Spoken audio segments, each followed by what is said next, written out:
of the Bathurst Long Track Masters. Now, vast majority of the riders who have entered were here yesterday afternoon, and they had a couple of practice runs, in some cases 3 practice runs. Some riders took the opportunity to have. What we're seeing today is for riders who weren't able to get here yesterday. So those riders will have a practice run. Sliders obviously out first, and down the straight at the moment. First one at full speed is Michael Slade from Tamworth. Jason Stewart. Jason's been around here many times.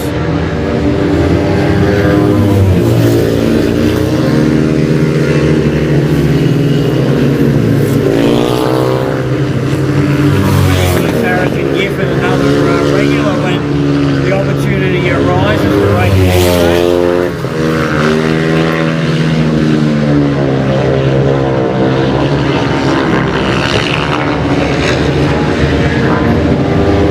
That's Sarah Gibbon on the 26 line through by white number 53, Lawson Black, Mitchell Watson.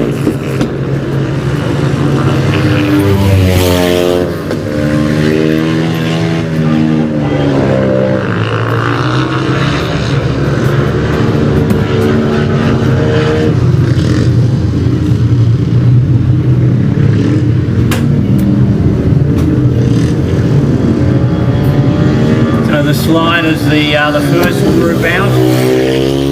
We've got about 5 groups. The modern day sliders. There's a few Evolution class sliders will come out in a while. A couple of juniors and a couple of sidecars. The biggest group will be a mixture of MX frame machines over a number of classes. So as we welcome you all back to Bathurst again for 2023, Peter Baker's my name, Glenn Russell working alongside me again this year. So whether you're here in the Bathurst Showground or if you're tuned in online already to watch the live stream of this meeting, fantastic weather here in Bathurst today. Hope that rain stays away that hit us last year, and we can get right through to the end of the program tonight under lights. During some of the breaks we'll try and just not bore you with chatter, but reminisce a little bit about days gone by, because there is quite a significant history of long track racing here at Bathurst. In fact, this is the 20th ever meeting here, adding about half a dozen out at Blaney, and that heritage goes right back to 1989. We've got a real mix here. We've got 450s, we've got 250s, we've got 2 straight bikes, maybe even a few of the old guys on the old bikes or the over 40s class.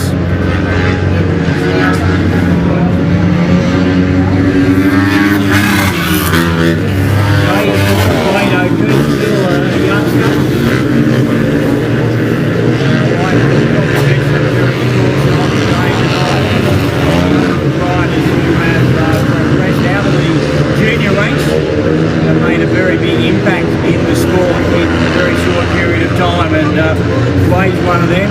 Made a bit of a impression in the first couple of years in the senior ranks.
time. My guess is they might be juniors.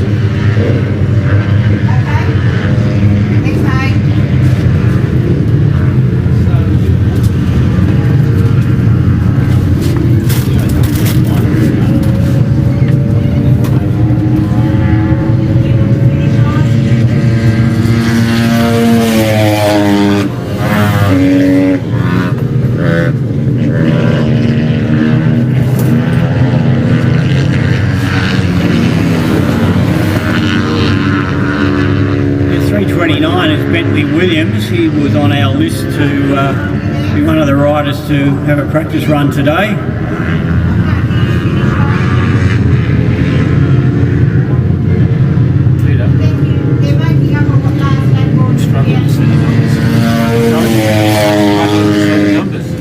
Some of them are better than others.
They're all bunched up. I just want one first. You can do it for a second and third good.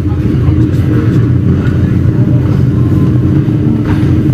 So that's the next thing. They're qualifying now. 5 minute qualifying. That's 2 minutes.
same time, so they'll be split up into two groups for the proper.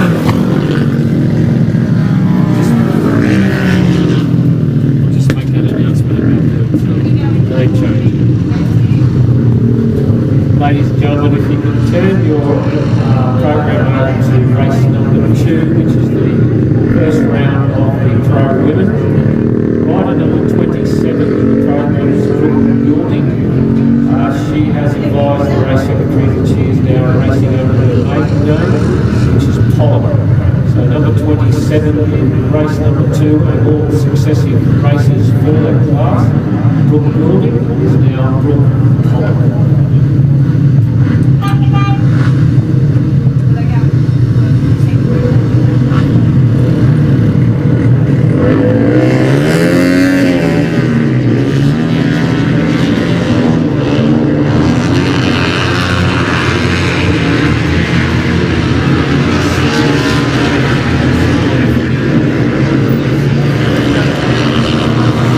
Group of riders for the Bathurst 19-inch class on the track at the moment. Quite a mix of names actually. Other classes and some that we don't see a lot of. Taking the idea of racing these wheels and see Jared Walk out there on the J21. Matthew Davis. 414, that's it. Around big corner at the moment. Daniel Wick finishes in big corner at the moment, followed by Doe or Lazy. He's down for North Queensland.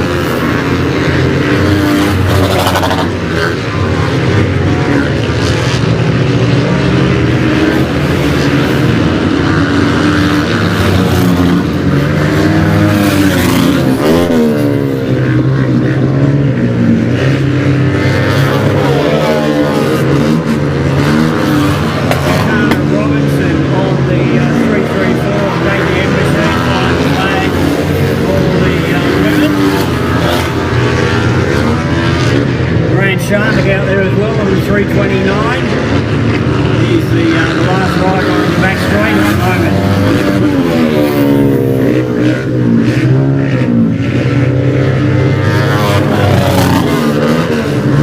Harrison Maxwell on the 164. He's also made the trip down from Bathurst, Queensland.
done and dusted. The opportunity of that 5-minute practice session, the times will be collated. We'll see them on the latter part of the program today. We'll be split up into 2 groups for the fastest half of the entry list and the rest. And they'll have 3 or 4 rounds of racing later on the program.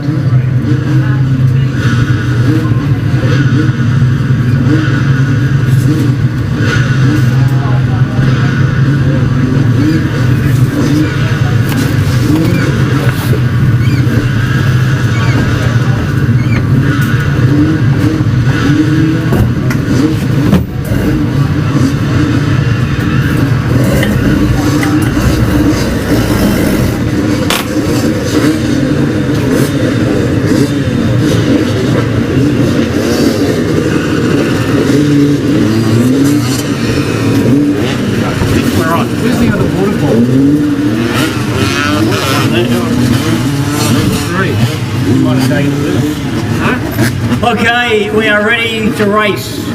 Event number 1 on this massive program. I think it's 119 races and maybe a shootout thrown in as well if time permits. But we start off with the 250cc 2-stroke class. Just one grid of riders here, and this class is sponsored by Keach Constructions. And they're based in Bathurst, but they do travel around the central west area. So good to see one of the local companies coming forward. In fact, a lot of the local businesses coming forward and supporting racing here at Bathurst this weekend. We'll tell you about these sponsors as we go through the meeting. Bike number 18, Andrew Smith. 31 is Corey Prosser. 34, Peter Gow. 38, Clay Potter. 93, Kenny Angel. The 114 of Rory Hutchinson. Thomas Scott on the 121.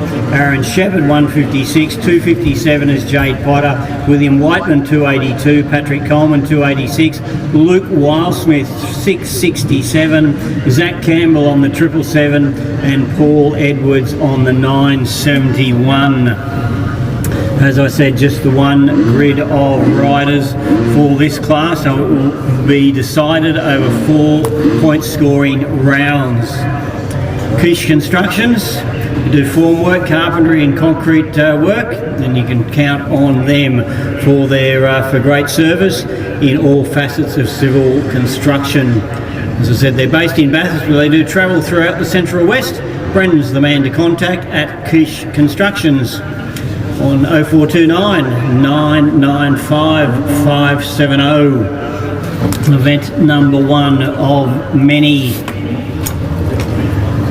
Hard to pick out someone in this one who I can suggest you particularly look out for. Rory Hutchinson's just a youngster coming through the ranks, and like a lot of riders will refer to and talk about during the course of today, youngsters, some of them still in their teenage ranks, but it's amazing when they do turn 16 and go into the seniors how much of an impact they make very, very quickly. And Rory's had quite a bit of success in his early time in the senior ranks. He's on bike number 114, position 9, which means he's about 2/3 of the way out from the inside of the track.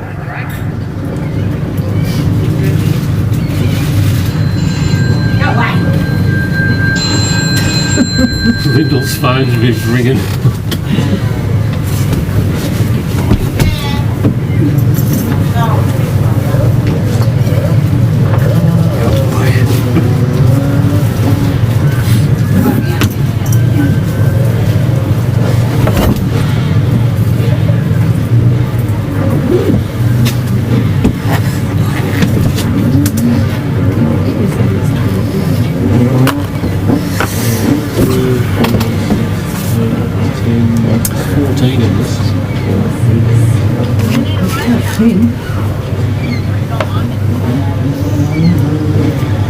Gate closed.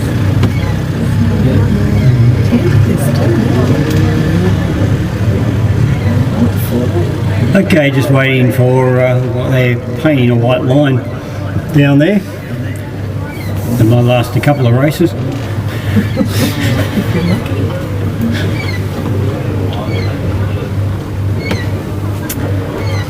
Not all the riders programmed who I read out, their names are out there. Obviously there's seems to be about 10 from our count.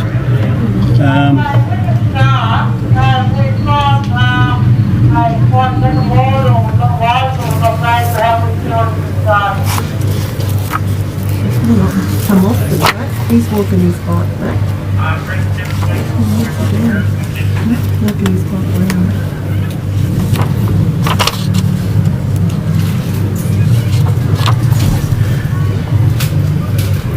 All heat races are 3 laps. For those classes where we've got a final, the finals will be over 4 laps. And then there will be longer races for the 19-inch class, which we'll tell you about tonight.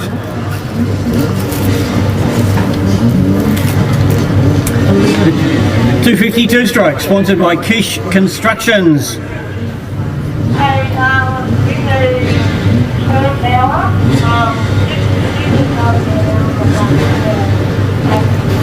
We've got a ribbon.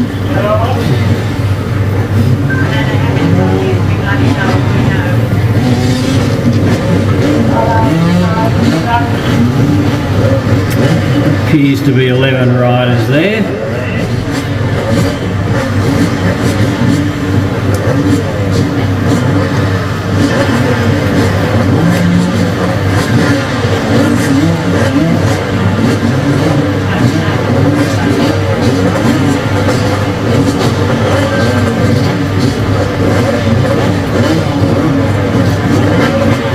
An even tighter fit when there are 14 there.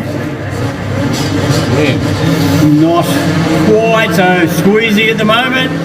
Everything's ready, and someone got their wheel over the tape by the look of it, and it didn't go up. So I'm sure that's going to be the first punishment dished out for the day, or seems to be something wrong with the tape. The tape didn't actually break by the look of it, which is a good sign.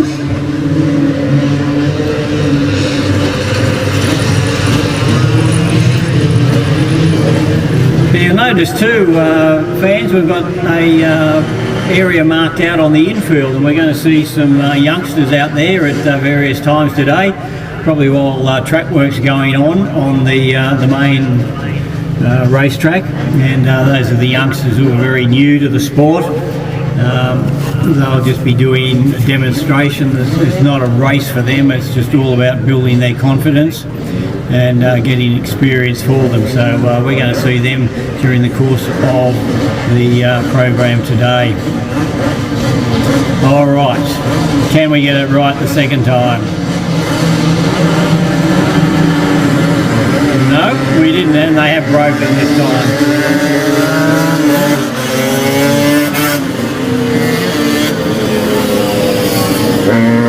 Would have made a good start, wasn't real clean, but he got told to slow down.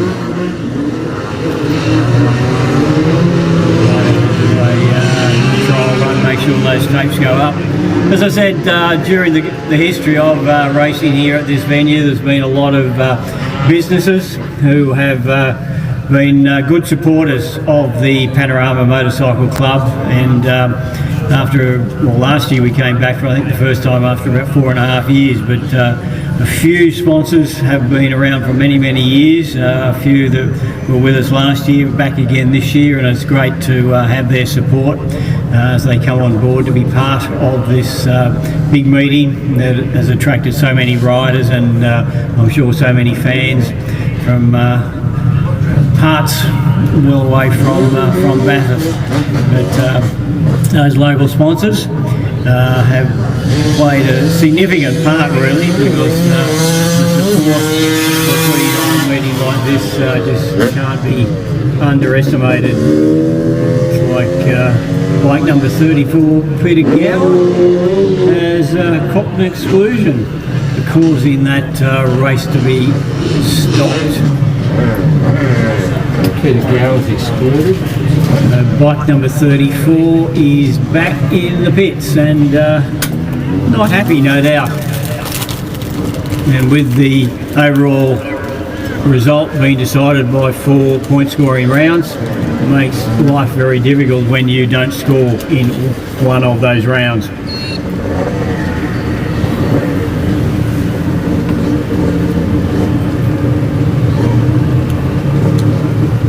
I noticed the other day, Peter, I was reading that British Speedway now have introduced a rule where if there's a false start, that the riders have got 1 minute to get back at the tapes and there's no refueling. About time. Yeah.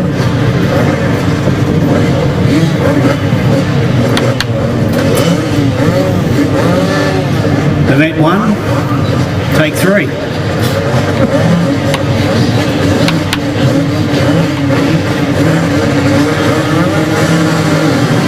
Okay, we are racing at Bathurst in 2023. In the stride. Like Thomas Scott leading 3 riders closely bunched for the battle for second, but down the back straight it's Rory Hutchinson on the 114. He's out of there. Open up a lead of about 20 metres as they head off the highway end of the track and down the main straight at the end of lap number 1.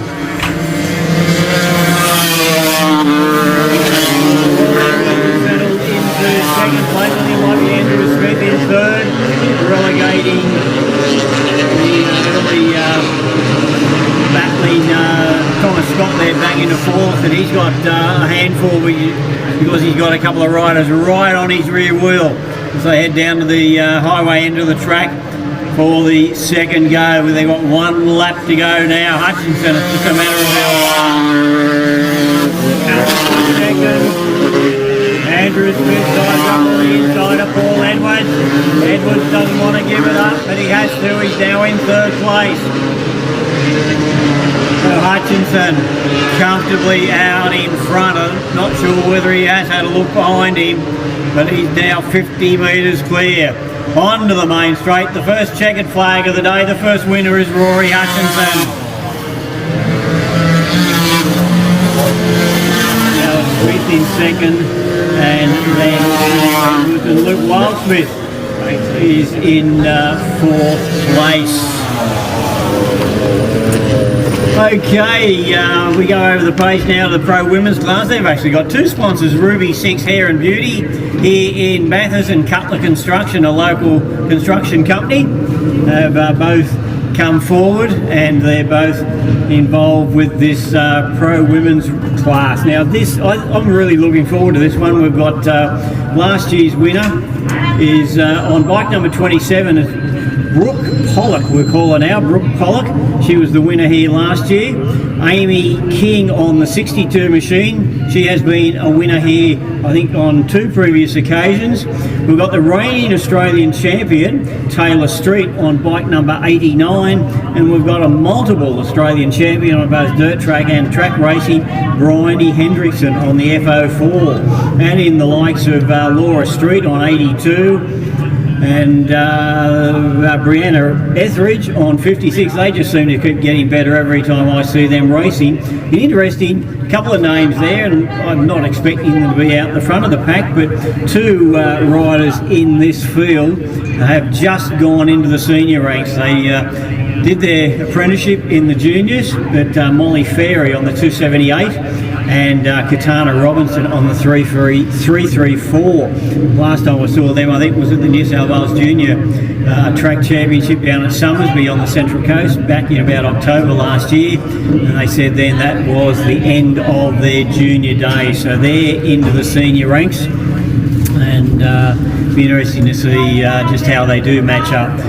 Well, Lisa Collier on the 24 as well, Shannon Fife on the 218, Cherie Smith on the 254, on the 333, Brittany O'Brien, Kelsey Jensen on the 837, and the 666 of Taylor Borschman. So So a big field for this one, Ruby 6 Hair and Beauty, based here in Bathurst, looking after all the needs for the ladies and men, I guess. Located in George Street in Bathurst, and Cutler Construction's a local family-owned construction company. Pride themselves on building high-quality family homes in Bathurst and surrounding areas of the Central West. All right, last year's winner, Brooke Pollock, not Brooke Golding, as its program. She is on the very inside of the starting grid, position number 1. Bryony Hendrickson, pretty close to the iDiddle. She's in position number 6 on the FO4 machine. That's Bryony heading onto the track at the moment in the orange and blue and pink and whatever colours there. Taylor Street's just inside her on the 89 machine, and Amy King further out wide on the track on bike number 62. So again, the women's class, 4 rounds of racing, so points are vital, and that means that you've just got to score in each and every race. Very significantly, how important it is to finish a race. In the Australian Championship out at Forbes last year, Taylor Street had a fall in one race, picked herself up, got up to finish in, I think, 4th or 5th place in that round, and she was still able to win the championship. Had she not picked herself up and finished that race, I doubt she would have even been on the rostrum. So a bit hard when you fall in the last lap of a race, but if you do have a tumble early on, it does give you the opportunity to pick yourself up. You haven't got time to dust yourself down, but yeah, at least finish the race and get some points.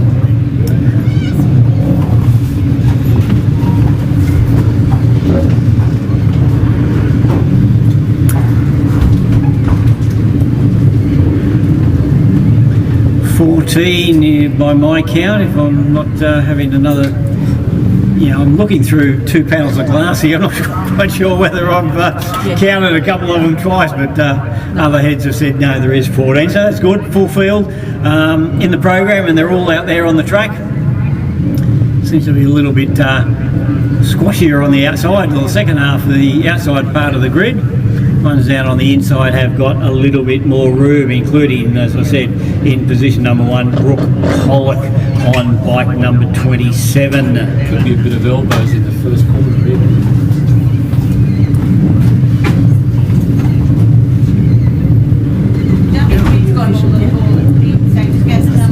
Get that corner.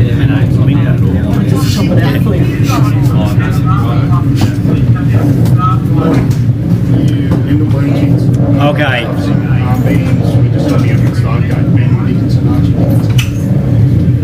Mark at the course, Dave Smith standing in the middle of the track. Just waiting for the all clear from the officials, I think, to make sure that all the timing and everything is set up. All the bikes carrying transponders which records their times and placings.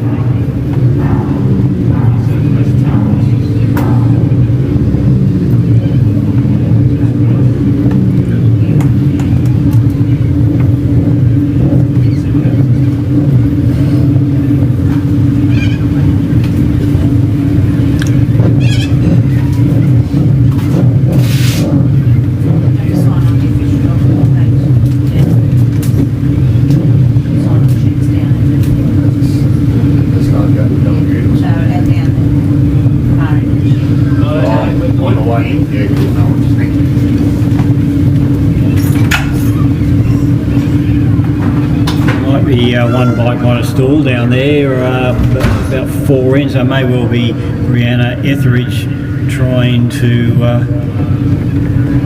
get the bike started.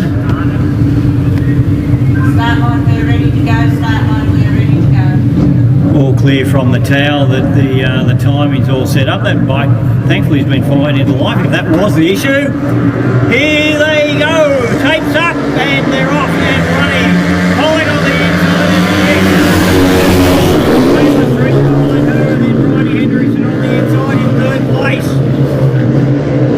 So it is last year's winner, Brooke Pollock, taking off down the back straight in front of Bryony Hendrickson.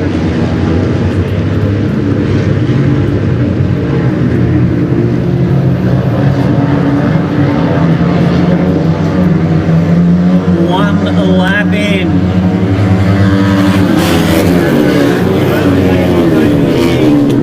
Taylor Street just behind them in fourth. Taylor going a bit wide.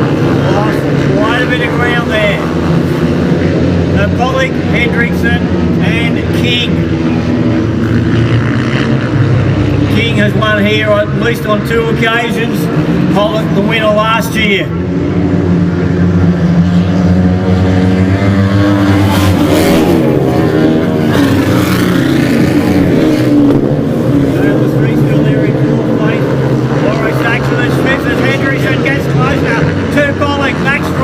Hendrickson up on the inside, grabs the lead as they go down to the highway into the track for the last time. Bryony Hendrickson, multiple Australian champion on both dirt track and long track, and she's going to start with a win today. Hendrickson, Pollock, and King, and Street and Saxon.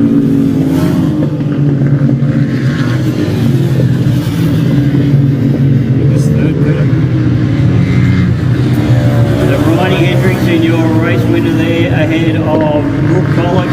Third went to Amy King. Fourth place was Taylor Street and Laura Saxon. No great surprise to me.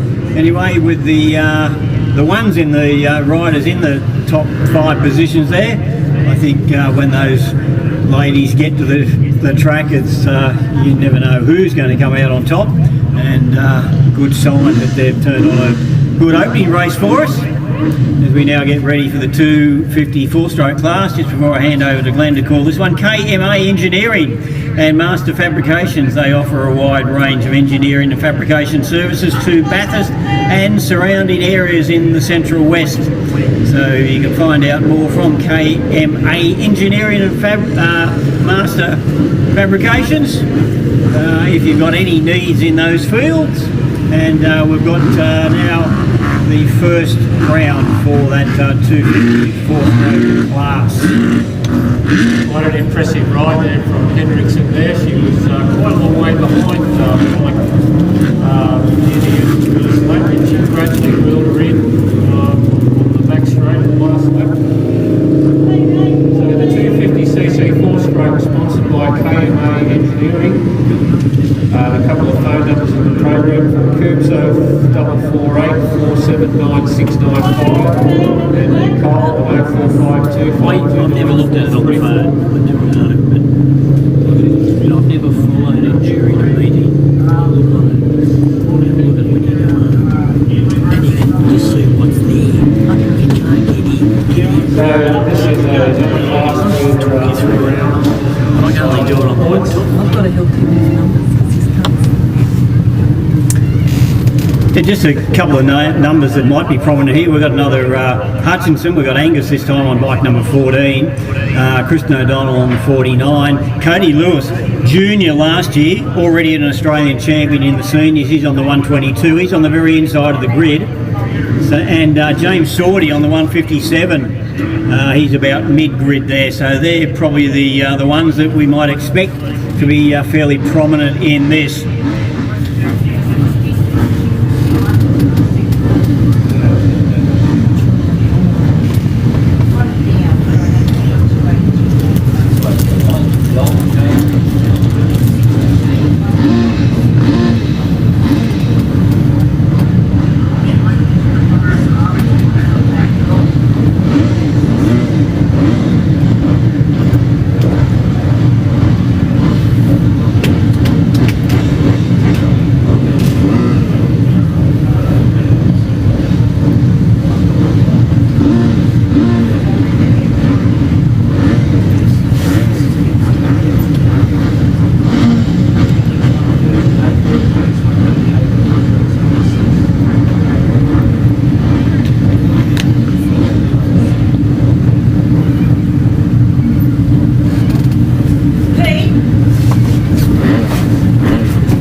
the three that we thought might be fairly prominent there. But,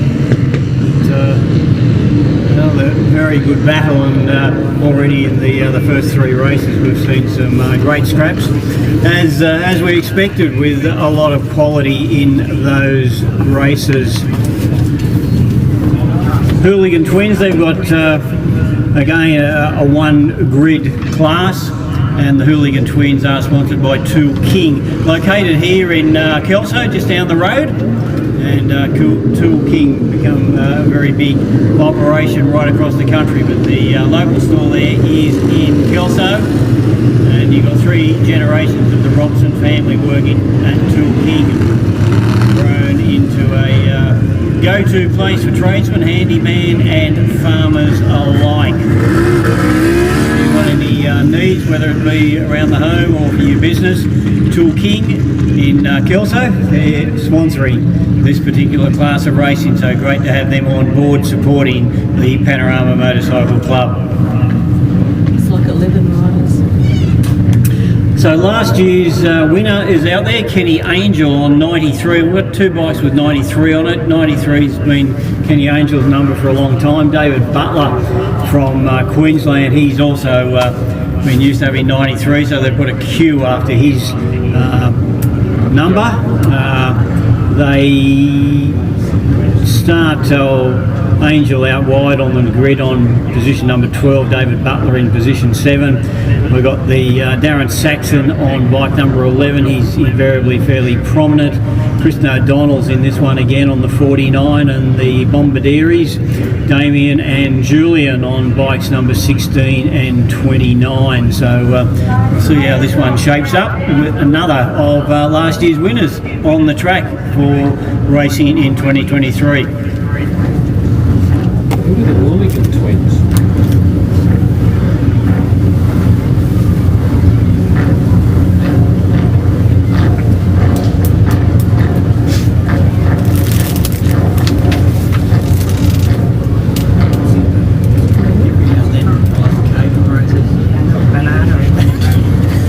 Is there a banana in there? It's banana bread. I always have a bite and see how strong the flavour is. You just don't like the flavour of banana. As a kid, just turned off completely by smell. Obviously tasted it.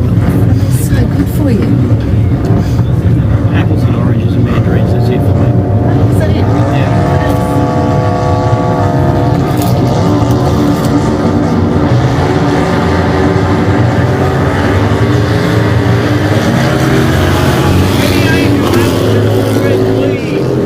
Darren Saxon chasing.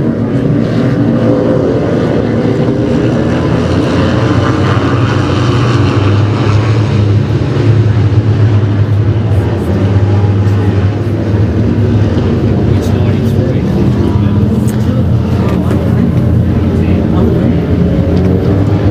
15%,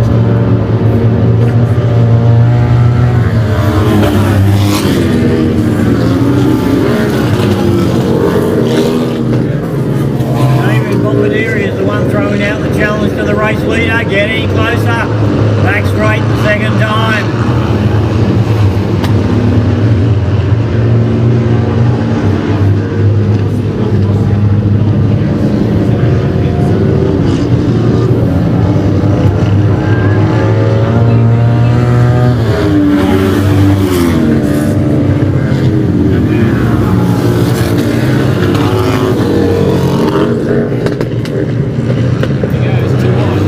Angel has gone too wide, and there's no second invitation needed.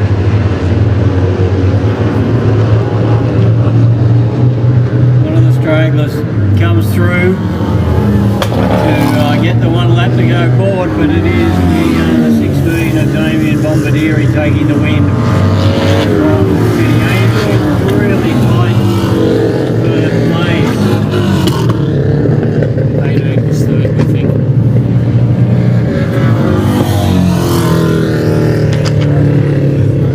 Okay, juniors are next, 85cc 2/154 straight 9 to 1 to 13s. Heath Oxley Plastering, the sponsor here. And we've got a big field, 2 heats of this class.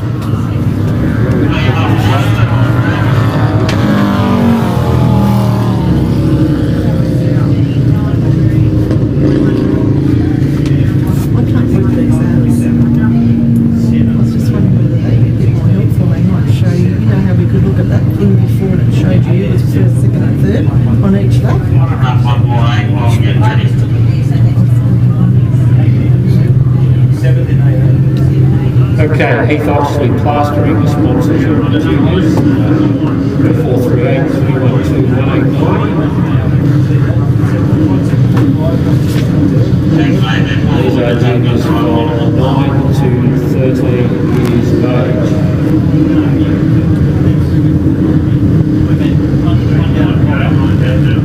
A couple of surnames here that would appear to be younger relatives of Liners of days gone by, Train, Tuggett, Gower,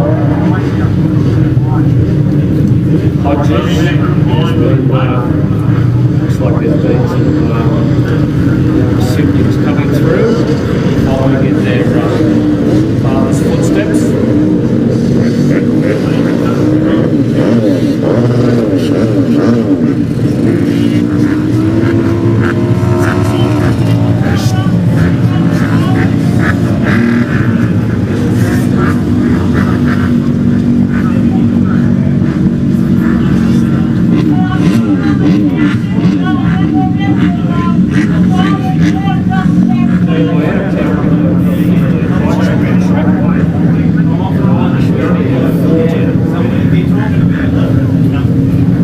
You should be able to tell them.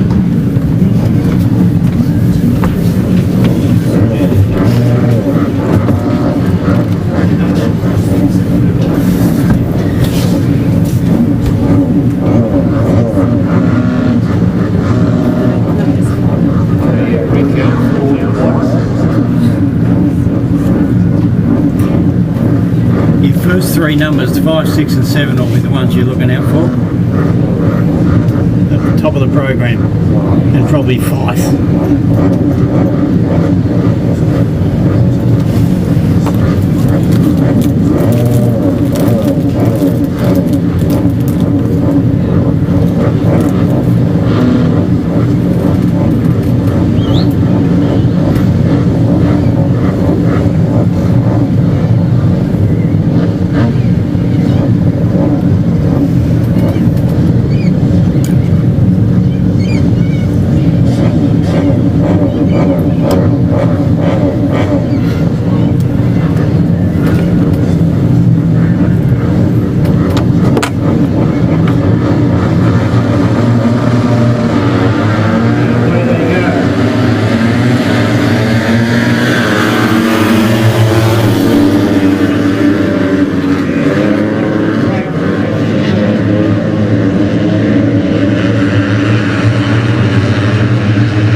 They were sponsored by Heath Oxley Plastering, who are contactable on 0436 312 169.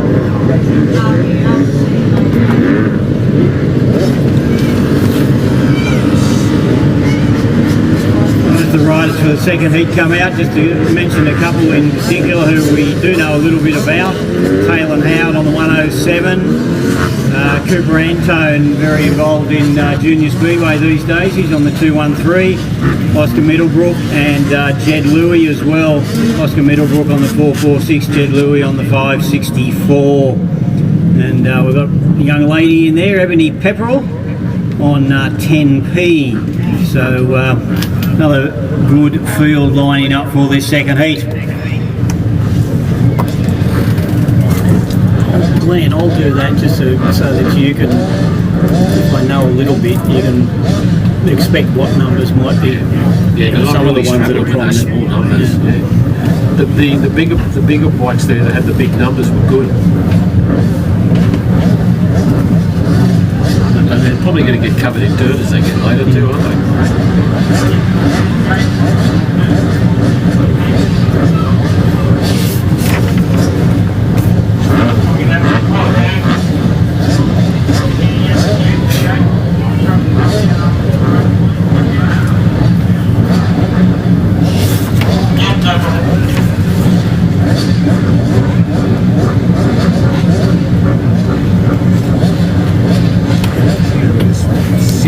Six grids at this.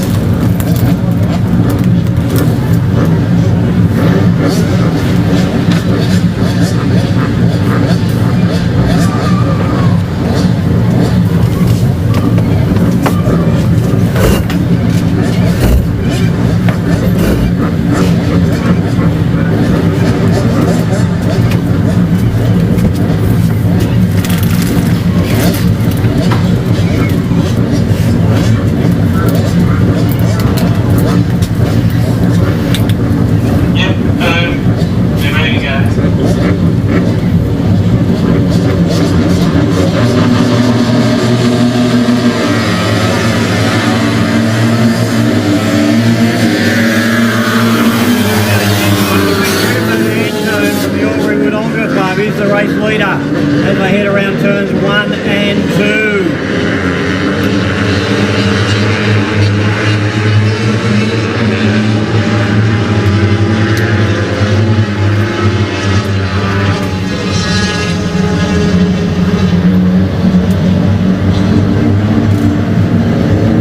Down the straight at the end of the first lap.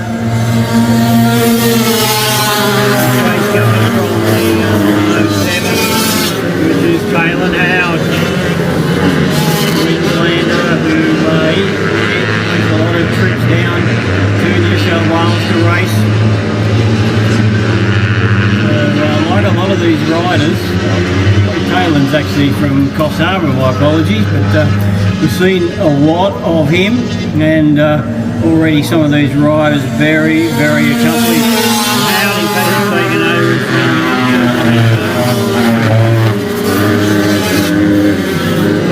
Have pulled well clear of the opposition.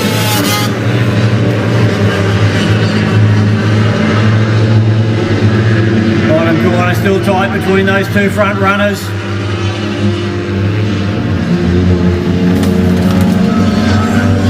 Very wide on the track as Howard gets there ahead of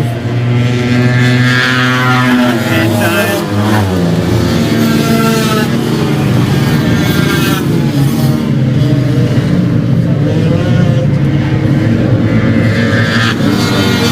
Most of the races we've seen so far, we have seen the lead change. Been some good battles at the pointy end of the field. What were the numbers there, Pete? I don't know who was third. Sorry? I don't know who was third. It was Howard and Antone.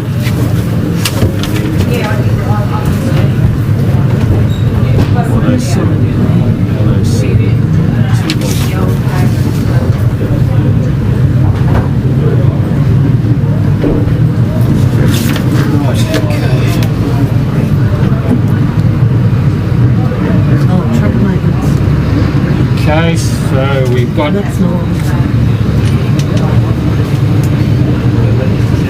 track maintenance coming out now. You'll see this on a quite regular basis today.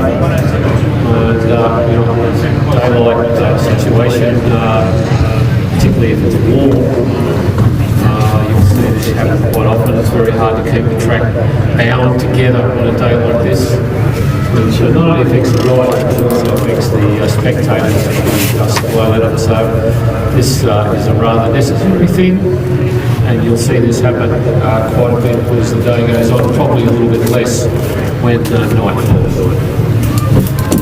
Just back to that last race, third place there behind Taylor and Howard first, Cooper Antone second, and Nico Donovan in third place. Ready ourselves for the sliders. Echo Inspection, the sponsors here, offering a wide range of non-destructive testing solutions such as magnetic particle inspections, ultrasonic inspections, material analysis, dye penetrant, rail inspection, weld supervising, weld procedures, welder qualifications, and ISO auditing and consulting. So when it comes to all your non-destructive testing needs, they are the people to see. Echo Inspections. They've got a website, echoinspections.com.au, or their phone number will be listed in the program for you. And as I said, it's great that so many local businesses have come on board and supported the Panorama Club in getting this meeting up and running. It's a lot of work goes into getting this up and running, both the track itself, a big contingent of people out here last weekend putting up the fence, and guess what, they've got to take it down after the meeting as well. So a lot of hands on deck to do that. Hopefully all those people helping out again to undo and return the facility to how they found it. But if you are new to spectating or following the sport, particularly a track of this size, a venue of this size, many jobs need to be done to make it all work. A lot of costs involved, and every little bit helps. And hopefully these sponsors have played their part in helping make the meeting again this year a profitable one, so that the club can move on. Of course, there's other activities besides long track racing that the Panorama Club's involved with. The club's been in existence for a long time now, and we always encourage you to take notice of who the sponsors are, and when you're in need of any goods or services in any of those fields, you probably do yourself a favour by getting in touch with those companies. And when you do, always say it's a good idea to mention to them that you're aware of the fact that they were sponsoring racing here at the Bathurst Showground, and that might encourage them to keep involved in future years. Mitchell Watson would be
as highly experienced, Peter, rather than referring to age.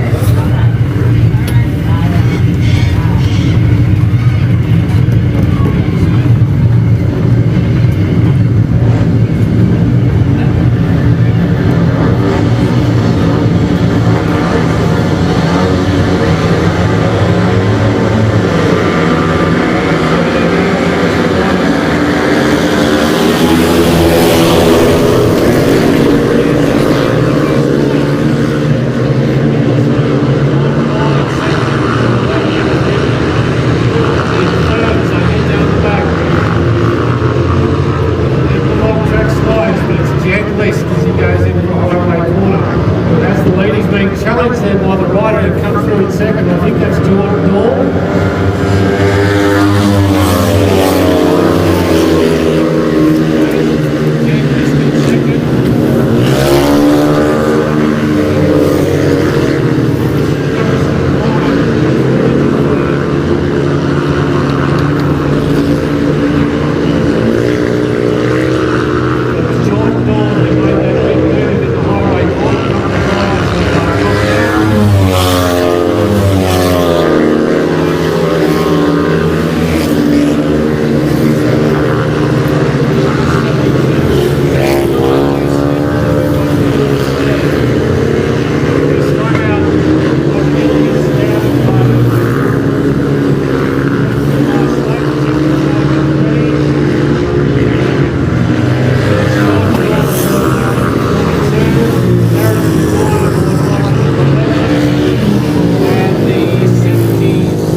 Yeah, two very significant retirements there with Michael Slade and Hugh Skidmore, both not going the distance, so not a good start for them, which is going to put them well and truly behind the 8 ball.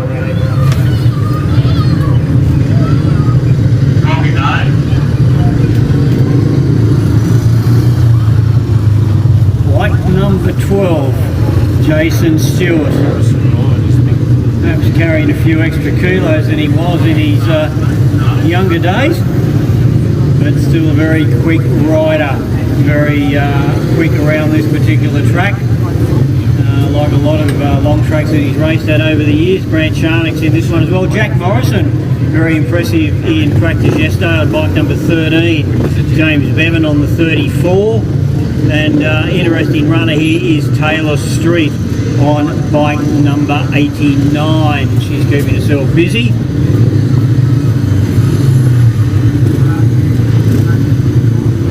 So Jason Stewart, position number 4 on the grid. He's on bike number 12. Aidan Clare's in this one as well, a youngster from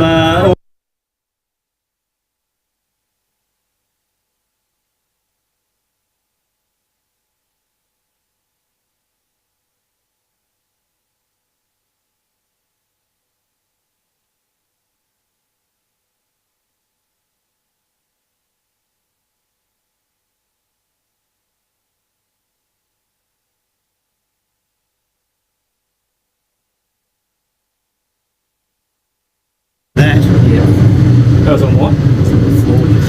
Yeah, I could hear it a little bit. Yeah, if we could maybe you can. Yeah, it's definitely interfering. Can we pop it on the floor? Yes.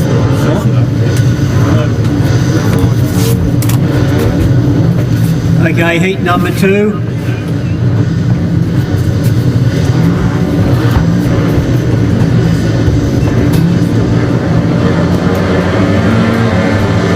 One's a bit anxious right in the middle.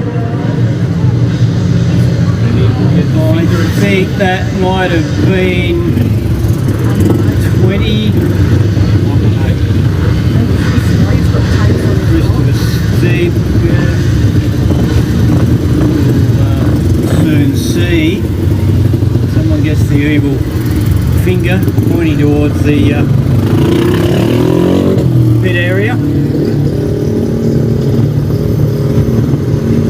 Now I made mention of Aidan Clare, a very tall lad from Albury Wodonga. He's on bike number 24, has ridden or come up through the junior speedway ranks into the seniors a few years ago, but being a tall lad, he looks far more comfortable on a long track bike. In fact, he's had some good results on long track, but at times on the little speedway tracks he looks a little bit awkward sometimes, but really relishes, I think, the open spaces of long track venues.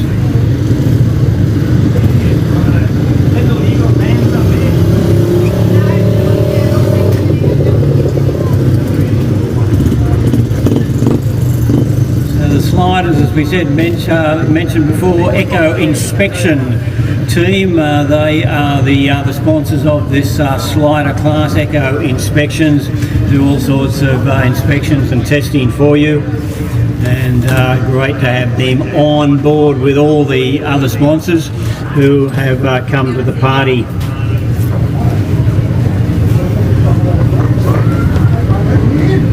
Doing his job for a change. But above all, the other sponsors for each classes, of course, and we'll tell you more about them as we go through the day, is Group 1 Site Services, the main naming right sponsor for the meeting. They've come on board this year. They're only a fairly new company, established a couple of years ago, and if you've got your program, you'll have a read of all about them on the centre spread of the program, as to what they're involved in, what they can do for you.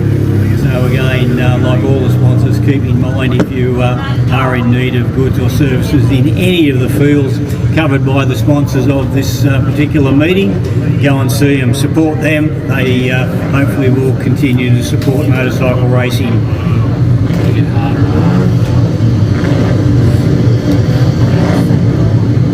The Grant Sharnock in the pretty much the middle of the grid there as well.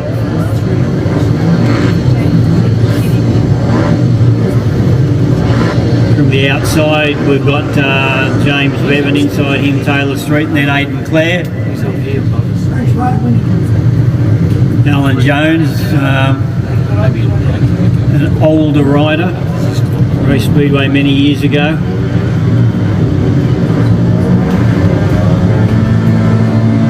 Jack Morrison on bike number 13, looked very quick yesterday in practice. And I think last year they only got to run the shootout last year, but Morrison was pretty prominent in that as well. He's a member of the Speedway Riders Association of Victoria. Tapes are ready. The start marshal's getting a little bit toey now, calling everybody up.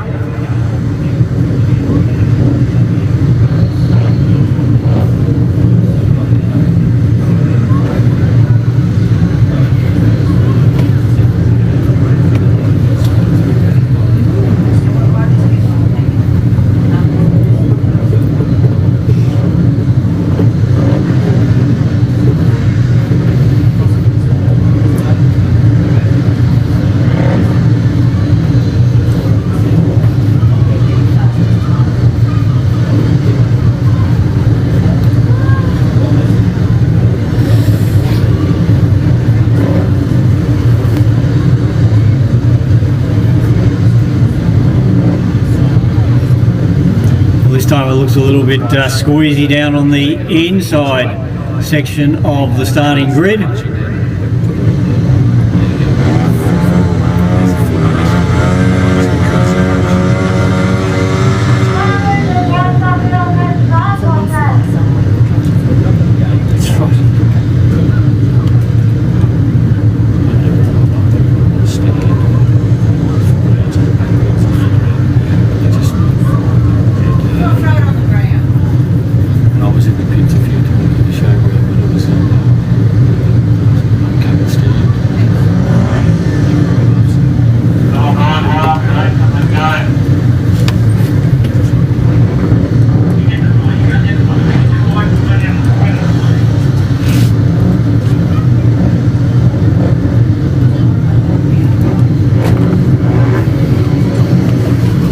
No problems for Grant Sharnick. He's parked on the infield.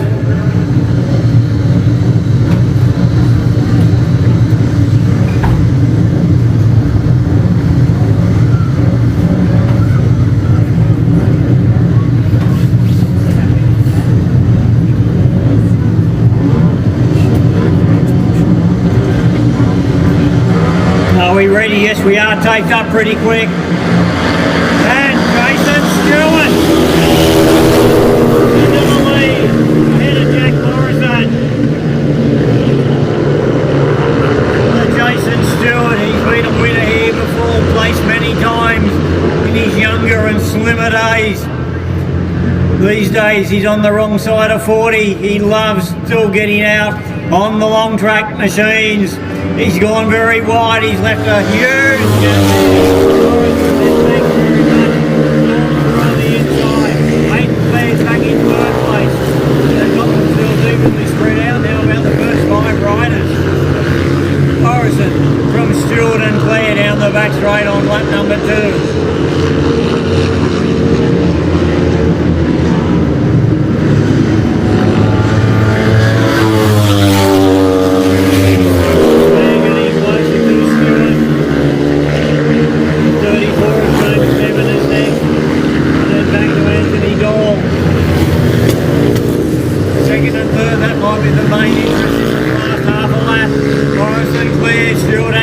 Second. Will Clare get any closer? Flags out for Morrison.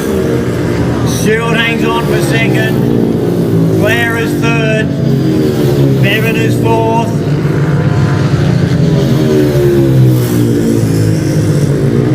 Navy and Bombardieri just get there for 5th place.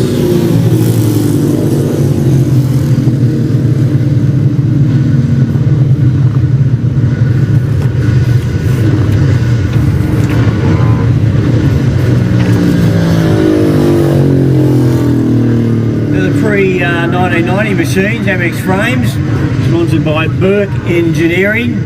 They are Burke Engineering and Fabrication, one of Bathurst's leading boilermakers, offering a full range of engineering and fabrication services through their workshop. And they also have a mobile service. So Burke Engineering, the people to contact for your boilermaker needs, a range of engineering and fabrication services. Just one grid of riders here for the pre-90 MX frame machines. And interesting name here, Glenn, is Corey Banks. Corey, of course, the standout dirt track sidecar performer over a number of years, but he also, I think he won the this class last year. Look back in my notes, but he doesn't mind getting out on the on 2 wheels. Another of the versatile riders here that rides in multiple classes that we've been over the years here. Rides 5 classes. One of those rides, but as Peter said, Corey Banks is quite a track cycle. And he's in position number 6. Sorry.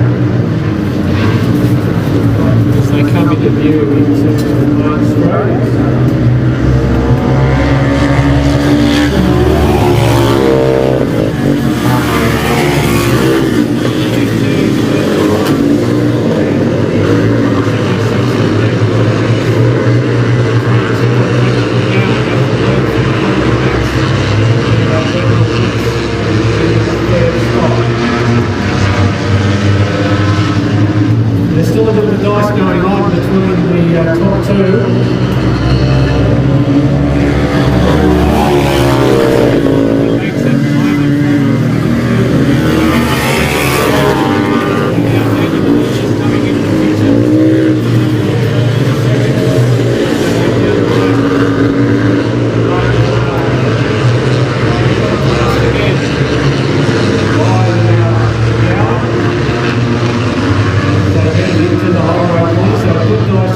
second and third.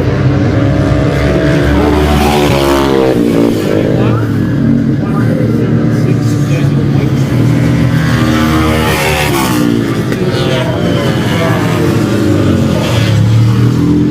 Corey Banks getting his day off to a good start there. This is a point scoring class, and the top three have put themselves in a good position for the second round. Yeah, I noticed. I saw Daniel Wicks as I was leaving yesterday. He had 3 bikes, so he's certainly going to keep himself busy today. For some of these riders and some of the classes, they don't often get an opportunity to race in that particular class. So a class is programmed so they can enter, or would bring the bike out, have a run. All right, Unlimited 2-stroke is next.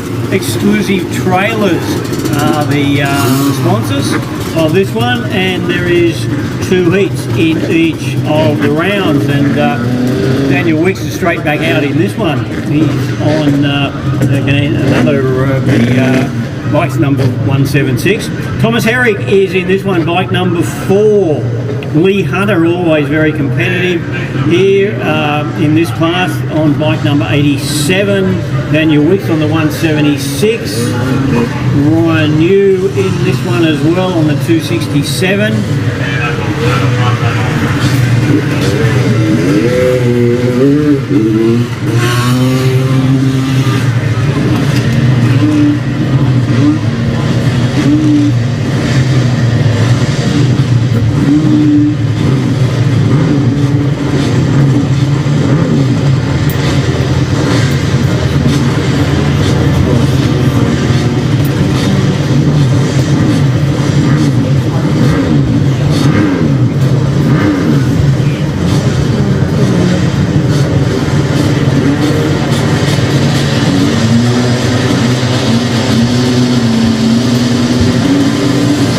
Tapes are up, they're on their way, we're at race 10. In the middle.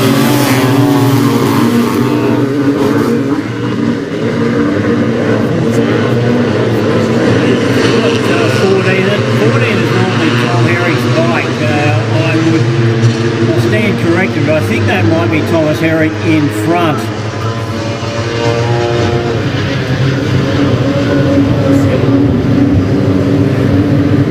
Main straight. Calling that as Herrick and Wicks. Lee Hunter in 3rd place. Locked together at the front. Herrick outside. Wicks moving up. Can't quite get on terms with him. Back straight the second time. They've put a big gap between themselves and 3rd place rider Hunter. So Herrick goes wide on the track. Wicks tries to take the shortcut down the straight. Still a couple of bikes off the drift. Hunter comfortable in 3rd. And back to the 63 of Jared Cox.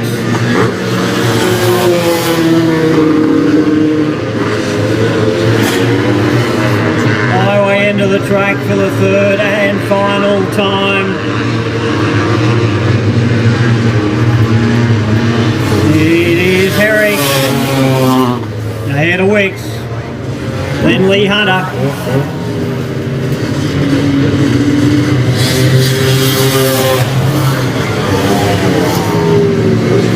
Jerry Clark White is ahead of Daniel John. Is that Herrick or Herrick? Pretty sure it's Herrick.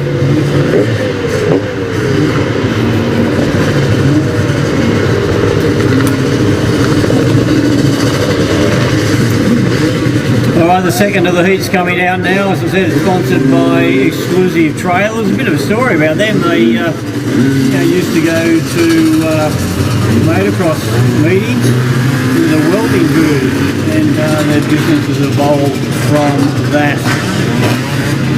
They're based in Bathurst, but they also offer shipping of trailers all around Australia. And if you're interested in getting yourself a trailer, sounds like they might be some people you need to talk to. Yeah, the interesting rider in this race is probably Damien Coppy, who's from the famous racing family in Townsville, and the first of those was Steve, who for many years had the Rising Sun Honda franchise in Townsville. I don't think that's there anymore, is it? That was Bernie, that's Damien's uncle. Damien's is Steve's son. Away they go.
There's a rider there on the track, Peter, on 957. We haven't got the program, and he won the race. It was Copy. It was Copy that won. He's been more like 560. Demolition class sliders are next sponsored by Clancy Motors. And gee, I remember mentioning Clancy Motors for a long, long time. At meetings here. They've been serving the Bathurst community since 1951, and they're out on the Sydney Road on there at Kelso. As I said, they have been great sponsors of racing here for a long, long time. All right, a few interesting names in this one. A few names of former Speedway riders from days past who still enjoy getting out on these older bikes. The Brendan Little on the 15, 17 is Mitchell Watson, Alan Jones on the 18, 25 Ricky Schaefer, Shane Baker on the 32, Mark Collins on the 46, Alan Patterson on the 50, Sean Welch 77, Bradley Black on the 85, Christopher Steep on the 118, Anthony Edwards on the 226, and Matthew Davies on the 414. Not much that Matthew hasn't ridden over the years.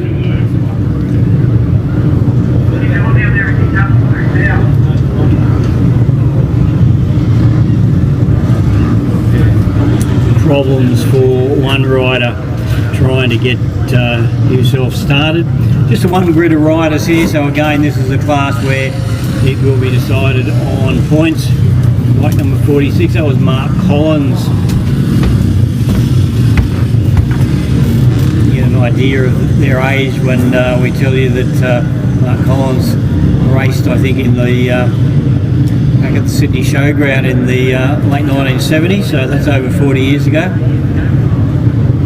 Saw Mark at a classic dirt track meeting down in Nepean last year.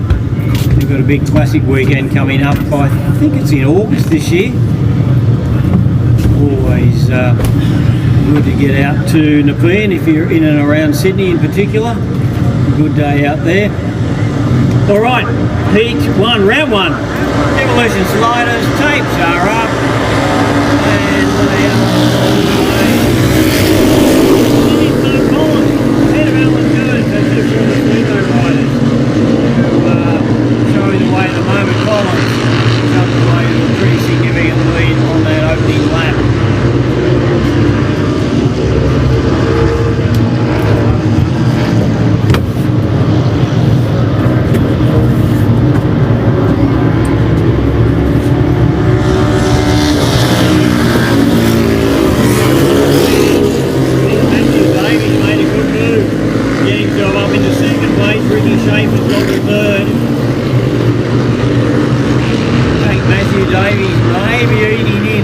Slightly to the lead set up by Mark Collins. Last lap, the gap is certainly narrowed. Collins leading, Davies chasing. And back to Schaefer and Alan Jones. And Davies trying to get out wider on the track.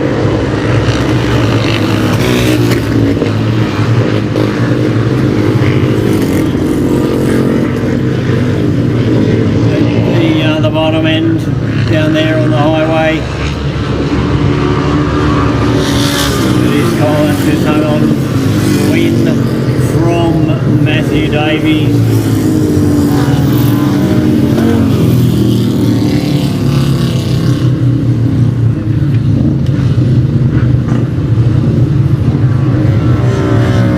Changing fortunes in that one. Some of these older bikes not as reliable, and a couple of riders didn't get off the starting line there, Mitchell Watson and Christopher Steep. Okay, now we go to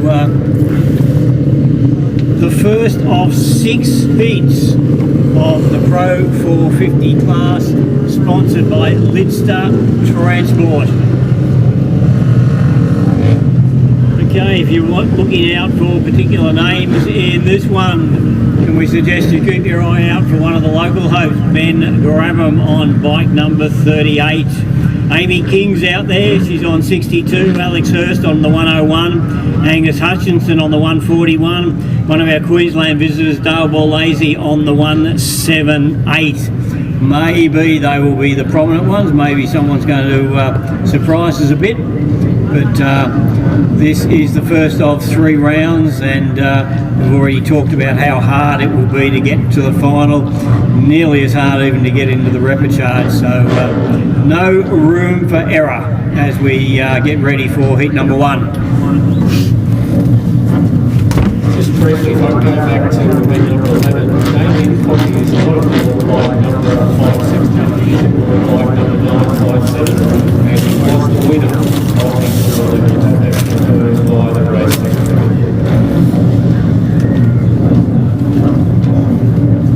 Okay. 450 class, this is going to be a very, very competitive class. There are close to 80 bikes in this race, in this class.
absolutely essential in this class.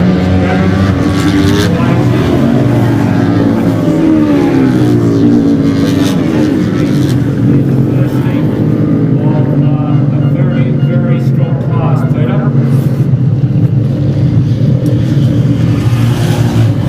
Yeah, when you think that someone could get, well, I'll make a guess, maybe 2/3 and a fourth, mightn't go direct to the final.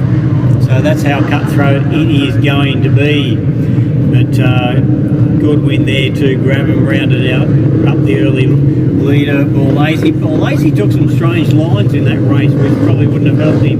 Anyway, heat number 2. Who can we pick out here? Connor Ryan on the 62.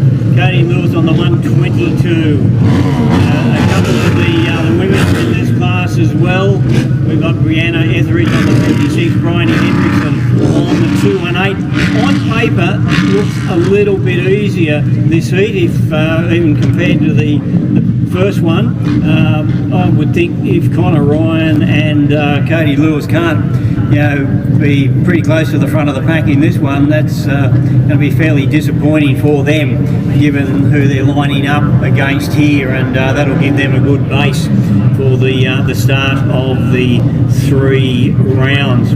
Shannon Fyfe, another one of the women's class in this one. Braden Gay on the 139, he goes pretty good, and Brooke Collins in there too. So we've got about 4 of the ladies in this one. Brendan McCowdy's already been out. Brendan from the Harley Club in Victoria. He was out before on the unlimited 2-stroke or the pre on the older bike, but he was involved in a pretty good scrap throughout his race.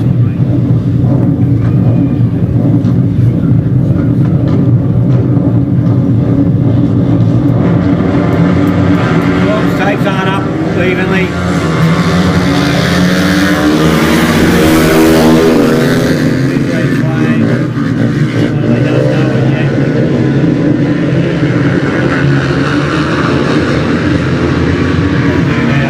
Tapes didn't go up evenly, so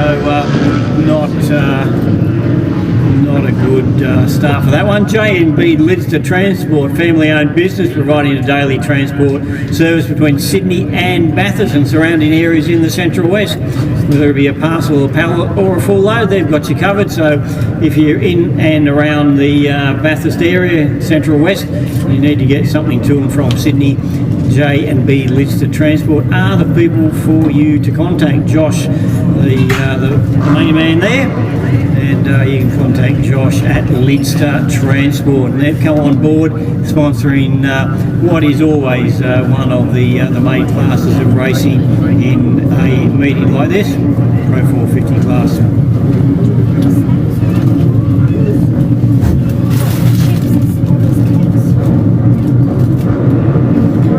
Are we already getting ready?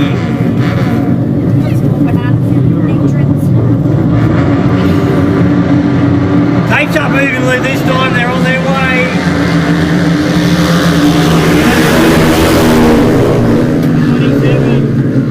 Voluntary away terminus, Cody Lewis. Around the outside, Max Waite, he's out of there. He's down about 30 metres to the good of the rest. Guess they've got another red flag. The bike still at the starting line, so I'm not quite sure whether the tapes didn't go up on the outside there. That may have been something I missed. Cody Lewis, I mentioned, I have mentioned Cody a few times. 12 months ago, Cody Lewis was racing here in the junior class, 13s to under 16s. He has already won an Australian Championship in the Pro 250 class in his first few months of senior racing. He was on bike number 122, and yet another example of someone who wasn't a standout by any means. He was a very good, very successful rider in his junior days, but when he's got into the senior ranks, he has looked right at home, as well as continuing on with the riding in the 250 class. He stepped up on the 450 and looks very comfortable on this machine as well. But keep your eye on him, Cody Lewis, bike number 122. He's out reasonably wide on the track, about position number 10. He's got a predominantly light-coloured jersey on. Connor Ryan is out even wider on the track, might be on the very outside. Connor was the one that got left behind then.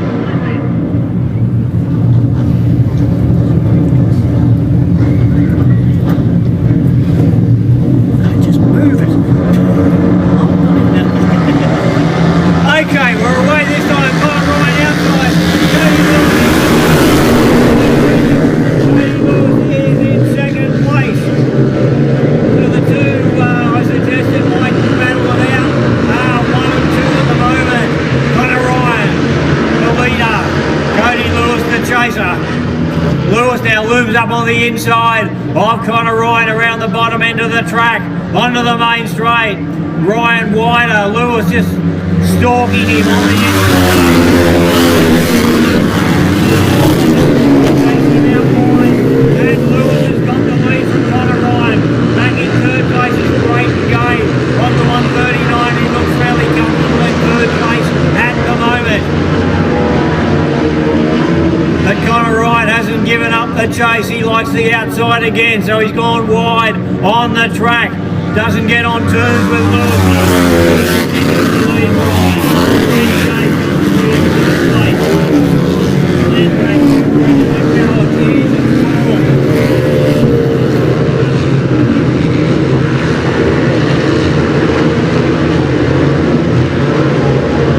Cody Lewis.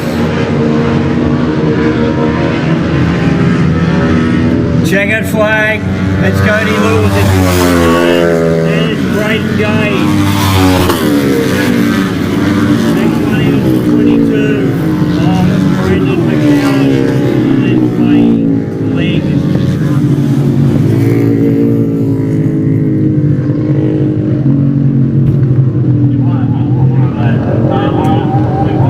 So I think when some of the riders look at the opposition they've got, sometimes they know they're in for a slightly easier job. They've really got to make it pay and do what, well, I think a lot expected of them. Heat 3 coming up, looks strong on paper. Edward Grabham on the 39. We've got Daniel Wicks out again on the 176. Derek Hinkerty on the 217. David Smith on the 426. Damien Coffey is back out on the 560. And Luke Wildsmith on the 667 among the field for this third heat.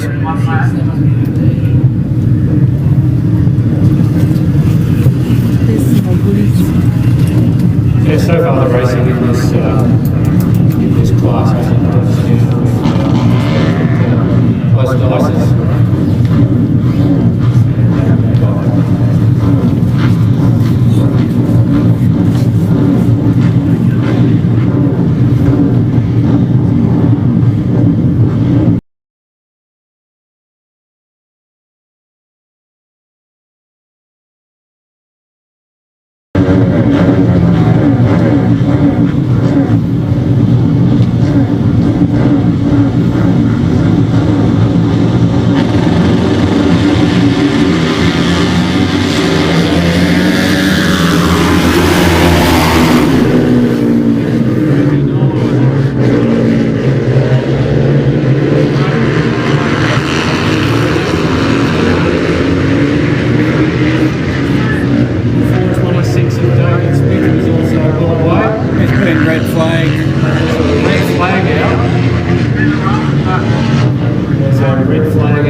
I think it goes back to the start, Glenn. I'm not quite sure. Grant Sharnock was, I noticed him right at the tail of the field, so I don't know whether he was inconvenienced at the start or what the issue was, but By the time they got to the back straight, the red flag was out, slowing them down. But good starts there from Damien Grabham and Edward Grabham, and I think Daniel Wicks was the other one.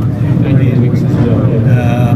At the other pointy end of the pack at what didn't develop after the flag come out. And David Smith also very quickly away on the 426.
Wicks was second, David Smith was third, and Grabham in fourth place. But I think race of the day so far, and Dave Smith was in front, coming past us with a lap to go, and he got past inside and out.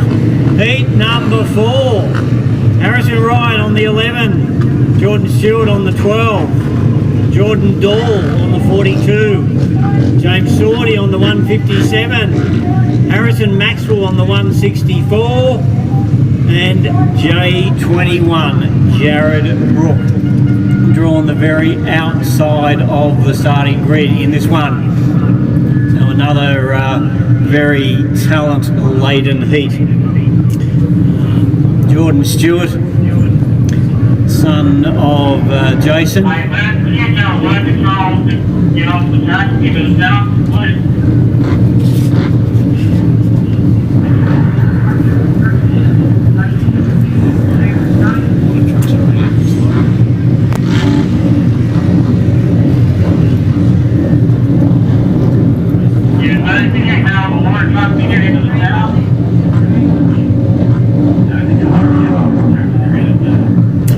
Okay, as I said, Jared Brook on the very outside of the starting grid. On the very inside is James Sordy.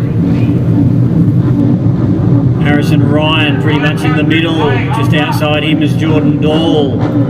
Harrison Maxwell very wide on the track as well, next to Jacob Richardson on the 512.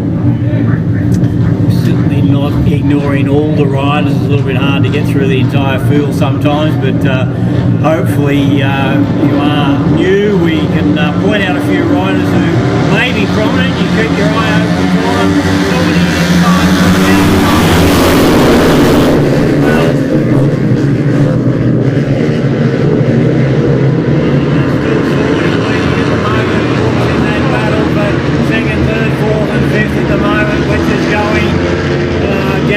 the horses as they head down to the bottom corner of the highway end of the track.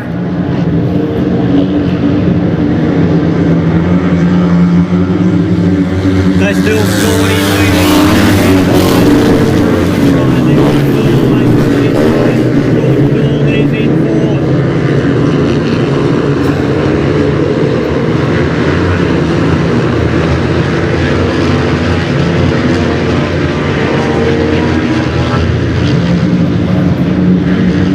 Two of 3 laps will be completed this time around. The last lap board. Here's Brooke up on the inside of Sawney.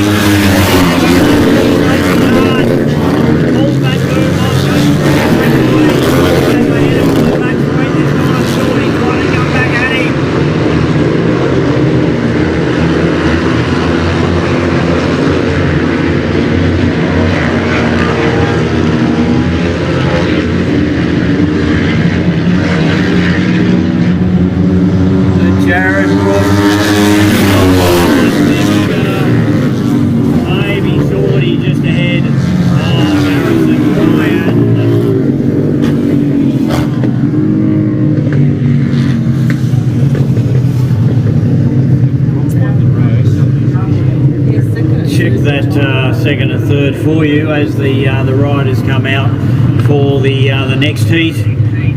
Ones to watch in this one, probably Mackenzie Charles on the 103, Luke Bush on the 120, Pete Smith on the 264, Kristen O'Donnell on the 46. So again, on paper, slightly weaker heat this one, so a good chance for particularly those riders I mentioned to grab some big points. The water trucks are coming in here. Yeah, Paul can go so Cody.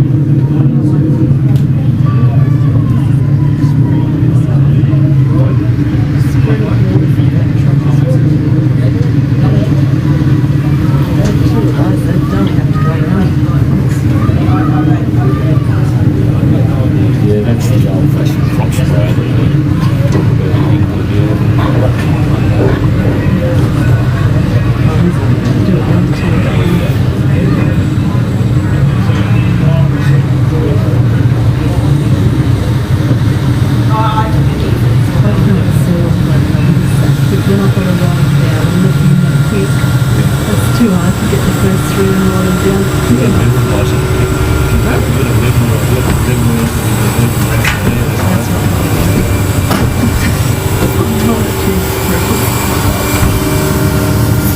Official placing on the line was that Harrison Ryan got second in that one ahead of James Sorty.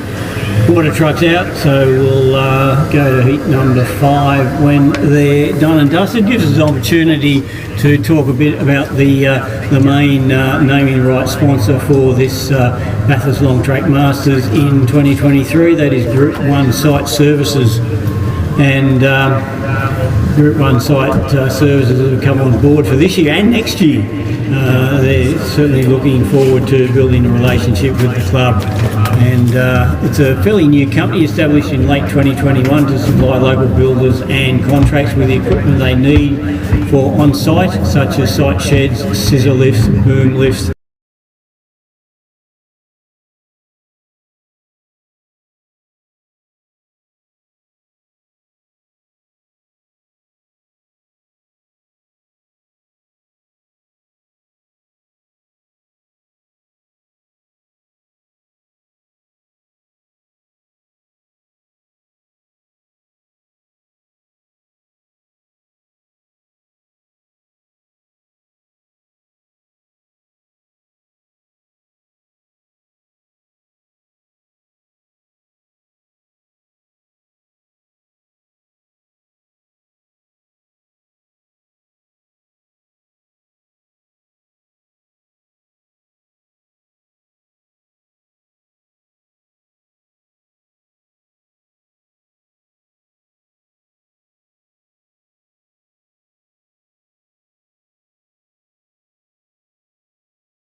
Yeah, that one in Checo is huge. I think it actually might be more than 1,000 metres. You've got all your small stuff in there, stuff in there. Yeah, I know. Testing 1, 2, 3. Stick it out of the way. Do you want an apple? Testing 1, 2, 3. Paper there you can use too. Backs of it. Well, I've got a picture now. If I had mine on so.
Okay, apologies for the delay, ladies and gentlemen. As I said, heard that somebody had been injured in the pits area actually, so the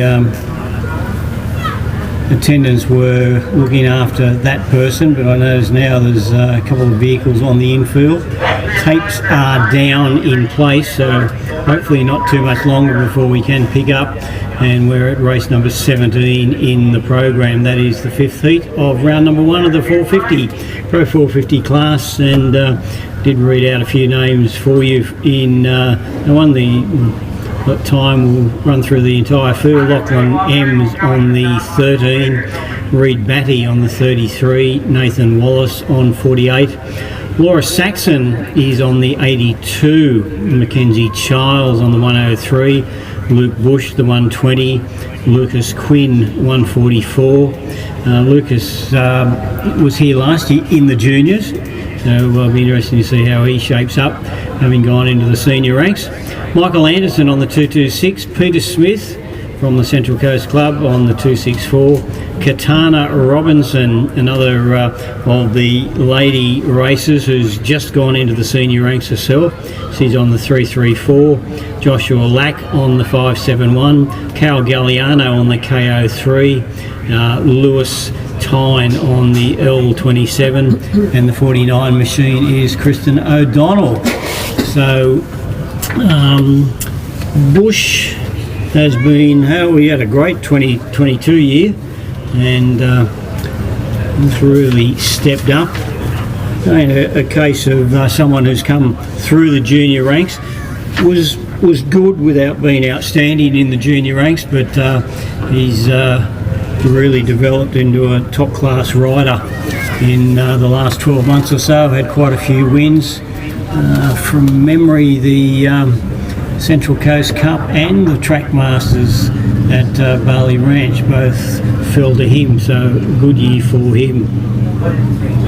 6th and final heat, we'll see Zane Kinner, Thomas Donnelly, Remy Fife, Kyson Wheel, Shane Richards, Wade O'Keefe, Rory Hutchinson, Zach Glazebrook, Jade Potter, Ryan New, William Whiteman, Caden Downing, another one who's travelled down from far north Queensland, and Thomas Yarnold on the 555. So again, we can say it, there's no such thing as an easy heat. Mark Moore sent me up to say about the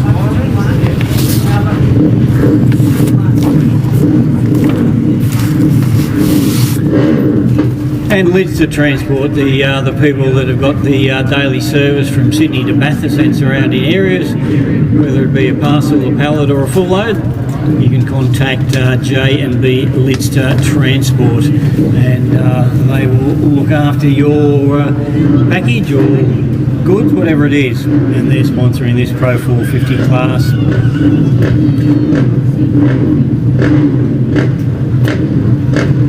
See those clouds stay. When we saw the slider class, Michael Slade did not finish his first ride, but apparently it's not terminal. He will be back, but very much behind the 8 ball now. And I think in the sliders there's no record charge for them, so he's going to have to come out and get a couple of pretty good results in his next 2 rides if he is to go on and qualify for the final. But the news from his father was that he will be back out in round number 2. Okay, heat 5, Pro 450, back to Glenn.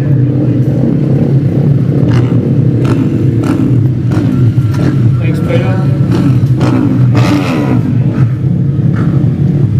Been some good racing, as expected in this class so far. And looking forward to this being continuing. 12 of these 80-odd riders will make the final, and the 14 will go into the record charge for the last 2 spots in the final. So if you're outside the top 26, which is basically the top third of the field, struggling.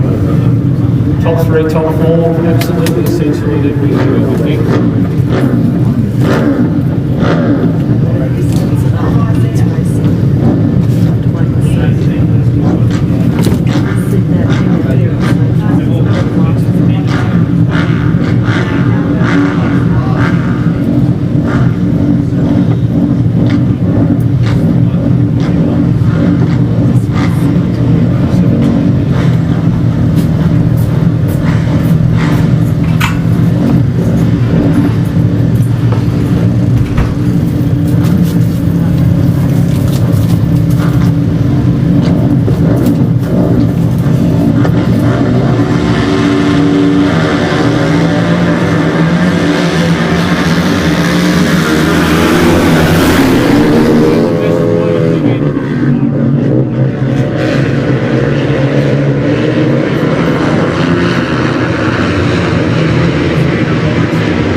dices with some of the other league winners. Flip through. Very interesting. So 5 heats done and dusted, 1 to go.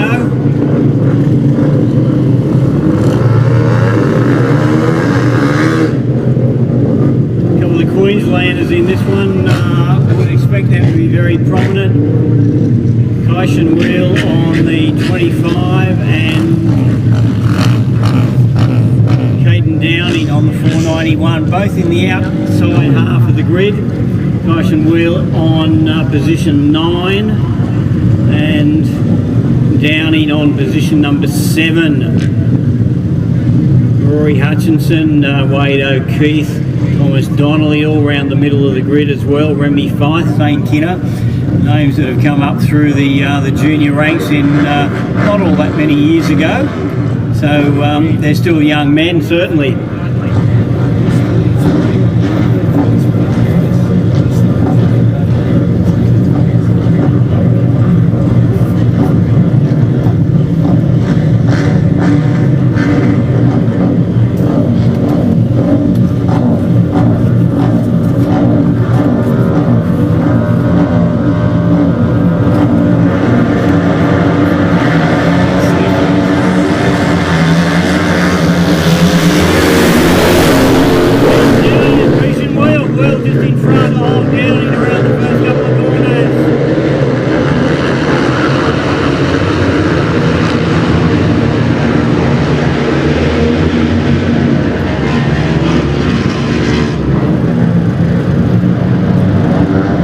Sorted themselves out by the time they get onto the main straight at the end of one lap.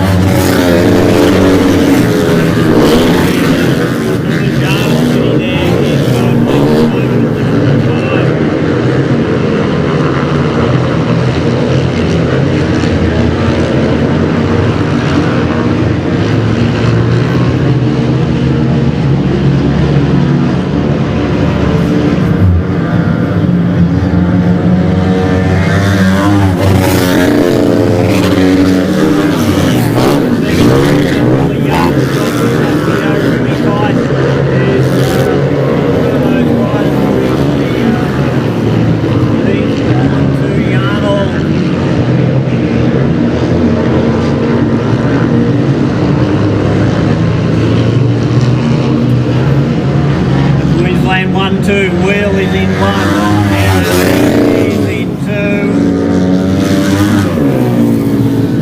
Third place, the 23 Remy Fife got up to take third place ahead of Thomas Yarnell. So again, probably no great surprises in what we've seen in round number 1. Most of the big guns that we expected to be prominent have shown out well, and they certainly haven't got a lot of ground to make up. As we go down to the juniors, these are the 13s to 16-year-olds. These are the next lot of riders to head off into the senior ranks, and BBF Industrial sponsoring the juniors. Some of them already very, very experienced campaigners. A few that if you have been following the Speedway, a few riders that we see today have already made quite an impact in Junior Speedway. We've got Michael Price on the 19, Max Carter on the 26, Jaden Holder the 27, Jared Banks on the 31, William Hunt on the 46, Noah Grabham on the 72, Alexander Adamson on the 107, Bodie Page 174, Cooper Taylor 227, Blake Ferry on the 278, Riley Nauta on the 422, very quick yesterday, Lachlan Russell on the 555, Hudson Collins on the 714, and Paolo D'Amato Barbaro on the 728, another one who's come down from Queensland. He too very impressive. Previous meetings I've seen him. Jake Holden Related distantly, but he bends somewhere. He's from Kempsey. Is he? Yes. You know what that means? But he's related to him apparently. I don't know how. Okay, great lineup of talent here. Two really good heats. Some names. Some of these kids have been racing for 6 to 8 years. They are very accomplished motorcycle riders.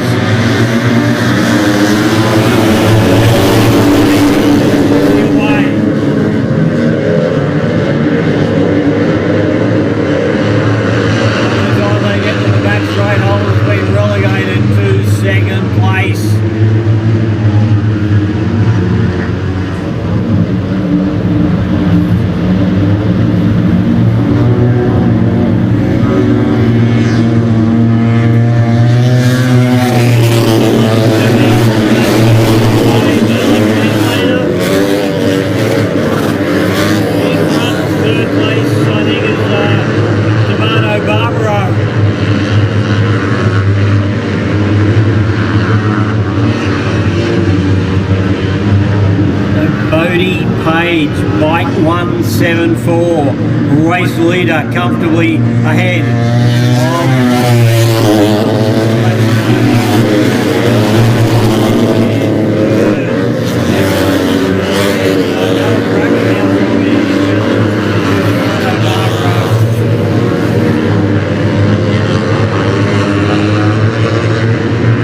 The first and second are going to be pretty clear cut, but a lot closer order taken behind the two front runners. Page the winner, hold the second.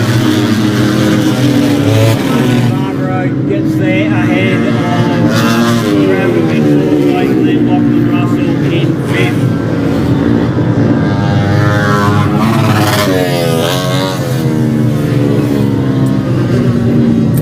So, one very good heat race there.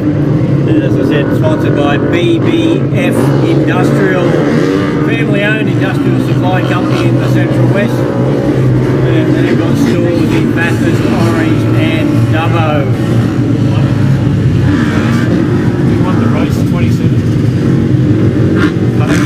174. Second heat, James Wood, Jackson Smith, Jet Carter. Jet Carter's been pretty impressive the last couple of times I've seen him. Braden Furner, Thomas Potts, Lewis Oxley, Braden Bradford, Jaden Roberts, Thorin Openshaw, Henry Small, Jet Calderwood, another one from Queensland, Billy Ryan, another couple of Queenslanders, Rory McQualter and Cougar Ahapoff.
First away.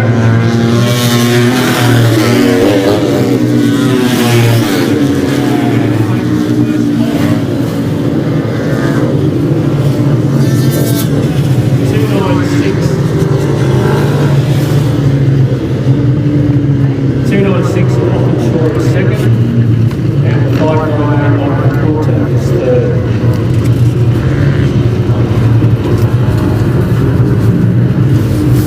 Pretty impressive ride there by Cornerwood, first away from the tapes, and he didn't relinquish the lead right to the conclusion.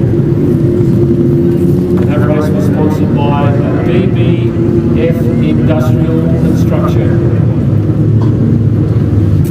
Okay, dirt track sidecars are next, sponsored by Nicholson Projects. They're based out here in the Central West, specialising in the construction of sporting fields throughout the state of New South Wales. The more facilities we can get in place, the better for not only young people but for everyone to get out and enjoy sporting pursuits.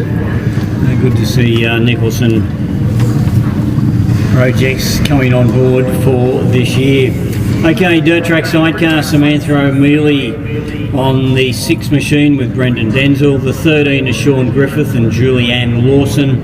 The 22, Corey Ford, Darren Freudenstein. The 43, Brett Davies and Andrew Fleming. The 71, Stephen Constable and Adam Constable. And the 308 of Jared Marco and Sean Fuller. 6 bikes on the starting grid. There'll be 3 heats for the sidecars. One of the classes that will have a rapid charge. I think we know the complete lineup for the final. I'll start there. Change direction about 3 times in the first 20 metres. Themselves up and mobile now. We've got a clear race leader and a bit of a scrap for the miners. They head off down the back straight. They have spread themselves out over a big part of the back straight. The clear race leader is the 22 and 29.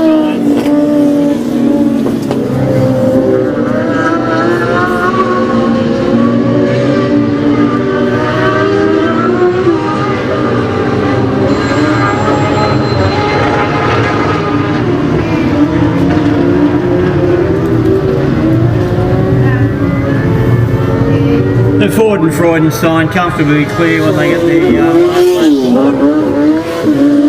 Second place just as clearly as Marco and Fuller.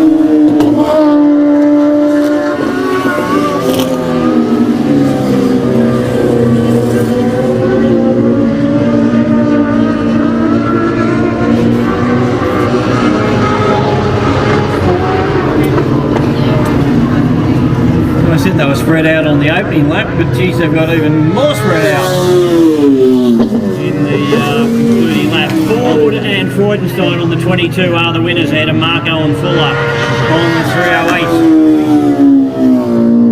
308. The 6 of Samantha O'Mealy and Brendan Denzel are in 3rd place ahead of Brett Davies, Andrew Fleming, Sean Griffiths, Julianne Lawson, and the constables were bringing up the rear. So that is the first of 3 heats for the dirt track sidecar, sponsored by Nicholson Project, who are constructors of various sporting fields throughout the state of New South Wales. Second heat coming up now. What were the numbers there, Pete? 22, 308, 6,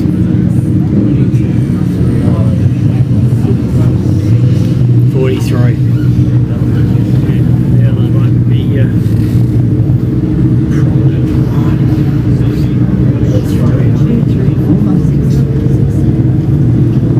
Okay, the second heat of the sidecars, sponsored by Nicholson Projects. Ken Miller and Lionel Cornwall, Trevor Harvey and Tommy White, Chad Monahan and Darren Russell, Shane Davies and Simon Smith, Jack Grosser and Corey Grosser, Jim Jobling and Tom Lee.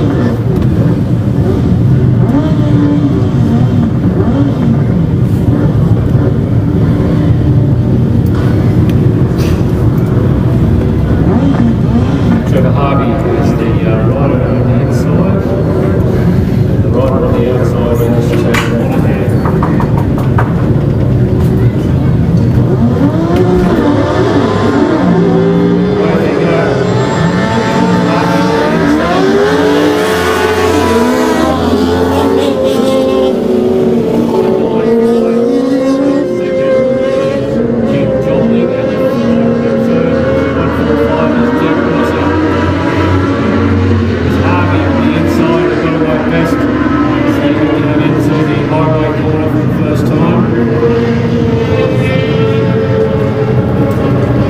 On that very wide down the track, but it still has quite a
Okay, heat number 3 coming up. Kai Frame, Michael Bryan on the 20, Bo Brearley and Tyson Keogh on the 26. The big guns, Corey and Tom Banks on the 31. Matthew Kelly and Anthony Martin on the 36.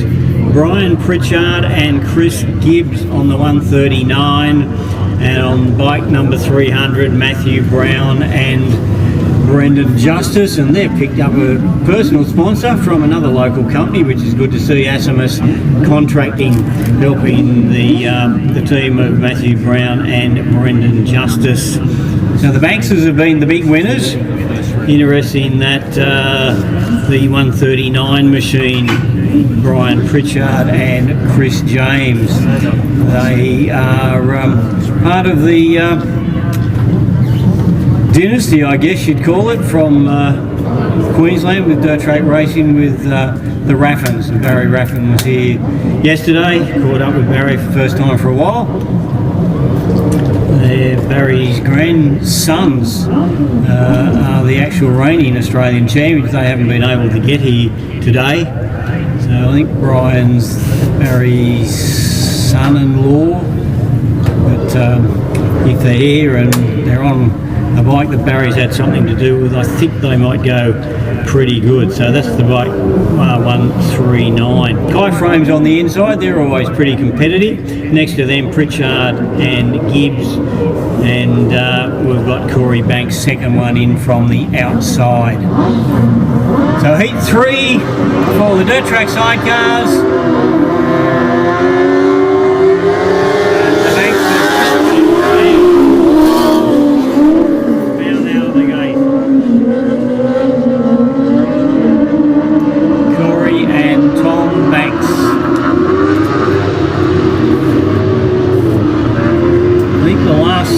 Times we've been at Bathurst in 2022, and then the years between 2014 2017 they have won each of the finals, and racing has needed to might have just got it. They look pretty good again today.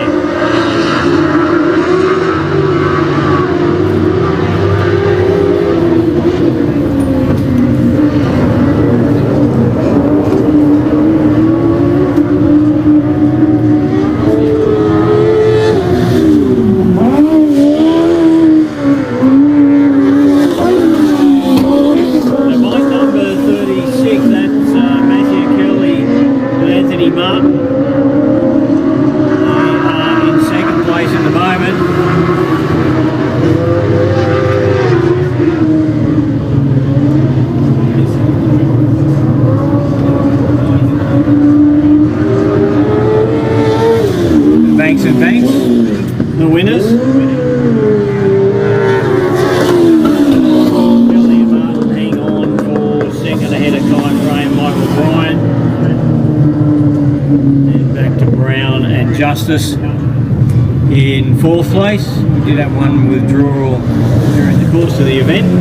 Brearley and Keogh coming in fifth, so the retirement was Pritchard and Gibbs over there on the back straight, pushing the bike into the pit area. So that completes the 3 rounds of the Dirt Track Sidecar, sponsored by Nicholson Projects. The over 40s are next. They might be older, but their certainly enthusiasm is just as strong, if not stronger, than any of the other classes we see today. Carter's Engineering sponsoring this one. They've got 3 heats. First of them coming up now. In the over 40s, by the way, in the second heat, Glenn Johnson aboard bike number 34 was actually riding bike number 4, so they want to change that in the program. Glenn Johnson aboard the Yamaha is riding bike number 4. That's in the second heat, race number 24.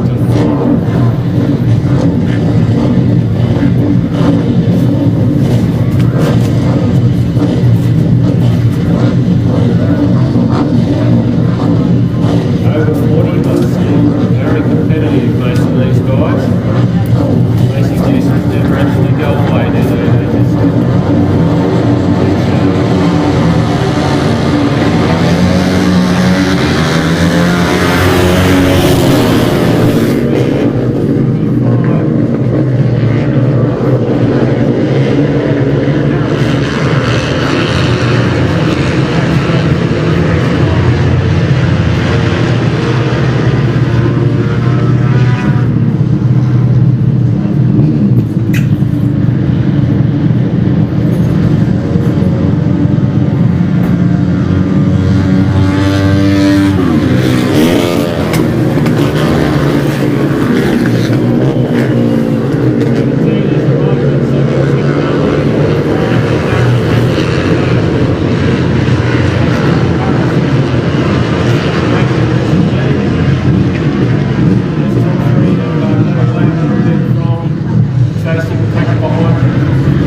Tell you a bit about Carter's Engineering, established in 2009.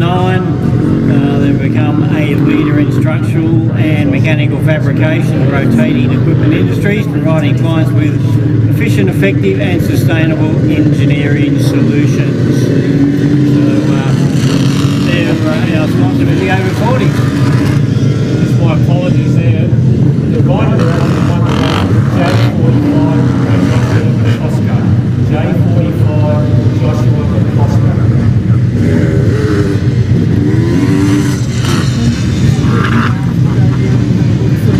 Wasn't it sequence there? Yeah, well, you have to follow through because there's no J on his shirt. Yeah.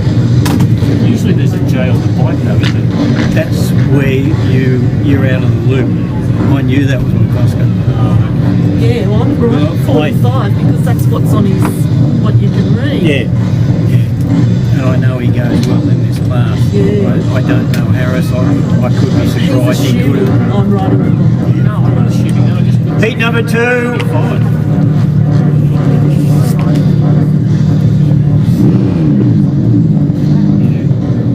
I'll just saying, if you haven't been calling them, I've got a little bit more knowledge of that because I see him right a few times a year. I know he goes by. Heat number 2. Not yet. Nearly. Are we ready? Everybody ready? Starting Marshall's still in the line at the moment. Now they're out. Tape's up. They're on their way.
They battle for the minor placings, which aren't sorted out yet.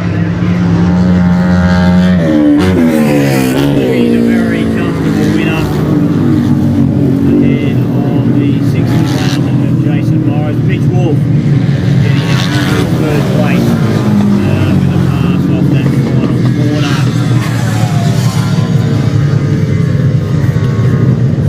corner. Okay, third heat to come. Couple of significant names, I guess, in this one. Jason Stewart on bike number 12, Ben Grabham on the 38 machine. Tim Tyrrell. Tim seems to have been racing here at this particular venue for a long time. He's on bike 327 as he's always been.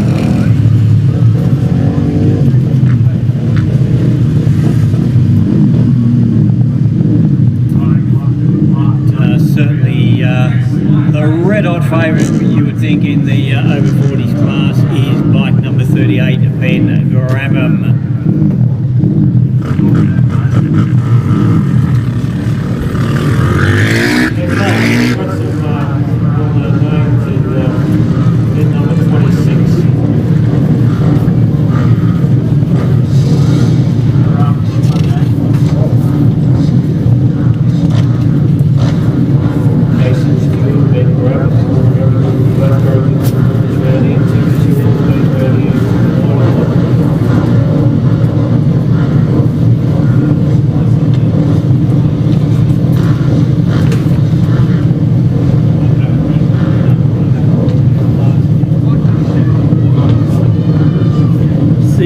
Round 1. This will be the completion of the first round. After this race, we're going to go back to the start of the program to carry on with round 2.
edition of Round Number 1 is sponsored by Partners Engineering. So if you are looking at a program, you have to now go back to the start and find the second round of heats,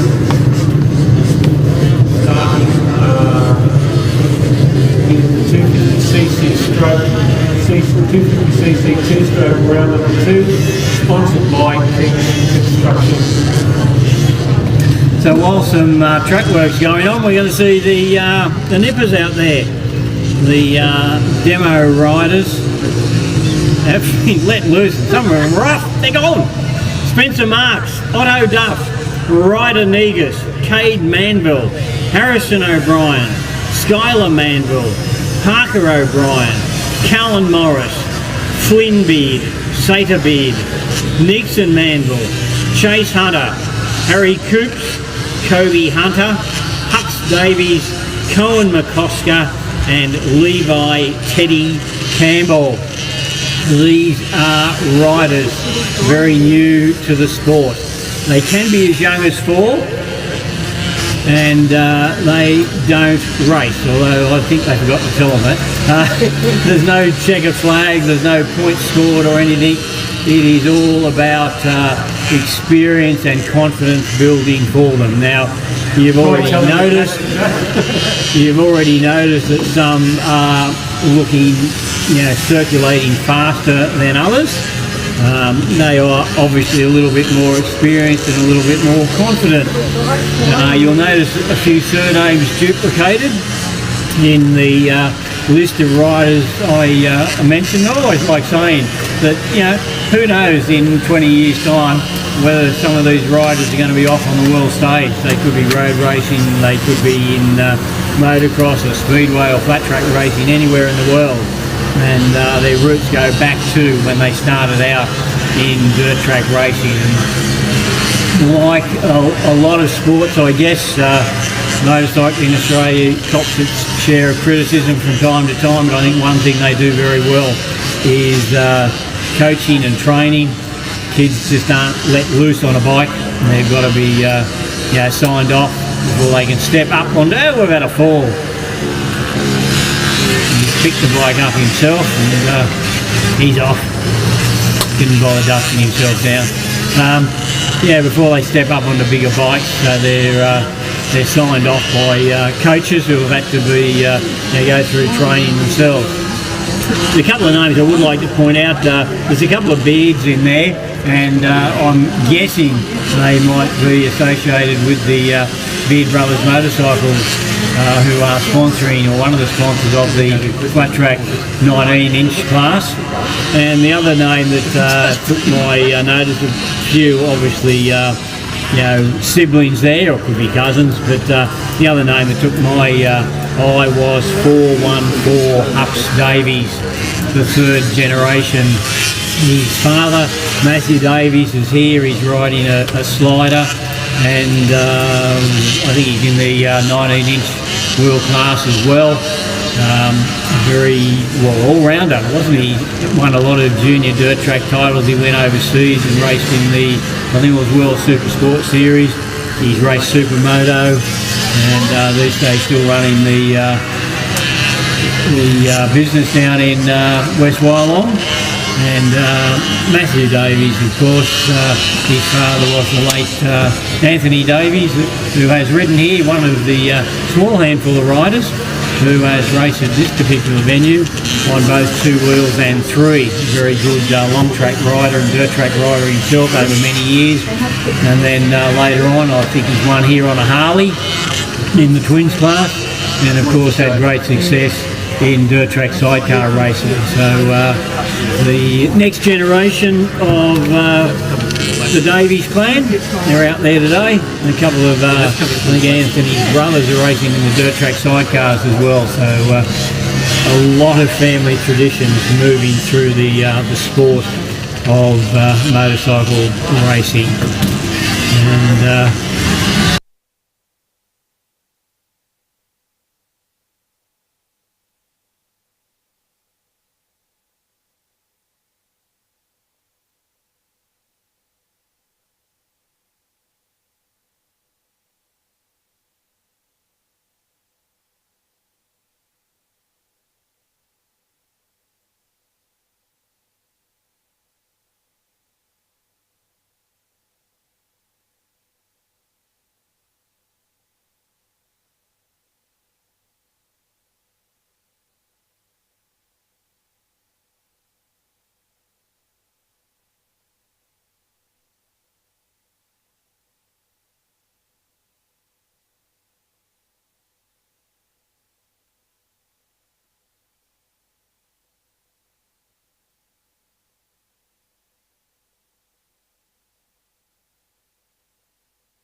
I would have gone to my local member about that. And it was about 8 months ago we got paid all the back pay for it. The auditors picked them up on it. Probably want this close so you can mute it, yeah?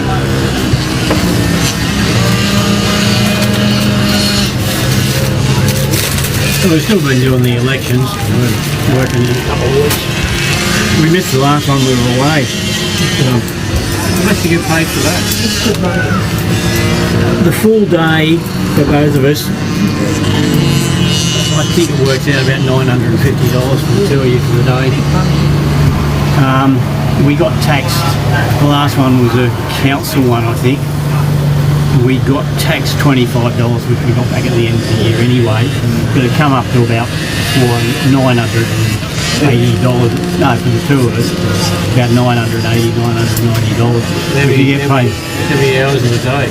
Oh, you can be there for 15 hours. You've got to be there at 7:15 in the morning, and you stay till you count. The council ones weren't too bad. You've only got the one paper, but the state and federal elections you got two. Two boxes to over. We were away in May, and I very nearly, made inquiries because we were down in Victoria. But Lorraine was in a moon boot, fell over a shadow in the kitchen and broke her ankle.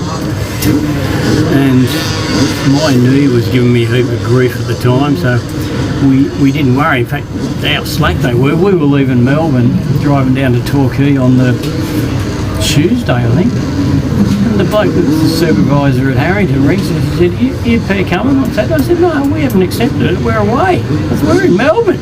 He said, oh shit. Oh. He thought we had us on the list for working. So, I'll tell you what, how good it was, voting absentee. It's all right within the state, because the state, within the state, they've got all the papers. And I thought, anyway, I looked in the paper down there, and it said, interstate vote, and there was only like 20 around the whole state, and there was one near Torquay. It was a big indoor basketball, netball complex down there. And we pulled up with a bloody queue a mile long, and I got out and I walked over and I said, interstate vote. He said, oh, you got to go around the corner around there. So I actually moved the car so Lorraine didn't have as far to walk. We walked in with two people sitting down at desks, and I went to one and Lorraine went to the other one, and they printed the paper off, and we were gone in a few minutes. Couldn't have been better, sort of thing. Yeah. When we were in New Zealand, in what, 2015, we voted online for one election that we were away for, and that worked really well. Yeah, we were up on the North Island by then.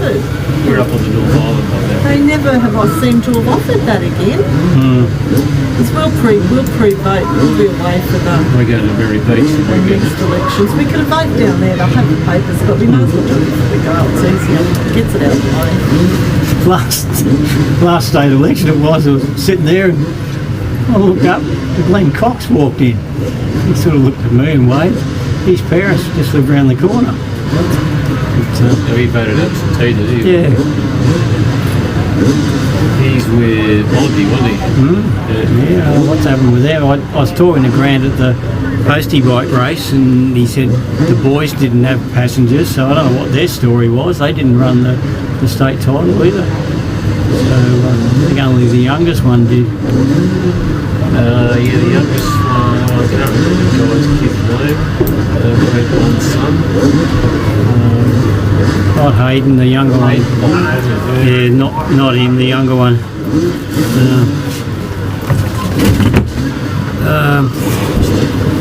So the sidecar ranks at Sydney. Darren's from Austin, right? Yeah, he blew a motor. State title. Okay, back to where we started. 250 two-stroke class, sponsored by Kish Constructions, specialising in all facets of civil construction. They're based in Bathurst, but they do travel throughout the central west region. This is the second round, so we can look back at the first round and we see that Rory Hutchinson on bike number 114 was the race winner, first time out.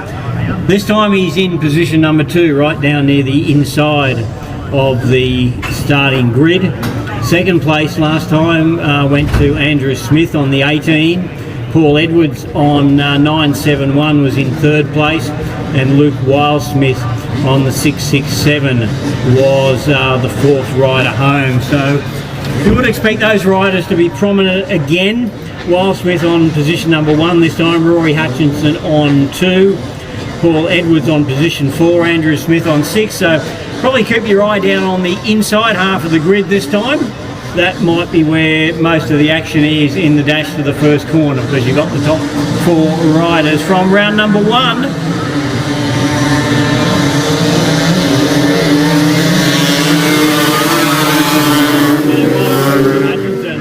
One winner already. He is leading in the second race. Perhaps a little bit tentative around the first corner on the freshly watered track.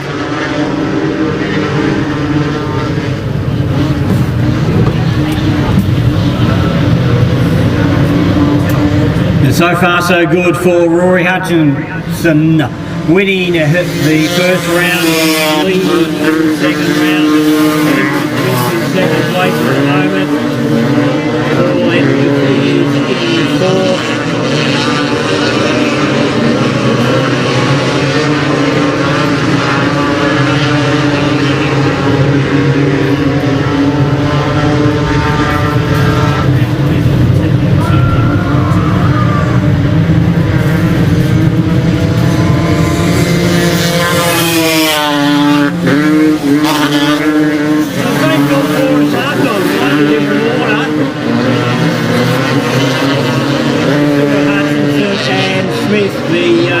Third and fourth place riders are in the opposite order they were first time out. This will be second win coming up for the rider of bike number 114. That is Rory Hutchinson.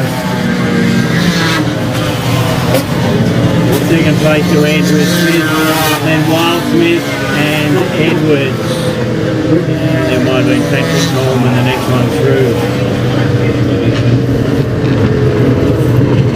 So round 2 is underway. Round 2, the first class to have round 2 was the 250s. We've got the women coming out now. They've got 2 sponsors, the Ruby 6 Hair and Beauty and Cutler Construction. Now first time out, Bryony Hendrickson got up for the win, not after a great start, but she got through to take the win, Bryony, on the FO4 machine. Second place was the 27 machine of Brooke Pollock. Pollock, not Brooke Goulding, as is listed there. Amy King on the 62 is never far away. And Taylor Street was in 4th place ahead of Laura Saxon. So Pollock will come out of position number 9, King's pretty much in the middle, position 6, Bryony Hendrickson down on the inside at position number 3. Thanks, Lyndall. And Taylor Street out wide on the track on position number 10, just outside of Brooke Pollock. Okay, so Brooke Pollock, that's 27, one from Hooligan. She's gone back to her name. So Hendrickson in position 3 was the first start winner. Pollock, who is about 2/3 of the way out of position 9, she was second. And 62 of Amy King, she's about half distance out, position 6. And she was third.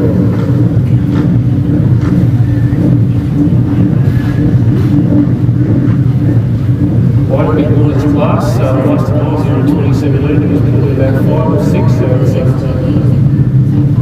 gradually expanded exponentially in 5.5 years since I've been here. It's good to see the young ladies getting involved. And as we've seen so far, some of them can go quite quickly.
Yeah, big effort from Taylor Street. She had the wobbles coming out of the start, very untidy for the first 20 or 30 metres, so she had a lot of ground to make up, and I think she's got herself up to third place there, so that's a pretty good effort from her. But again, very competitive race from the women. 254 stroke is next. KMA Engineering, the sponsor, and in the first round of this one we had Angus Hutchinson. We already had Rory Hutchinson score a double in his first 2 rounds in the 2-stroke class. So Angus trying to match it this time out. He won the first round. He starts from the very outside gate in this second round. That is Angus Hutchinson. And Cody Lewis on the 122 machine. He will come out of position number 9. And James Sorty, who was placed 3rd, he will come out of position 11. So certainly the case here. I think keep your eye on the outside half of the grid, because that's where you'll see the top 3 riders from the previous round. Angus Hutchinson, the winner on bike 14, the 122 of Cody Lewis, and the 157 of James Sorty.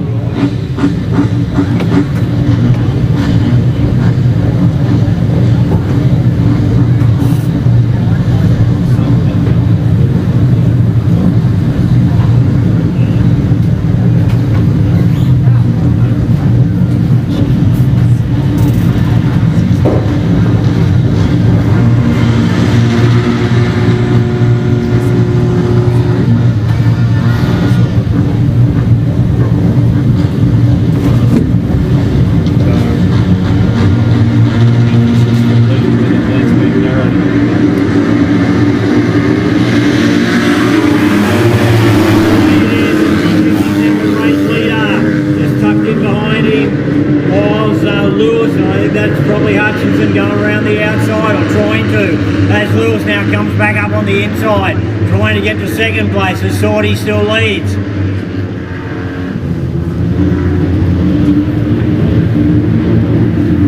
Sorty, Lewis and Hutchinson the order. Top 3 in the first heat. Second order this time. O'Donnell in 4th place. Sorty the outside now, seriously challenged by Lewis on the inside. Lewis didn't leave much room there for Sorty as he took made the pass. It's Hutchinson now, down low on the track, trying to get on tour, side by side with Sorty.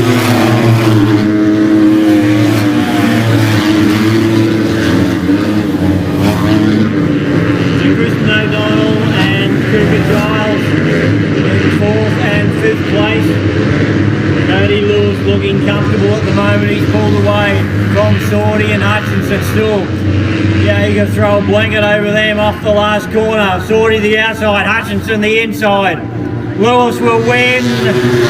Oh, I think Hutchinson just got there ahead of Sorty.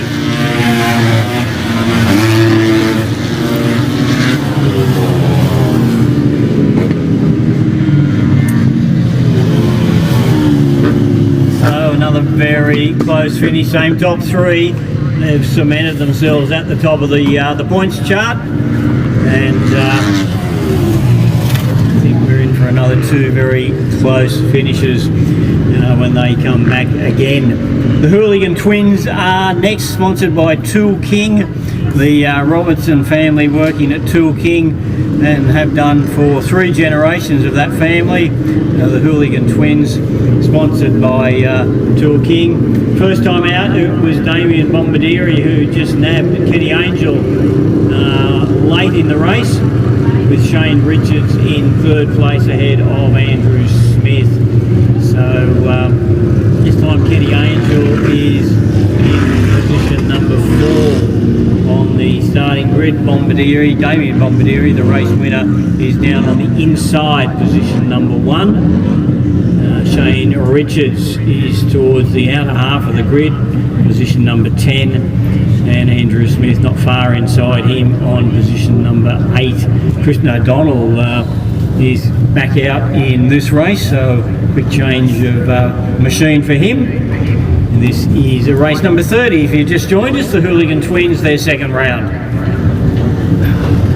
Yeah, Damien Bombardier, the first heat winner. He was right on the outside, now he's right down on the inside.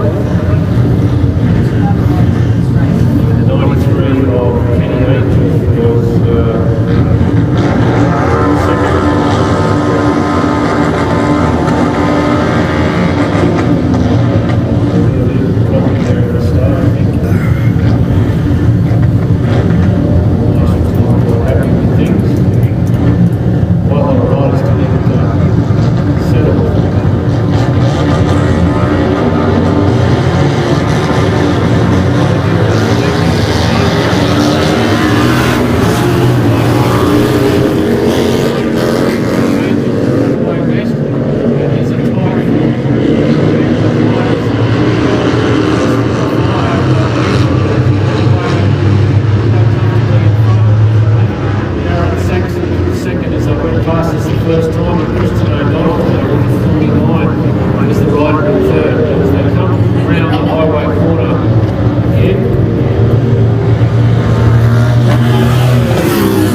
I think that's twice now he's been done from behind, Kenny Angel, so still very much in the mix, but it's 2 strikes to Damien Bombardieri in the first 2 rounds.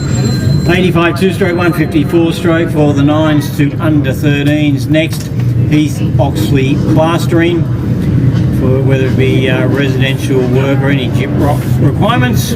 Do yourself a good favour there, contact Heath Oxley plastering. Again, based in Bathurst, but they do service the entire central western region of New South Wales. Then you can contact Heath to line up a job. Okay, 2 weeks of the juniors. Sam Drain was the winner first time out in his race. He is on bike number 7. He will go off position number 12.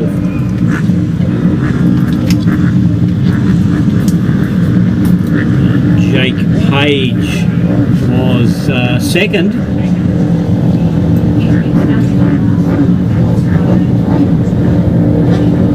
Jake Page on bike 552. He will come off position number 4. Nico Donovan on the 177. He was placed in his first heat.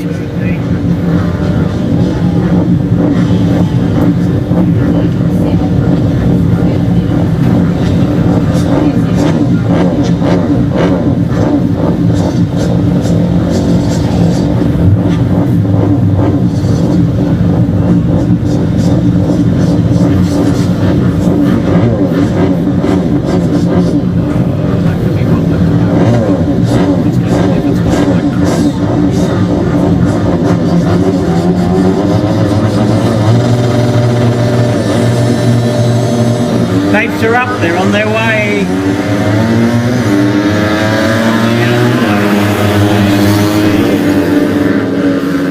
Grady trying to go with him, but Drain has opened up a nice little lead for him, stretching out even further as they go down the back straight on this opening lap.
Races we've seen so far. Sam Drain dominant, Craig Page pretty comfortable in second place, Nico Donovan equally comfortable in third.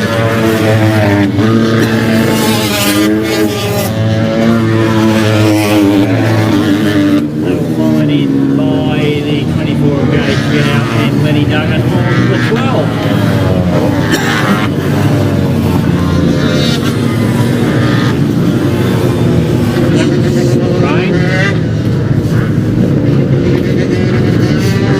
Rain was the winner,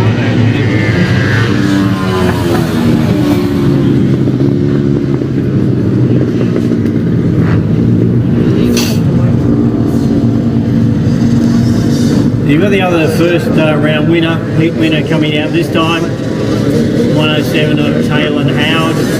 So got Hugo Holmes on the 5 and Hugh Hope Hodgins on the 06. Cooper Antone in this one as well, so another strong heat. Might be a little bit more closely matched between probably 3 or 4 riders this time, whereas Drain was fairly dominant in that last one. This is race number 32.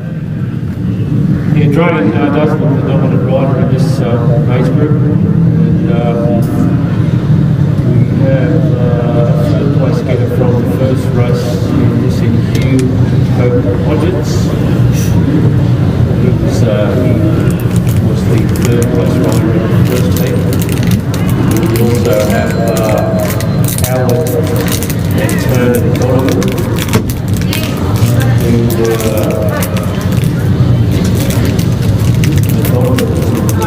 so we have Howard and Tone, as well as Hodgins, who were placed in the top 3 in the first run of Pete Oxley, Wisconsin. Overall grade, 312.169.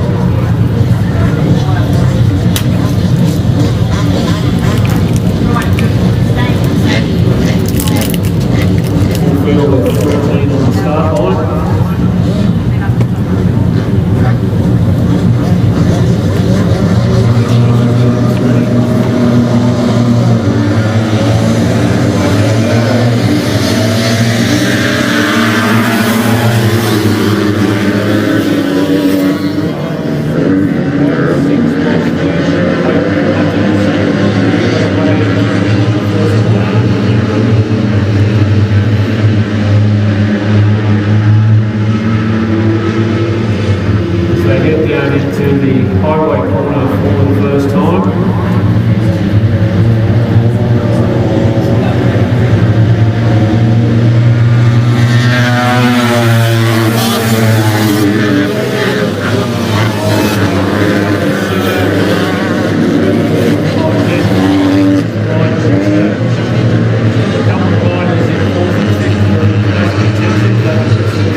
race there by time. We didn't get away all that quickly from the start, made it a lot of round. And did really well to get in third spot in the second heat of this round, race number 32 of the 85 to 150cc 93rd, sponsored by Heath Oxley from Glasgow.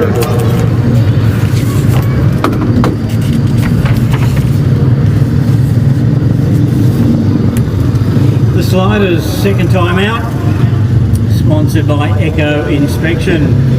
Grant Sharnick, Michael Slade, Harrison Ryan, Jason Stewart, Jack Morrison, Damien Bombardieri, Mitchell Watson, Aidan Clare, Julian Bombardieri, Anthony Dahl, Mark Collins, Taylor Street, Jed List and Zane Kelleher. Looks a lot stronger than the second heat coming up. First time out, Jordan Dahl had a win. He goes from position number 2 this time. He's on bike number 43. And Jack Morrison won the other heat. He's on bike number 13, and he has drawn position number 13. So the 2 heat winners from the previous round out this time, with a lot of other very quick opponents. Harrison Ryan was placed second, Jason Stewart was placed second, Aidan Clare was placed third, Zane Kelleher was placed third. So we've got the top 3 from both heats drawn in this one heat this time around. So much tougher heat, and probably going to be a good indication for us as to outcome later on tonight when we get to the final. I guess that means if all the a lot of the good ones are in this one, there's plenty of good points up for grabs when the second heat comes out. We'll worry about the first one. There's a man up there, isn't there? Yeah. Thank you. That's okay.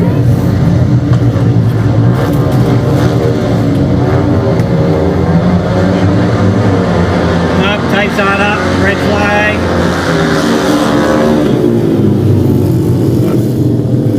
Tape's not up evenly.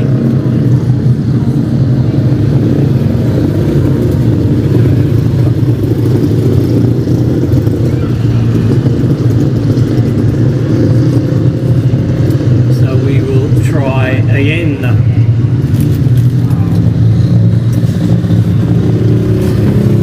Glenn made a comment earlier about luck of the draw, and that's just the way it falls sometimes. You can get a very what turns out to be a top-heavy heat, and another heat where I'm sure the riders, when they come out for the second heat, will think, gee, I've a big chance of getting some good points here, which boosts their chances of going direct to the final.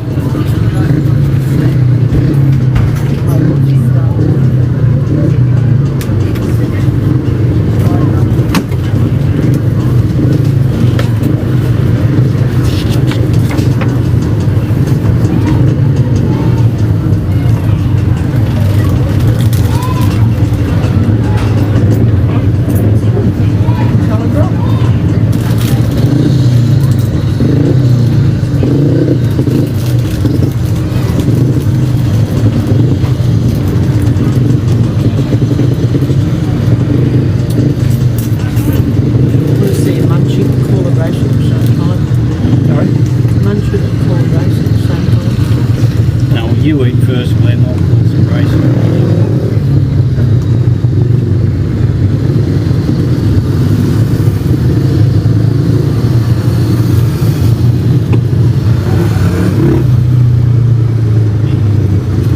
Great service, isn't it?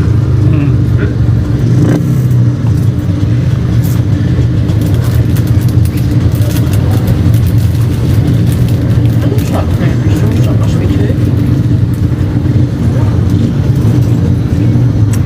Okay, Long Track Slider, sponsored by Echo Inspection. They offering a wide range of non-destructive testing solutions. So if you need anything in that field, they are the people to contact. Echo Inspection, sponsoring the Long Track Slider class. We're up to the 2 heats in the second round. This is the first of them. It is event number 33 on the program. Hayden Clare down on the inside, Grant Sharnick on the outside. As I said, I think we've got the top three from both heats from round number one all been placed into this particular heat. We see the lineup on the track at the moment. Good start this time.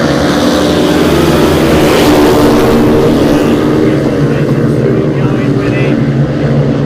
Michael Slade is in fifth place with some ground to make up. One rider really cops a face full of dirt. A couple of one or two down over there on the back straight.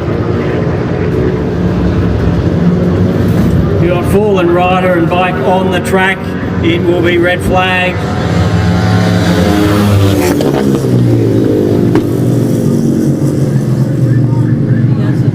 Not quite sure what happened over there. I saw one rider get really filled in with a face full of dirt, and I think maybe the other one or two coming through might have suffered a similar fate and had to take evasive action. I think one's up. No, they're both on the ground. One's moving, the other one's not. One's over here, one's on the far side.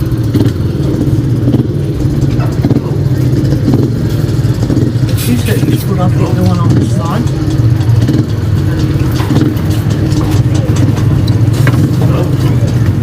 Yeah.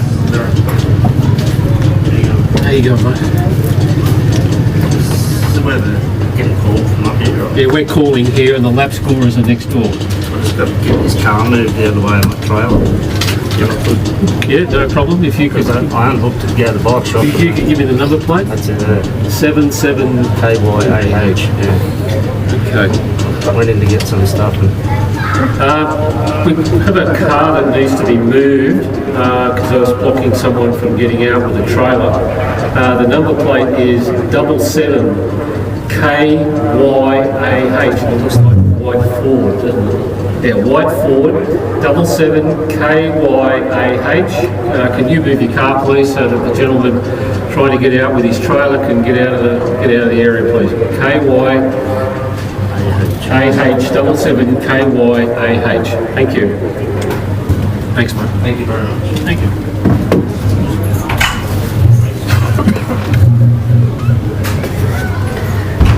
Mark Collins' bike's on the trailer. So he was one of them. That would have been the bike that was over here. Over there. That bike probably, I don't know. Riders are on either side of the track. One's up. Get it. One's up. He's Is It's nice. It's lovely. Anthony Dahl. Anthony Dahl and Mark Collins, so two older bodies.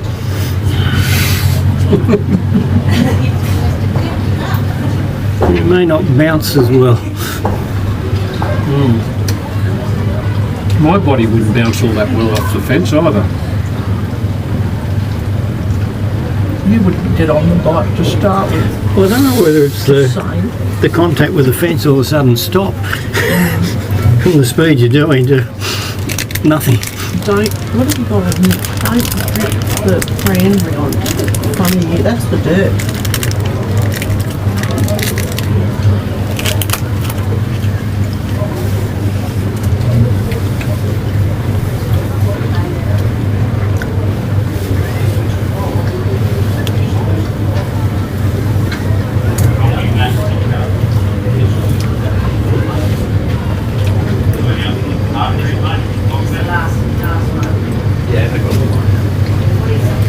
I noticed Kelleher pushing his bike back too. He wasn't involved, but he pushed the bike back. So I don't know whether he had a problem or not. I'm a bit surprised no British clubs picked him up too, Pete.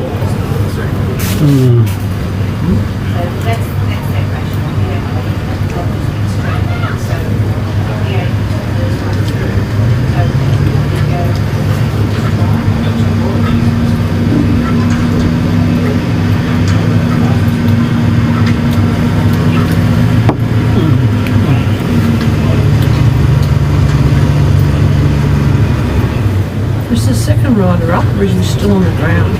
I don't know where he is. Okay. Anthony Dawes up. I saw him get up. Unless Mark's still behind the... And what's the road? Oh yeah, there's, I can see somebody out there. He might still be down on the track. I thought paramedics came back and they're under that red thing now. There must be other ones over.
know if Leslie's here. No, she's not. Okay, I just have been in contact with the officials. The two riders to come down were Anthony Daw, bike 43, and Mark Collins on the 46. Anthony's got a bit of possibly a knock to his foot. Mark Collins is in the paramedic vehicle. Would look to be a shoulder or collarbone injury from the impact of the fall. So he's just been assessed in the vehicle over there. And when this little bit of track work is completed, we will be underway with a rerun, obviously without those two riders. So first real incident we've had, but thankfully, hopefully nothing too serious for either of those guys. Yeah. Have your lunch.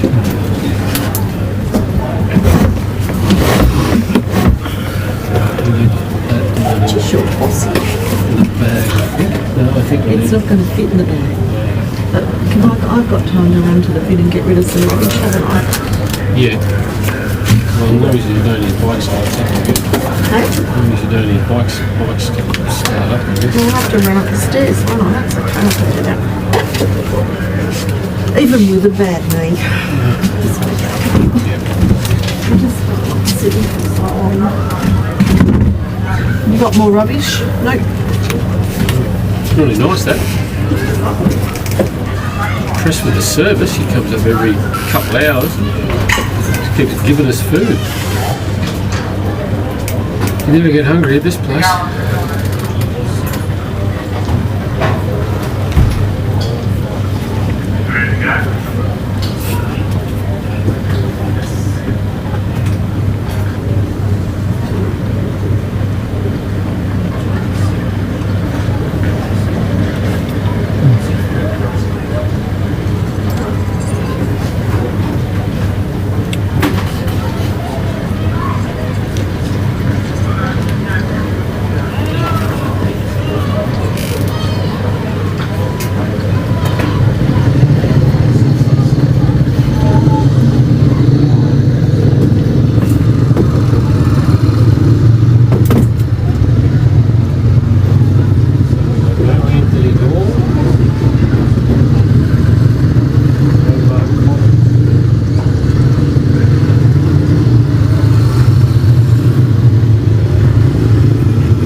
entries.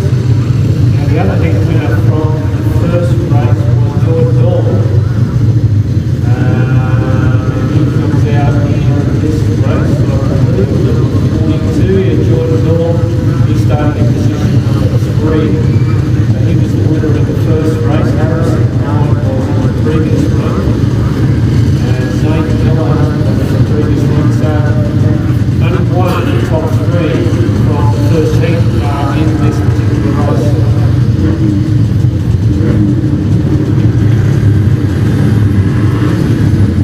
Sponsored by Eco Inspection.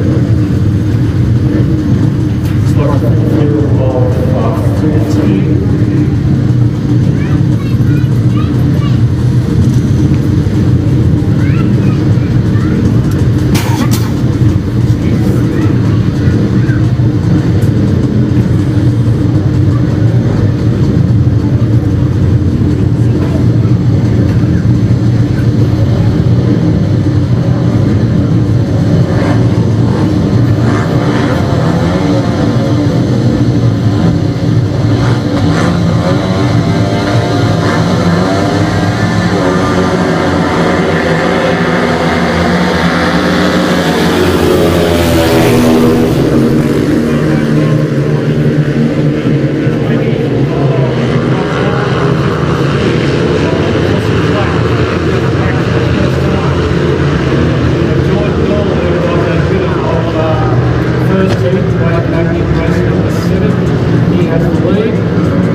Yes, they do play a 16, which is race number 60. So that's a place that we're looking forward to play program. Now we're on to race number 35, which is sponsored by Building Engineering and Fabrication. And this is the program number no cost of two. The first one was 31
of the second round.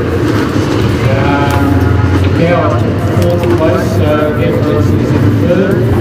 So Banks and Wicks are the equal leaders at this point.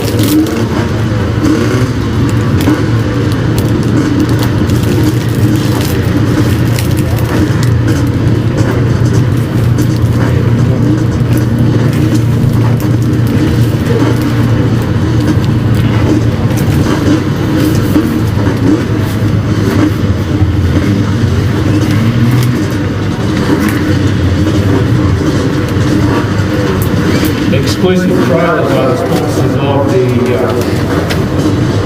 Unlimited Two-Stroke.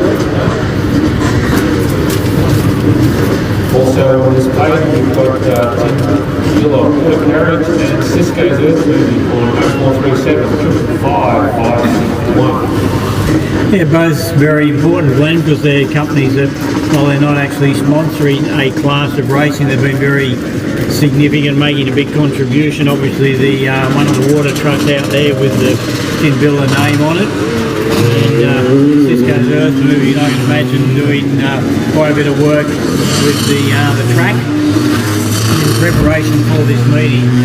So, very significant contribution both those companies are making.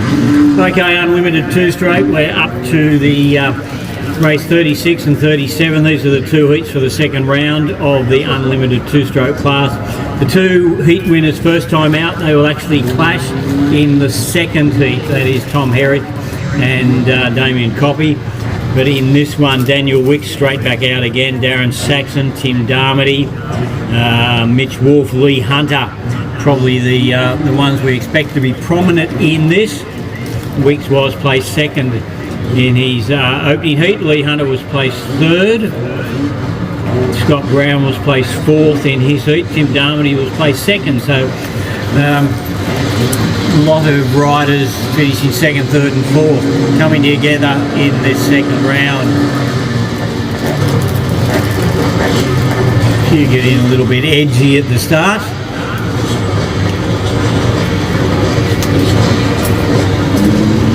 Notice an ambulance on the infield there, so maybe Mark Collins is being transported to hospital.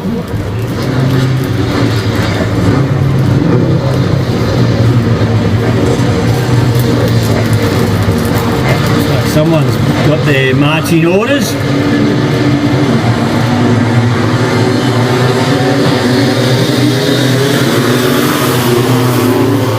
Makes a good start, comes up track to get a better run to the first corner. Lee Hunter is in behind him in second place as they head to the back straight.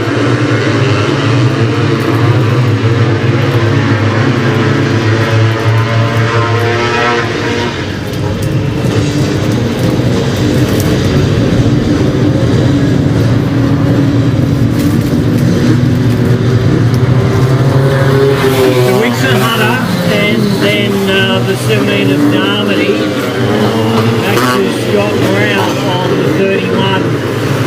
Focus mainly on the battle for second and third at the moment. That's Hunter sitting in second place, Tim Darmody in third. Into the Main Straight, lap to go, board is out, Wicks clear.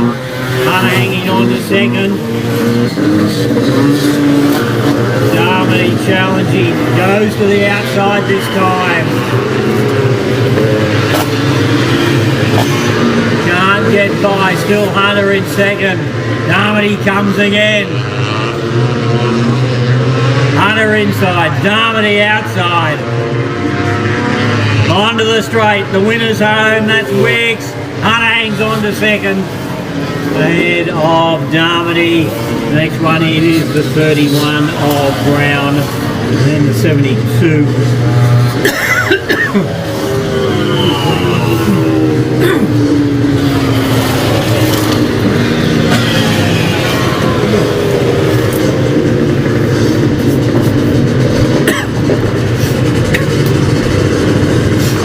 Okay, the Unlimited Two-Stroke in for race number 37, and we have the clash of two 30 seconds.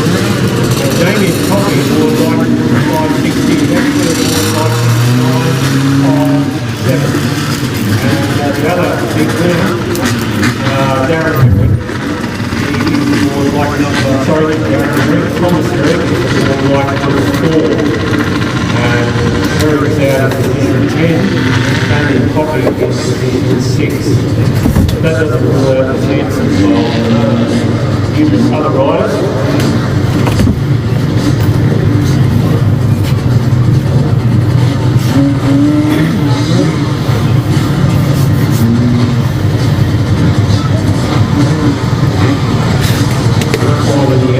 Basically, that's called earlier in this.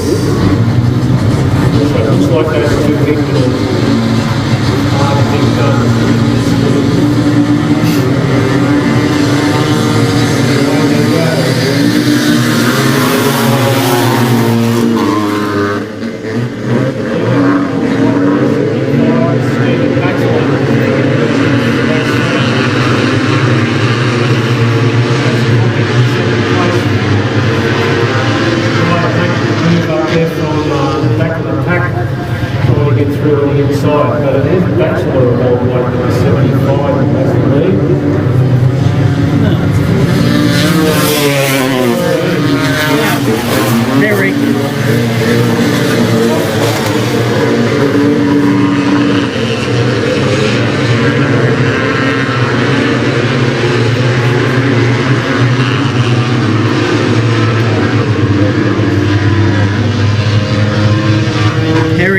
We've got a fallen rider over here, mate.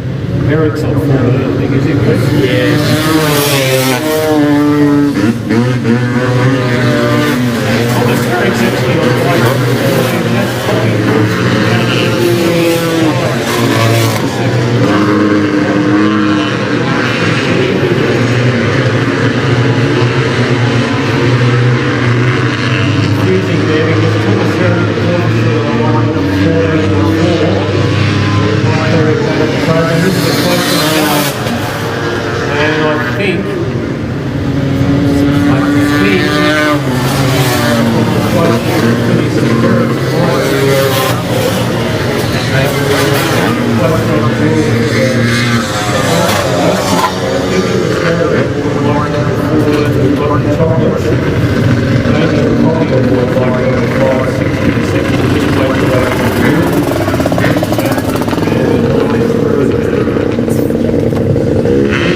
Demolition sliders coming on the track, fancy motors. I think we'll back to Peter. The airport is still in there might be a situation where Mark Collins will be the lead or have to be transferred to hospital, which possibly happens. Okay, that throws open this class, obviously, because Mark Collins did win the first heat of the Evolution slider class. So increases the chance now of Matthew Davies, who was placed second in that opening round, to step up maybe to the top of the podium.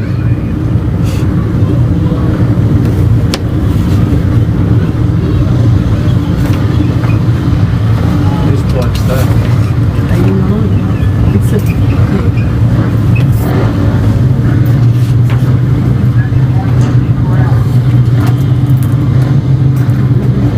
Okay, depleted field. I know there was a couple that didn't start the first time around, had mechanical issues, so things haven't improved for them, as one left a little bit prematurely.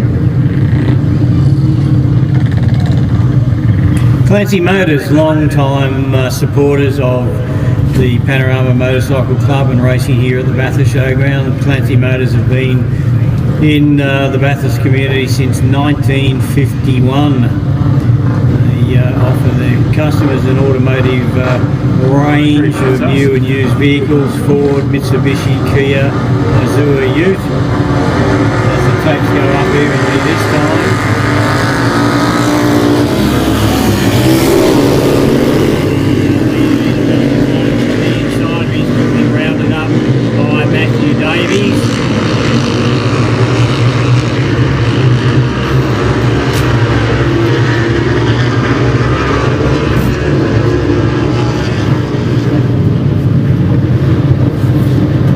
Matthew Davies, as I said, was placed second in the opening round behind Mark Collins, who is now sidelined.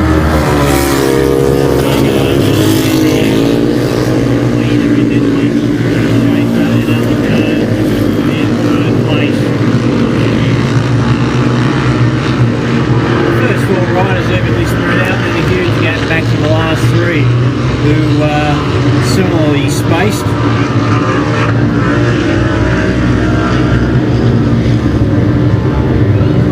One to go for Davies.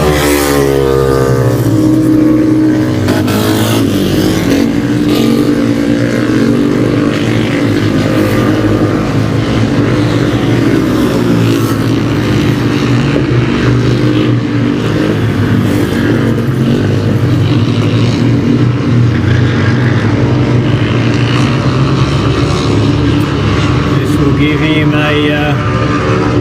pretty good lead after two of the four rounds. Matthew Davies comfortably the winner. Second place is the 25 Shane Baker in third place, and the 18 of Alan Jones, and the 15 of Brendan Little. So non-starters, there were a few, weren't there? The couple that didn't fire up for the first round. And we also lost Collins as well. So that's two rounds done for the Demolition Slider class, sponsored by Clancy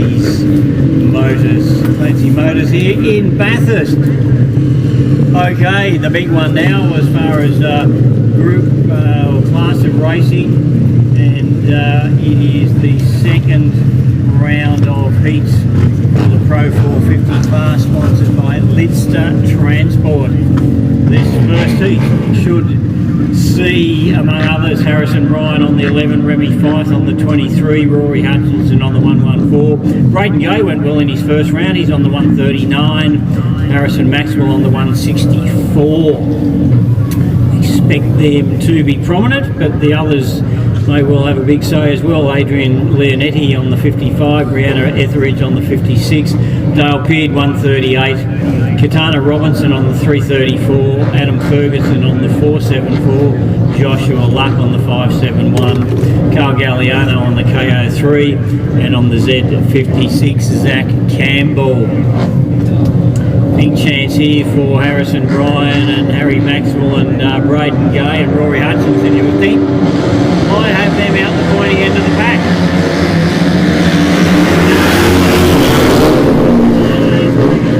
Ryan moves around the outside. Braden Gay there in third place, out wide on the track as they entered the back straight the first time. Here's Harrison Ryan, who's got a pretty good lead. We've got a couple down. Two down over on turn number 3. It is red flagged again, one of the riders. Picked himself up and not. Two bikes down, I think. One rider's up front, the other rider's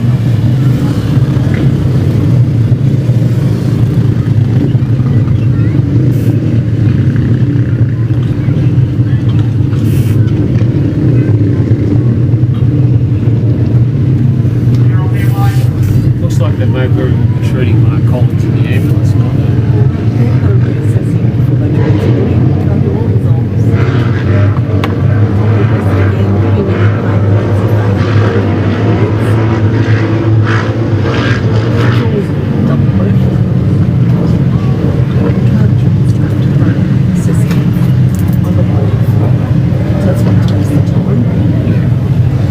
least he's able to be coping with that while there's something going on the track. Yeah.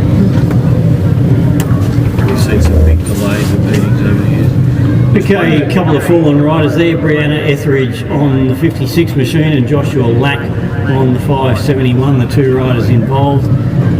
Lack was up on his feet pretty smartly.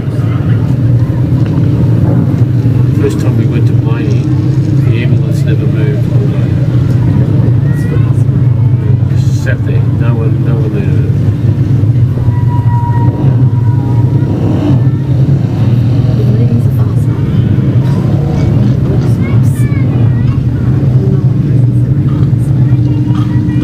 Well, that's what Kelvin Taylor bangs on about, there's a full start there, that happens. But why do they go back to the pits and refuel when they don't need to? I'm sure when he was a rider, he was party to doing that anyway. So he's Because that's what they did. yeah.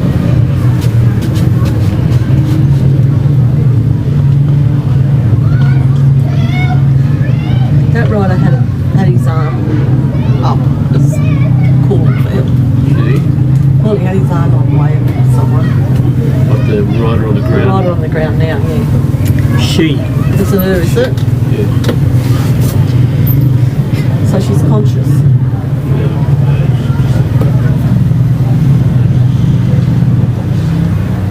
Why don't they always park in front of them? They block your view, Peter.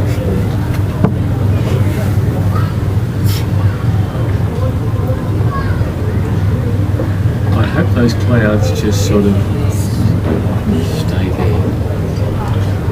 This gap needs to fill in. Where was the sun yesterday afternoon? Oh, Up there or yeah, there? until the clouds come over, Yeah, it but was where was it in the sky? Straight ahead, yeah. where the blue is. We don't want that, do we? and boy was it hot. There's more clouds falling. No? There's more clouds coming. That's good, eh? Nice and overcast.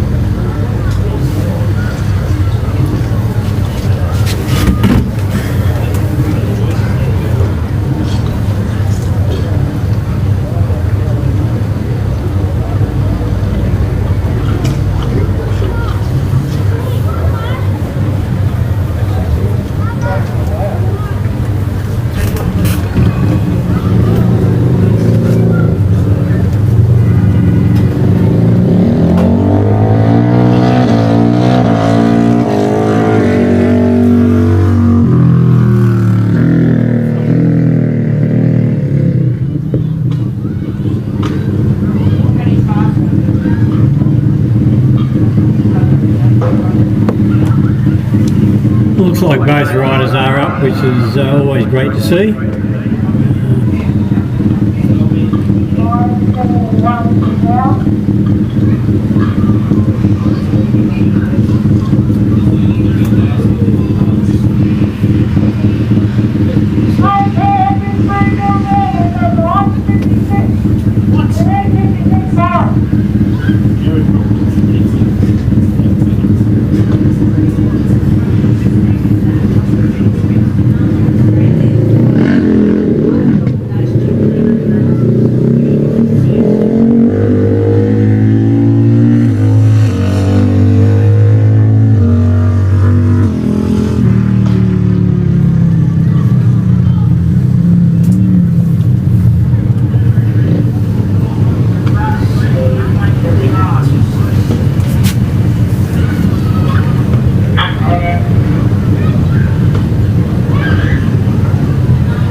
Where's the paramedic vehicle gone? Gone back there.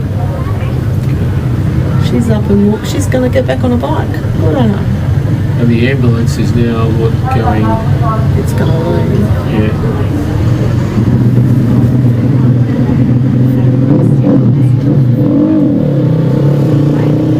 Looks like it's going in the okay. So Brianna Etheridge back on the bike, heading back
you're trying to find your spot in the program. Next one is obviously event number 40, the second of the heats in this second round, and looking down the field quickly, you would expect that Daniel Wicks and Damien Copy, Wicks on the 176, Copy on the 560, they will be the ones to fight this out.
Lids to Transport, the sponsors of this Pro 450 class, family-owned business providing a daily transport service from Sydney to Bathurst and surrounding areas in the central west of New South Wales. So whether it be a parcel, a pallet or a full load, they can organise that transport for you.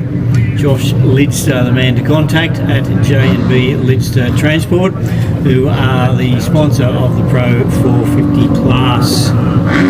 At least a little bit of water being put down on the in front of the starting grid.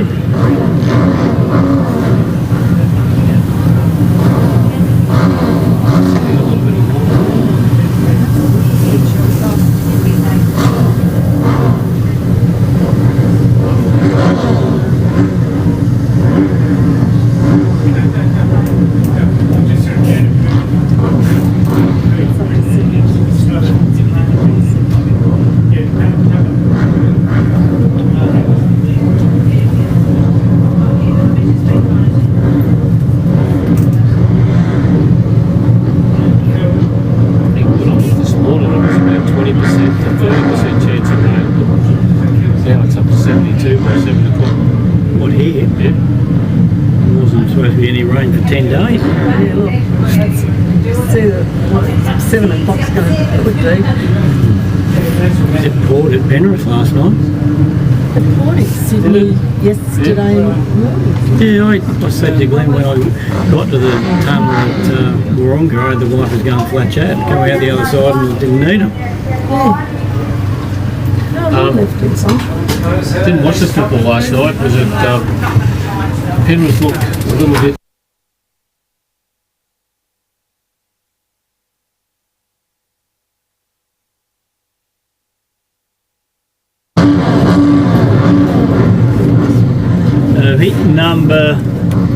Heat number 3. Who have we got in? This one, Cody Lewis is there on the 122. Angus Hutchins at 141. David Smith, Dale Lazy.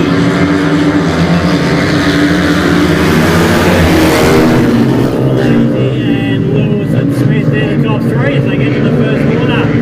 Lazy in front, Lewis. White jacket trying to get up on the inside of him. David Smith, a very close third at the moment.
Down the straight for the last line, Lazy.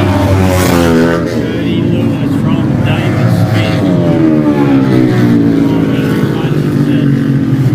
And the 62 of Amy King in 5th place.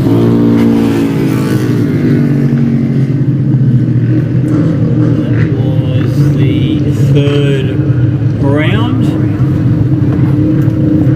4th round next. Pretty prominent names from the first round in this one. Thomas Donnelly on the 9, Kaishan Will on the 25, Ben Graham on the 38. 62 is Connor Ryan, James Sordy on the 157. This will be the 4th heat of the 2nd round.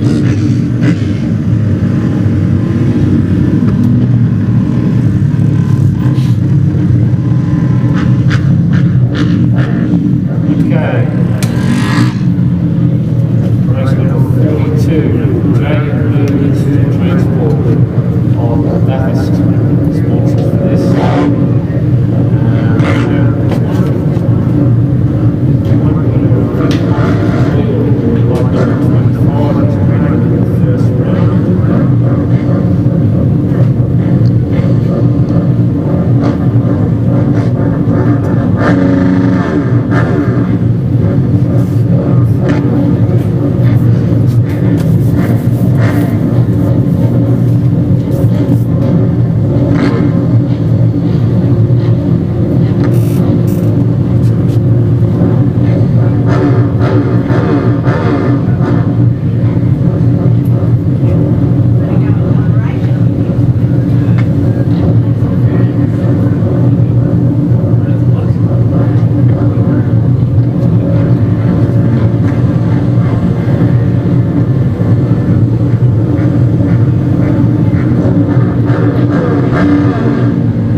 head down into the bottom corner, there's three in very close proximity.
Challenge up to him. Edward Graham is in this one on the 39, Wade O'Keefe on the 84, Mackenzie Charles on the 103, Luke Bush on the 120, Derek Hingerty was okay in his first round on the 217, and Grant Sharnock on the 329. So some heats are easier than others, I think that's all we can say, but no foregone conclusion with the starts obviously being so important. But second of three opportunities for riders to accumulate points, either go direct to the final, or at worst get into the repechage. Jared Brook from position number 8.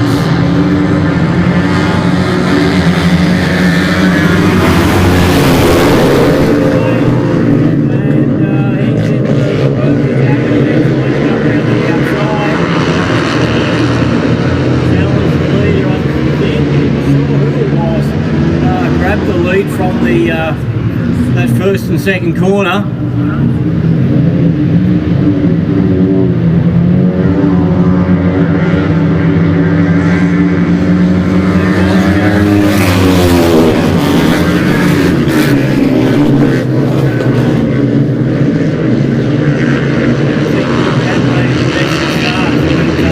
He did, and once he's got to the front, he's stretching that advantage out quite significantly now, with Luke Bush in second place.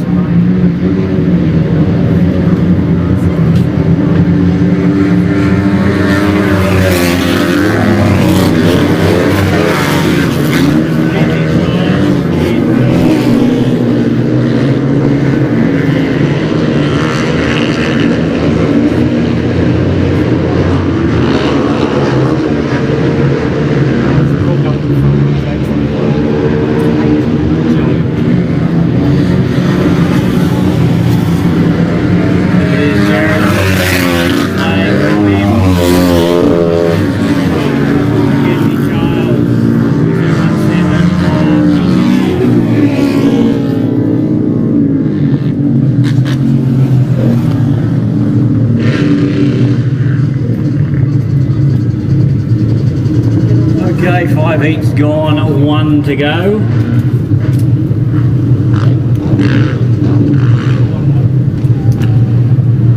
Well, there's some to wrap up the second round.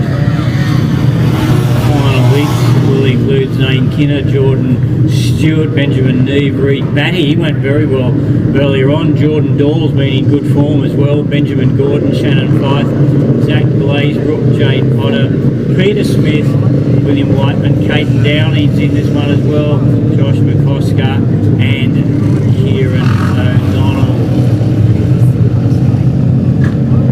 Okay, this is the last heat of round number 2 for the Pro 450s.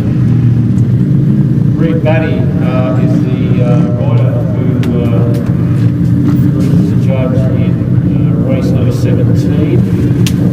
A number of the riders have got themselves in good position. Brooke, Wheel, Gravel, and also Harrison Ryan, and Daniel Wicks, and Cody Lewis have all got themselves in pretty good positions.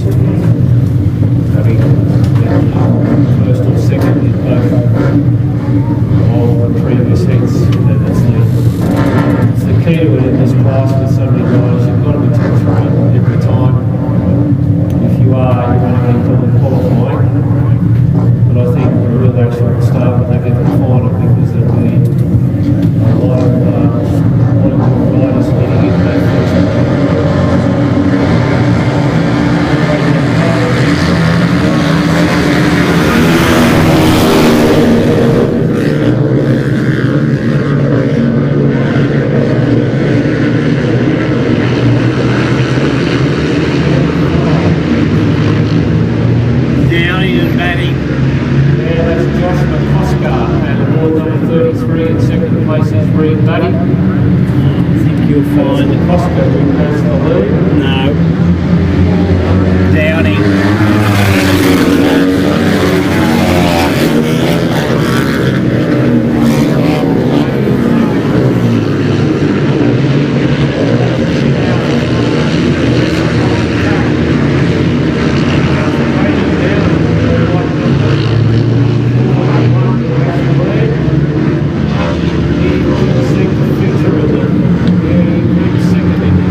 First heat again. Jet will be in the next heat, but some really good young riders coming through in this particular age bracket. James Wood on the 7, Jackson Smith the 8, Michael Price 19, Jet Carter 25, Jaden Holder 27, Braden Ferner 33, William Hunt 46, Gotts is on the 79, Bodie Page, as I said, is on the 174, Jaden Roberts 223, Cooper Taylor 227, Riley Nauta 422. I think he was back in the pack first time out. Billy Ryan 526, and Lachlan Russell, another one who's well and truly into junior speedway these days. Lachlan Russell is on the 555, and ironically he finished 5th in his first heat. Alright, event 45 on the program. Heat 3 is the first of the heats in the second round. Tapes are up, they are on their way.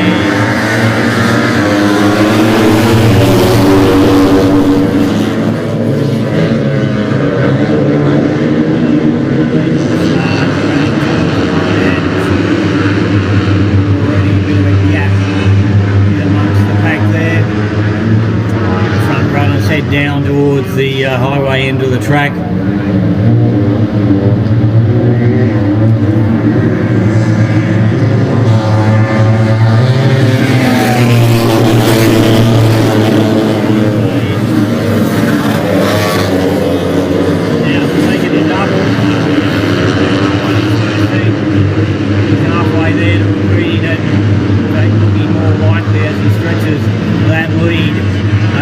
Of the field.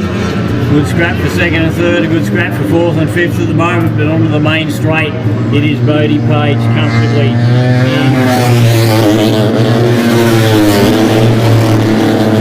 27 and 8 Hooligan and the 25 of Jet Carter. Second and third place. The further the race goes, it seems the further Bodie Page goes ahead. Off the final corner, the run down the straight. The checkered flag is waiting. It's waved in front of him for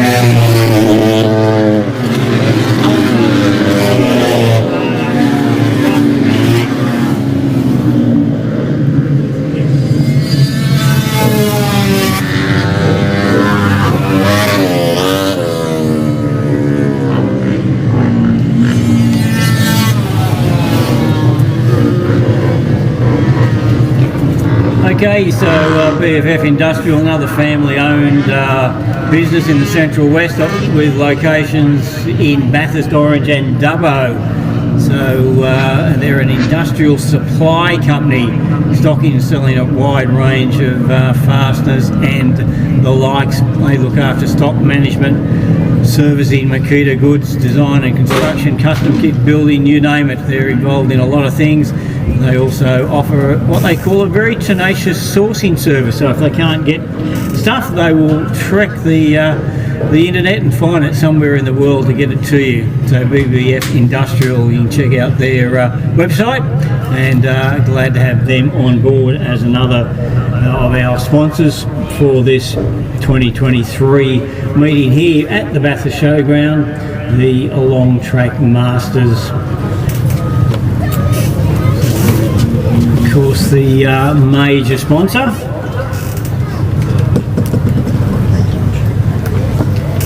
is a very new business, only a couple of years old now, Group 1 Site Services. They're on board for this year and next year as the major sponsor of the Bathurst Long Track Masters.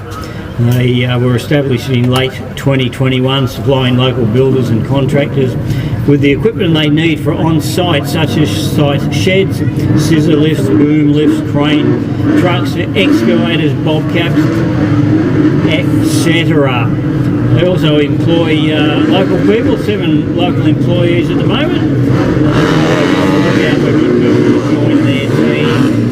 So bear them in mind if you are in business out this way. You may well know about them. If not, look them up. They're a great sponsor of motorcycle racing, as the naming right sponsor for this year and next year. Group 1 Site Services.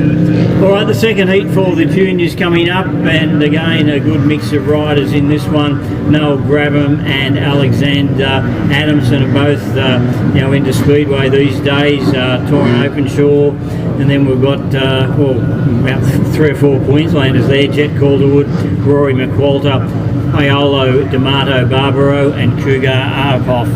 So good Queensland contingent have come down, and I don't think they came down to make the numbers up. Okay, Jet Calderwood on his first ride.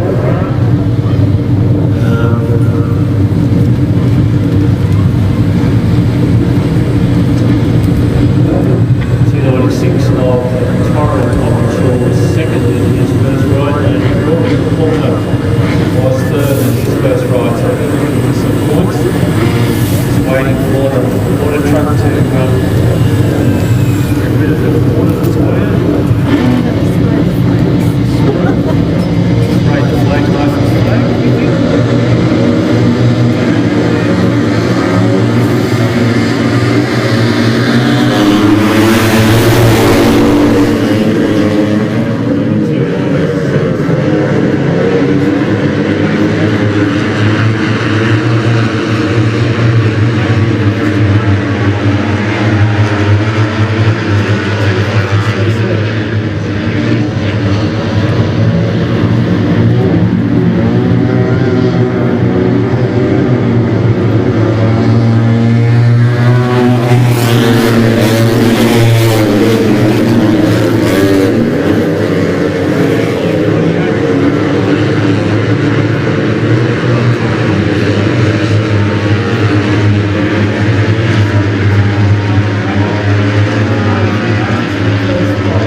F Industrial, and that completes the second round of fix.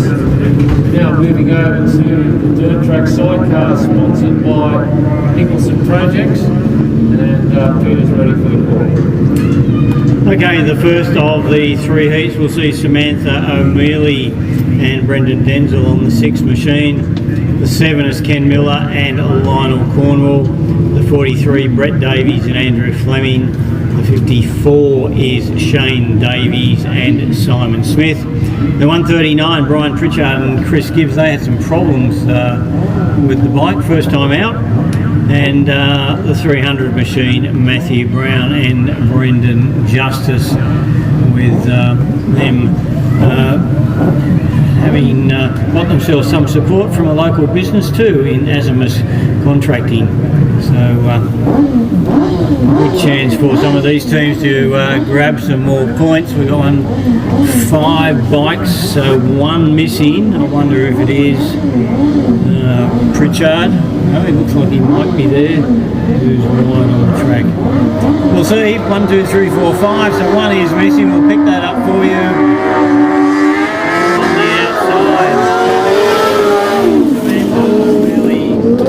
Brian Pritchard and Chris Gibbs have cured whatever was wrong first time out, and they are leading as they head to the back straight on this opening lap.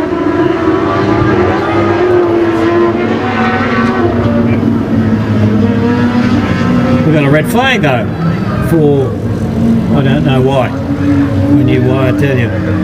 We've got problems. We've had an incident over on the back straight, which I completely missed. So one rider or passenger still down on the track at the moment.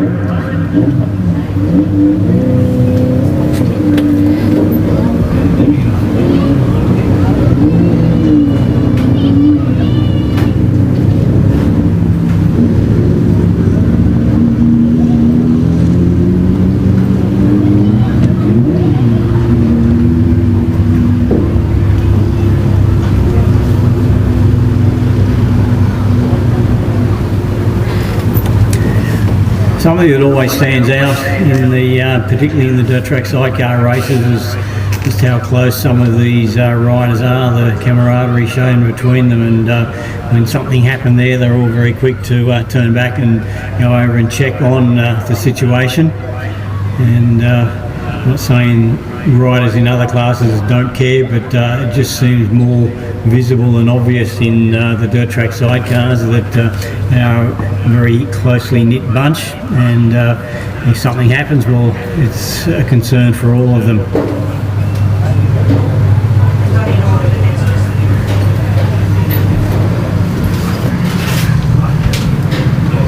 And that's a part of the sport that we really like to see, is the camaraderie between people. Not only when they're actually competing, also but when their careers are finished. A lot of sportsmen become good mates, and even if they were fierce rivals on the field or the track, they become good mates and have lifelong friendships. Most of the time. Most of the time, yeah. One particular Danish rider I don't think I could ever become friends with.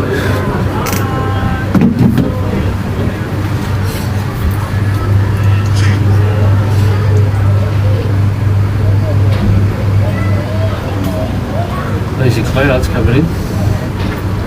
That fan is on rotate now, so that should help you. Not sure which bike it was even.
Okay, just waiting for the bikes to come back to their positions for a rerun.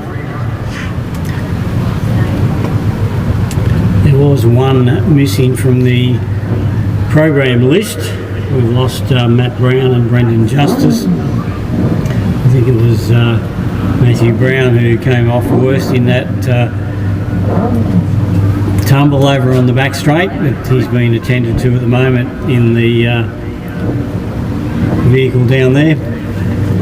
We've got all the other four back on the line. Brian Pritchard and Chris Gibbs. DNF first time. Looked pretty good this time. Jump into an early lead ahead of Samantha O'Mealy and Brendan Denzel. Already on that run down the back straight.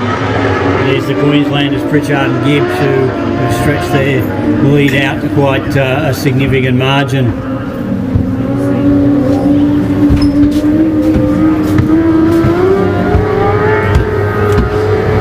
Some movement behind them on that opening lap.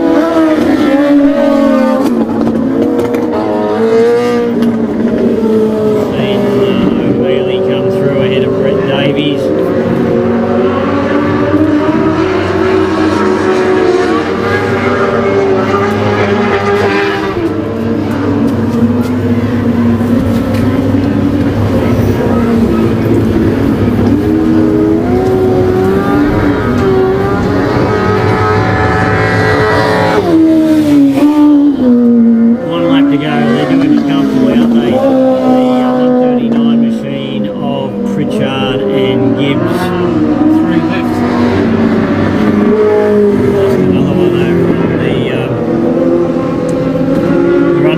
Straight.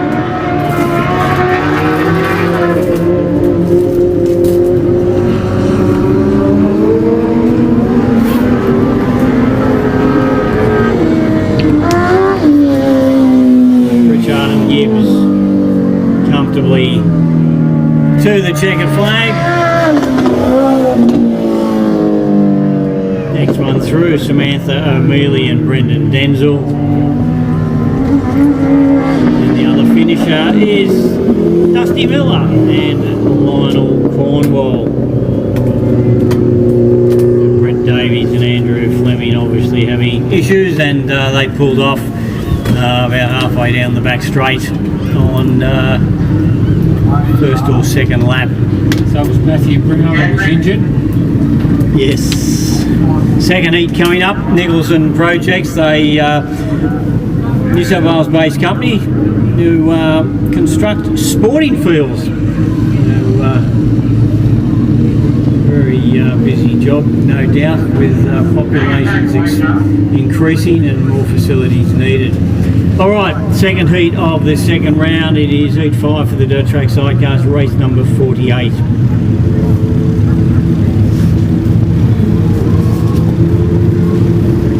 Nicholson Projects on board as the sponsors of this class.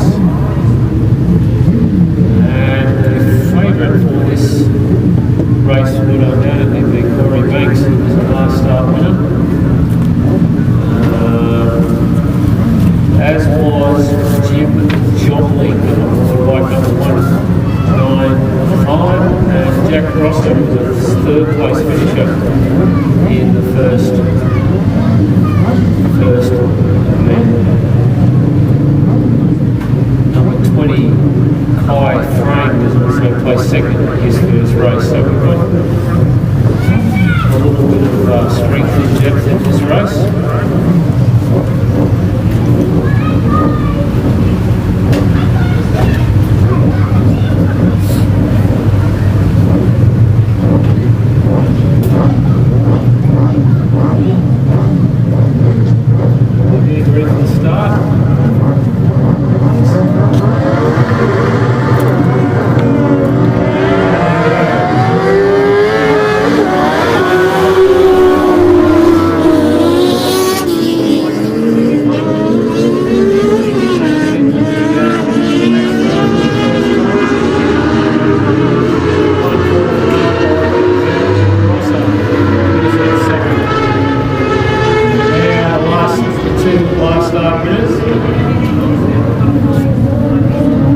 Banks is a quality performer in this particular category.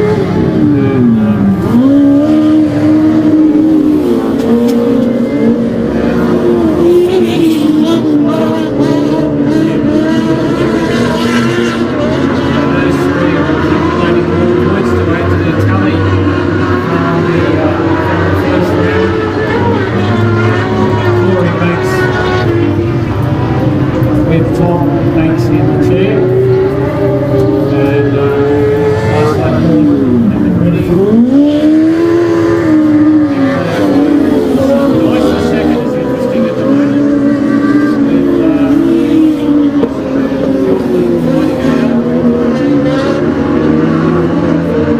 Banks is a mile.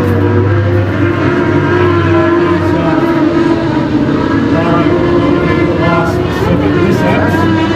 Going to take the second flag with a last for second. 1952 Rosser.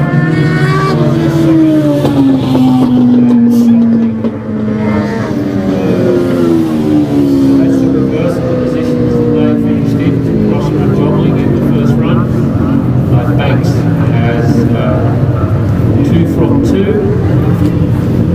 Grosser has a third and a second, and Jobling has a first and third. So that is big number 47, the men number 47, and we're going over down to, so that was the men number 48, we're now going over to the men 49. I've got two. I'll bring back another one. Could I have water? Yeah, that'll do, mate. Thank you. That's You're okay. doing very well today. Oh, Thank you. I tell you what, I'll enjoy a beer at Beer o'clock. 10 o'clock. Yeah. And you deserve it. Thank you. Thank you. I'll be nice to have something cold. This I won't go to sleep tonight though, drinking this. What's the time? Up to 2 o'clock. Plus 2.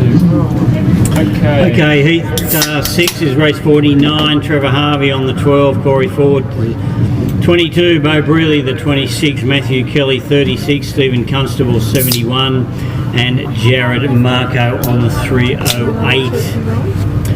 Trevor Harvey was placed second in his opening round. Corey Ford won his first round. What are the two All top? the guys on the start line get No, this year. Yes, they sure did. Oh, that's right. Yeah. Don't want to whinge at me. Yeah, no, they all got it, and then I went back around for seconds. Yeah, because I went around and the accident happened, so then I went to look for mistakes and everything. But no, they all got one and extras. Okay, that's okay. No, it's lovely. They get hot sitting up there though. My water got warm, so I put them on the floor. Thing is, the cloud is keeping the heat Oh, it's out. beautiful. Keeping the heat out, isn't it? Well, it's filled in that gap that was above us now, so that's good. If it doesn't rain, we couldn't have asked for a better day. I'll check the radar again.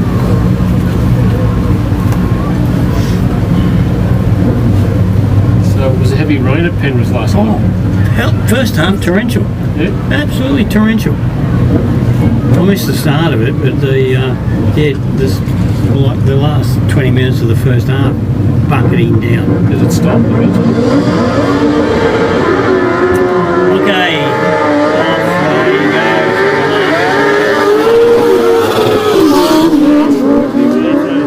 Ford is leading from Kelly and Harvey as they go around turn 1 and 2.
Take time.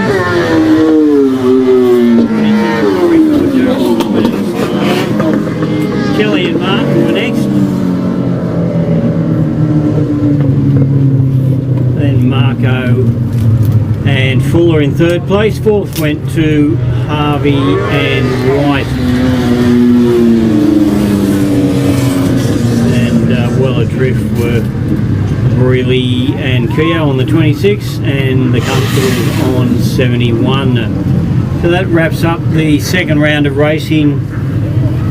Wraps up the second round for the dirt track sidecars, with Ford winning again from Kelly and Marco, Harvey, Brealey and Constable. The over 40s are next, getting towards the end of round 2. Carter's Engineering sponsor this over 40s march. We've got 3 heats to wrap up round 2 of competition.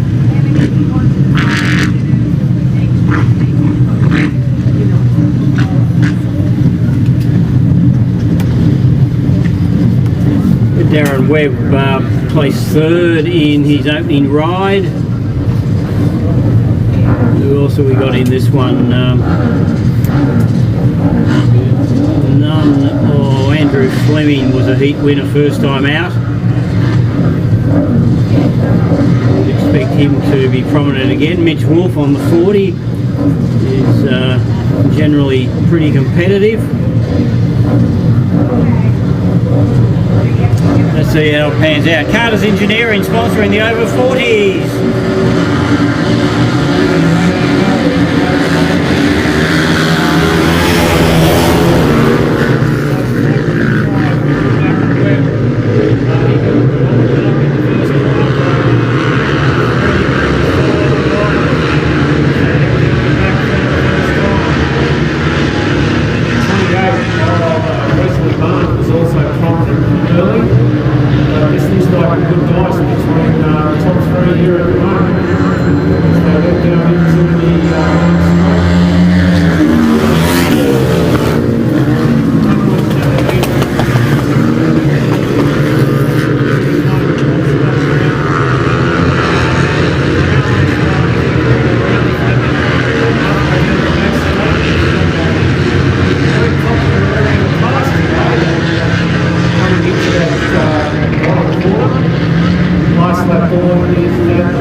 Okay, this is heat 2 of round 2.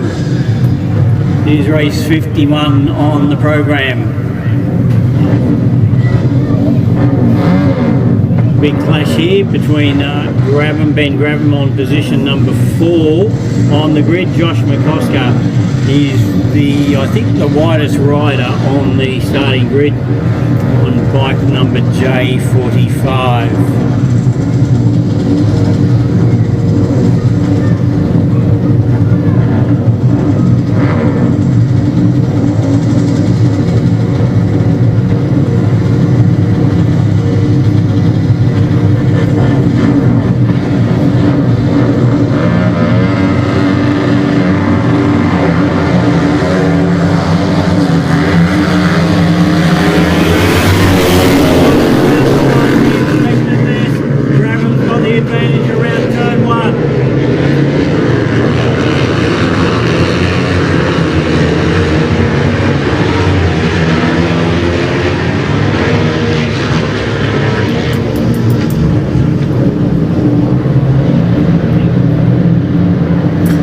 Ben Graham has got himself a comfortable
Okay, not unexpectedly, Ben Graham first, Josh Oscar second. Third place went to Tim Darmody. One heat to go to wrap up this second round of racing. Doesn't look like there's any previous history. 152, 400 was the second. Way back the race number 26.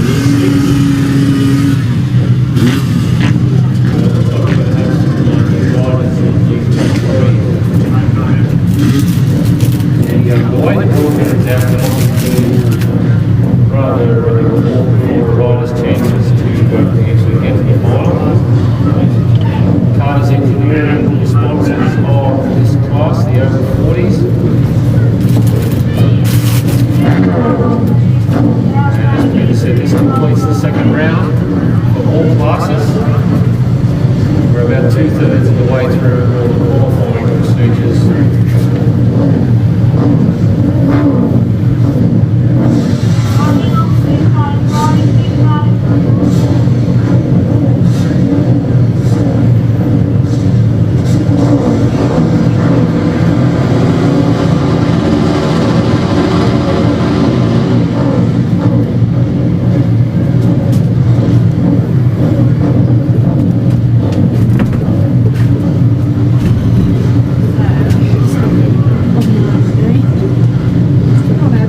over 40s.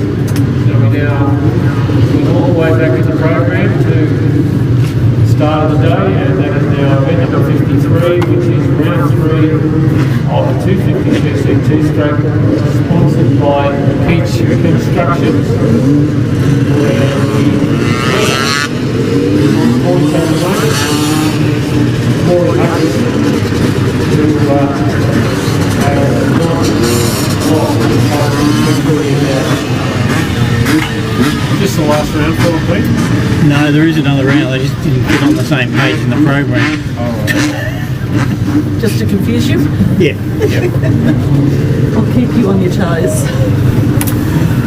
Okay, we are back from once we started Quiche Constructions for all your formwork, carpentry and concrete solutions. You can count on the team at Quiche Constructions. On top of those services, they also specialise in all facets of civil engineering. They're based in Bathurst, but they do travel throughout the Central West, and we thank them for their support. 250cc two-stroke class now. If anyone's going to make a move, well, first of all, Rory Hutchins isn't going to make any mistakes, and he hasn't looked like making a mistake so far. He's won both heats.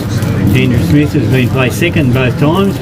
Paul Edwards and Luke Wildsmith have shared the third and fourth places. So perhaps a bit of a battle between them.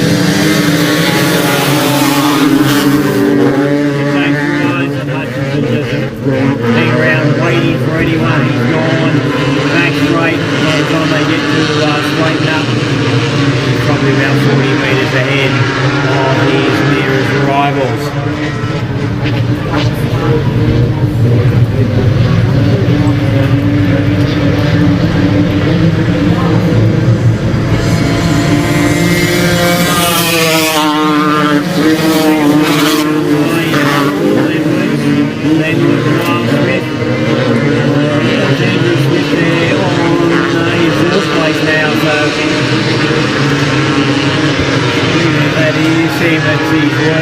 Position so far over this 3 rounds of racing, but the further they go, Rory Hutchinson just cementing his superiority.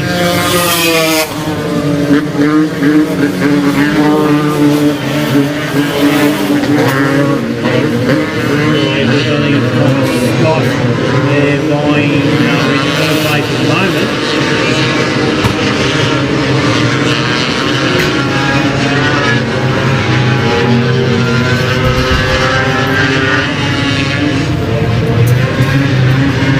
3 rides, 3 wins, 3 very comfortable wins in fact for Rory Hutchinson. And on Paul Edwards, 121 I think for Thomas Scott, and then Andrew Smith. So Wildsmith, the biggest loser in that one, dropping quite a few places on where he has been in earlier rounds. Okay, over the page we go. Ruby 6 Hair and Beauty here in Bathurst, and Cutler Constructions, another Bathurst company, sponsoring the women's class, which is very evenly poised at the moment. Bryony Hendrickson with a win and a second. Amy King with a win and a third. Pollock on the 27 machine, not building as program there, but Pollock has got a second, and not sure what happened to her in the last one. Taylor Street a third and a fourth, so she'll still be in contention, but very much looking like Bryony Hendrickson and Taylor Street. Bryony Hendrickson and Amy King to be the 2 prominent ones in this, as they have been in the first couple of races. Quite windy out there at the moment, a little bit of dust blowing around, so we might have a little spray of water. Cutler Constructions, another locally based family-owned construction company, priding themselves on building high-quality family homes in Bathurst and surrounding areas in the central west of New South Wales. Ruby 6 Hair and Beauty, one of Bathurst's leading hair salons. Whatever you need, get in touch with them, and they'll tell you all about their range of services and products. They're located on 95 George Street in Bathurst, and and they're proud supporters of the Bathurst Long Track Masters, as they were last year from memory.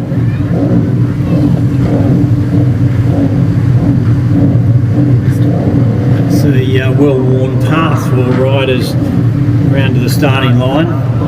So that particular stretch of grass where the water truck has just gone has copped a bit of a pounding today as riders head down to the starting line. Wonder if we're going to get any water out of the sky shortly. Well, the last time I looked at the phone, they said the next rain in Bathurst was on March the 12th. I hope they're right. North and south of us. The clouds are keeping it cool though, unlike yesterday's heat wave.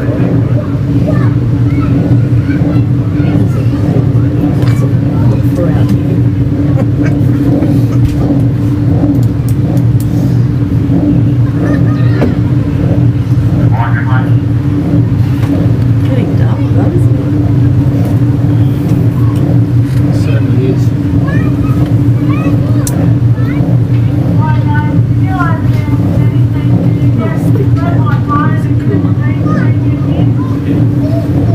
Okay, a few broken down bikes have been removed, a few water trucks have done their thing. The women waiting, well, hopefully patiently. One water truck still circulating down on the highway end of the track.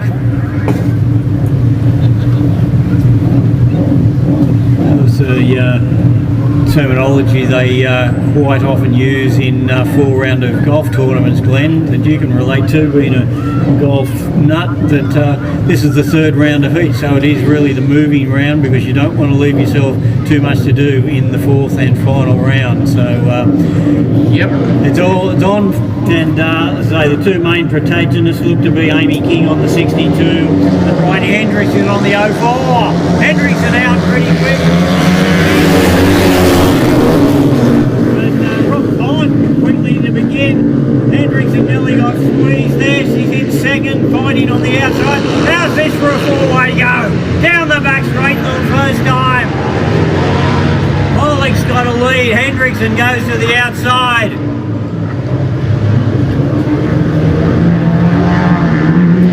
Onto the main straight they come. Hendrickson wide.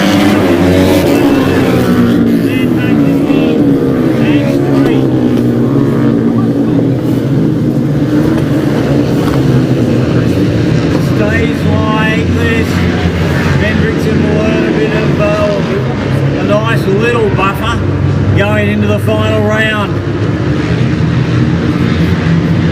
2 laps down, 1 to go. King on to second. Holland third, then Street. The big 4 out the front at the moment.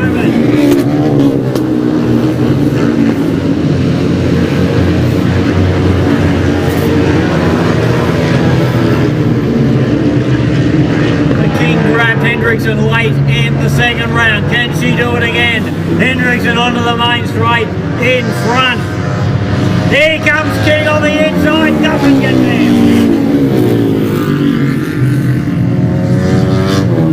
Holland third. And then Street.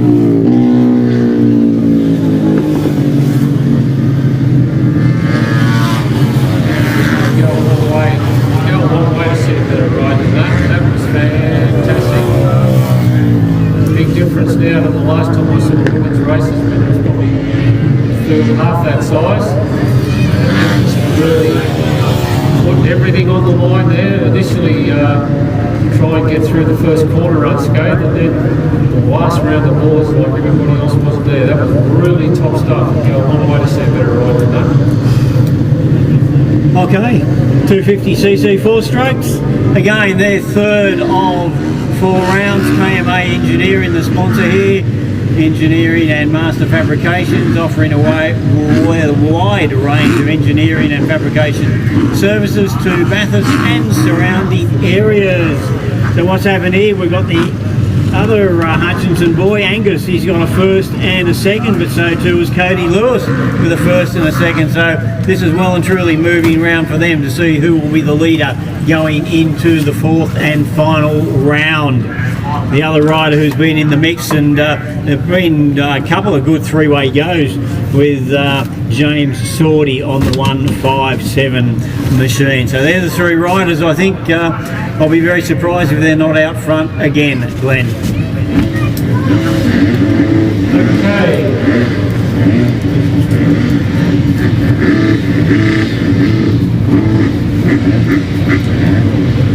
Yeah, Lewis, Sordy and Hutchinson have all got a good place up so far in the heat, earlier heats. They're clearly the top three at the moment. It's just going to be a matter of order. And as Peter said, round 3 or 4 is a moving time. Time to make your move, and then victory here to tell you to alert them.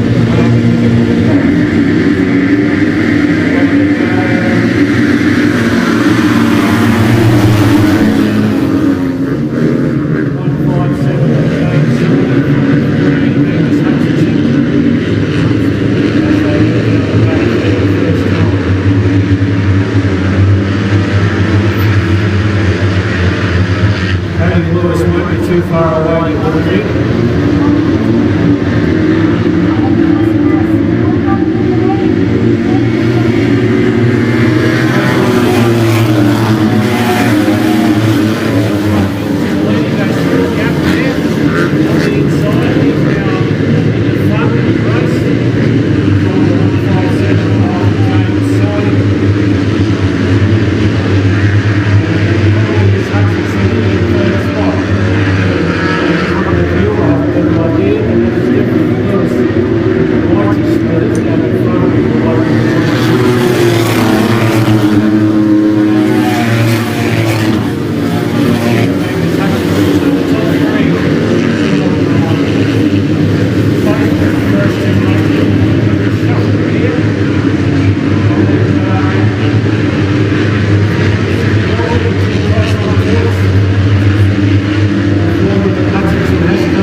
Okay, Hooligan Twins are next, sponsored by Tool King, situated out at Kelso.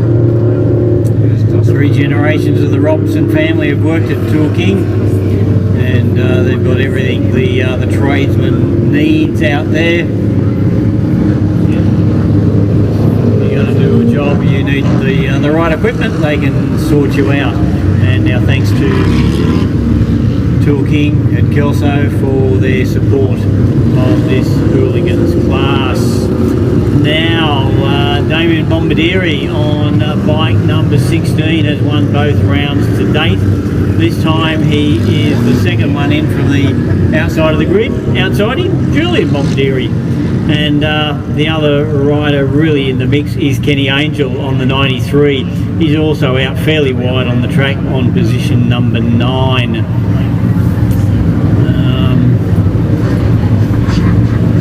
Third and fourth placings have been shared around a little bit. Shane Richards, Andrew Smith, Kristen O'Donnell, and Julian Bombardieri's been came home third in his last ride too. But the main battle has been Damien Bombardieri on bike number 16 and Kenny Angel on bike number 93.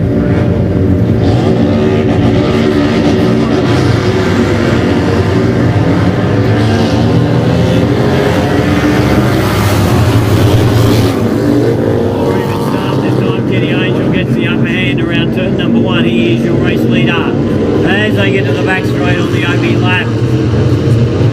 Got a good lead at the moment actually for a half lap of racing.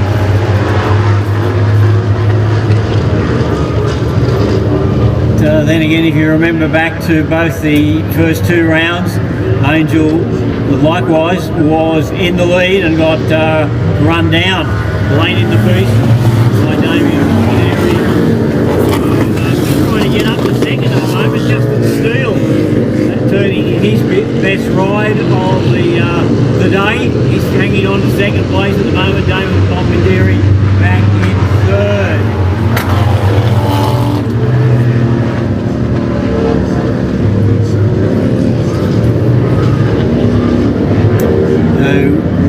Angel this time, surely he won't get run down this time.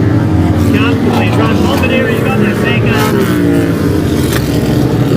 Justin Steele is next, then Christian O'Donnell. Just over half a lap to go.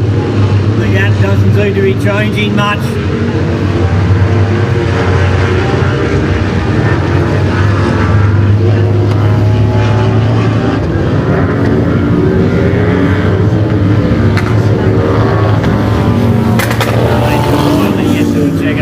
First this time ahead of Damien Bombardiri and the 49 of Christian O'Donnell.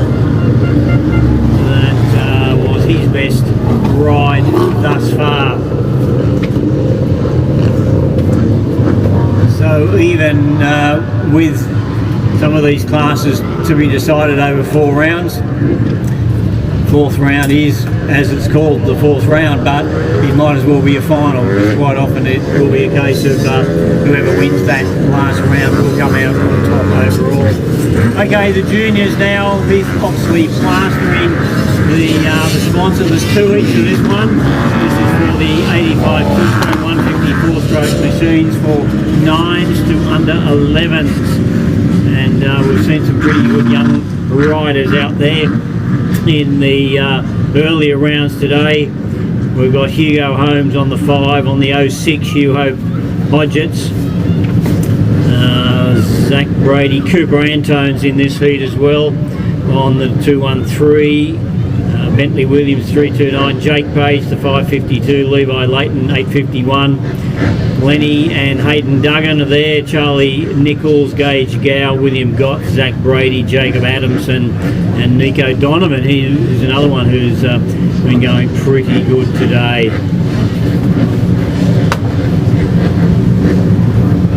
Hugh Hope Hodgetts was a last round winner, like number 6. Sam Drain is in the next heat. He's won both his turn. Jake Page, all the double 5-2, he was second both times out so far. So win here would do his chances pretty good. Nico Donovan has had a placing in one of the early heats. He was third last time out.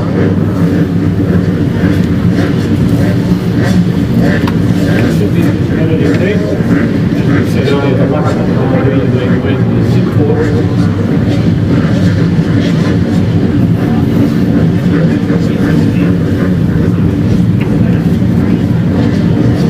Pretty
his qualification round, no harm at all. The page board doesn't like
against him this time, but you might think, well, it doesn't matter.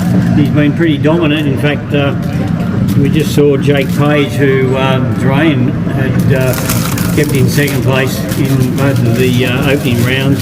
Jake Page dominated that previous race. The Sam Drain, bike number 7, if you just joined us, he's on position number 9 on the grid, so just towards the outside of the middle.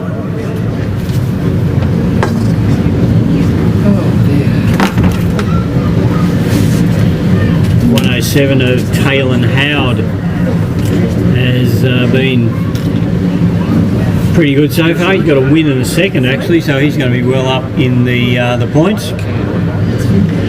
Taylor Howard on the 107 down in position number 2.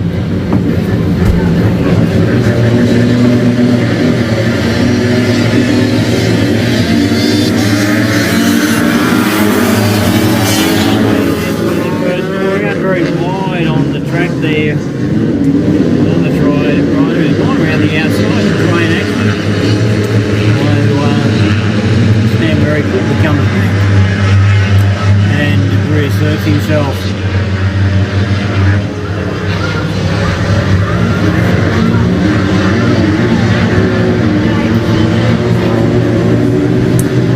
One lap done.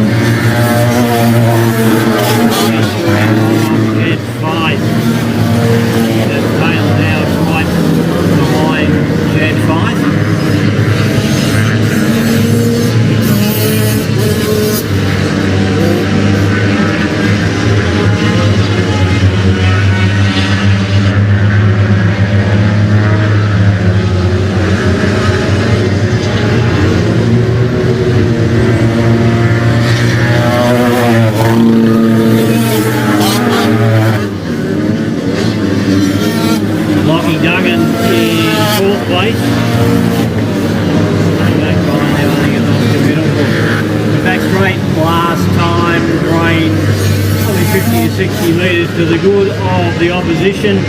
He'll be top qualifier for the final, he'll be favourite for the final, and well, on what he's shown in the heats,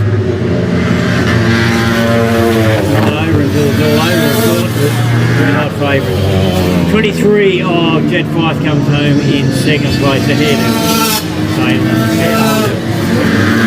We thank Keith Oxley Plastering for their sponsorship, whether you need some residential plastering or any sort of gyp rock requirements, give them a call. They're based in Bathurst, but they do service the entire central west region. That's Heath Oxley Plastering.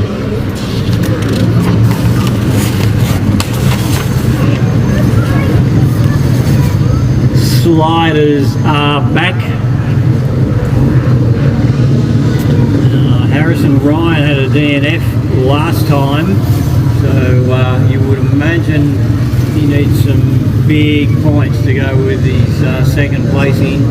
Keep him towards the pointy end of the field to get straight into the final. Skidmore to do an F2. And yes, Skidmore I think had problems. He had problems all day by the look of it. So an interesting race. Certainly Kelleher had an issue. Jed List looked very quick. Briefly, early on. Dahl was injured. Anthony Dahl will be a non-starter, I imagine. Jason Stewart. So Harrison Ryan on the 11, Jason Stewart on the 12, James Bevan on the 34, and not sure whether the Queenslanders will get out there. That's all. Skidmore 77. Sean Walsh just coming around now. Like we will have 9 riders. So yes, focus on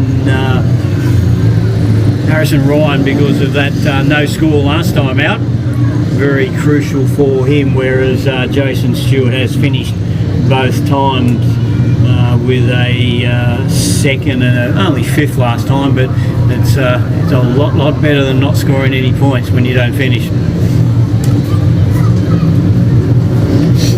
Yeah, so the field is dwindling a little bit.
Sharnick's pulled up over on the back straight. It's him pushing the bike into the pit area at the moment.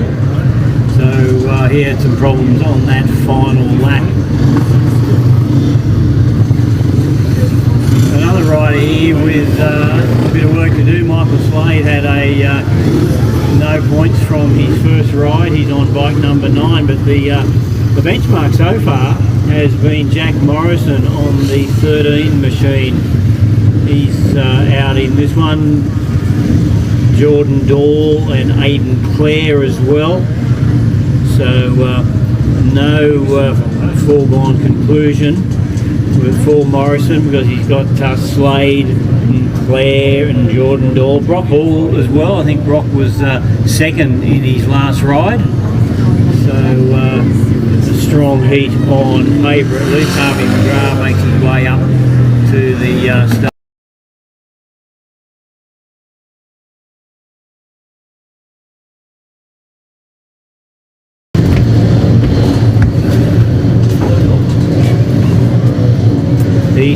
Race number 60, the long track sliders, sponsored by Echo Inspection.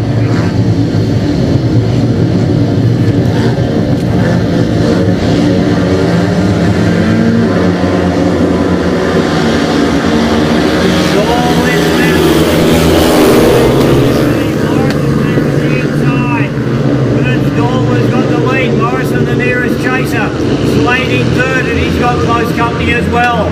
They're down the back straight towards the highway end of the track. There's Jordan Dole ahead of Jack Morrison.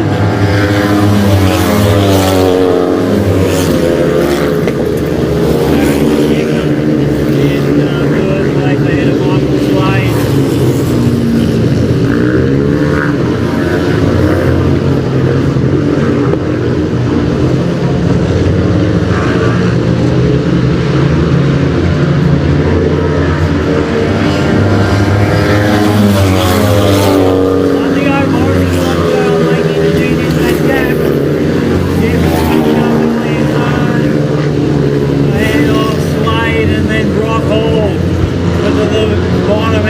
The highway end.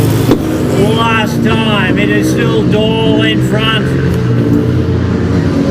Morrison perhaps a little bit of ground made up on the last lap, nowhere near enough.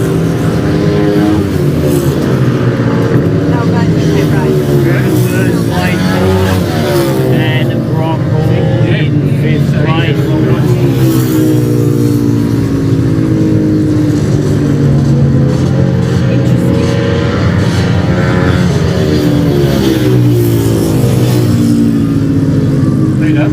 We've just discovered that both Long Dairies were in league 59 and really Damien shouldn't have been there, he came third.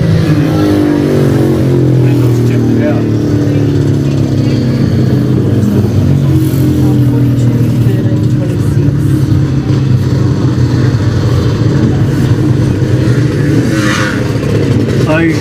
Okay, we go to the 390s now.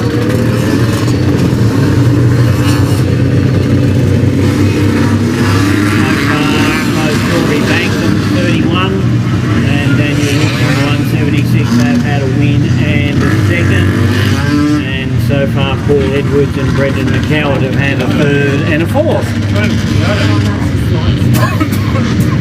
So Burke Engineering sponsoring this one of Bathurst's leading boilermakers, offering a full range of engineering and fabrication services through their workshop. And they've also got a mobile service where they can come to you, thanks to Burke Engineering.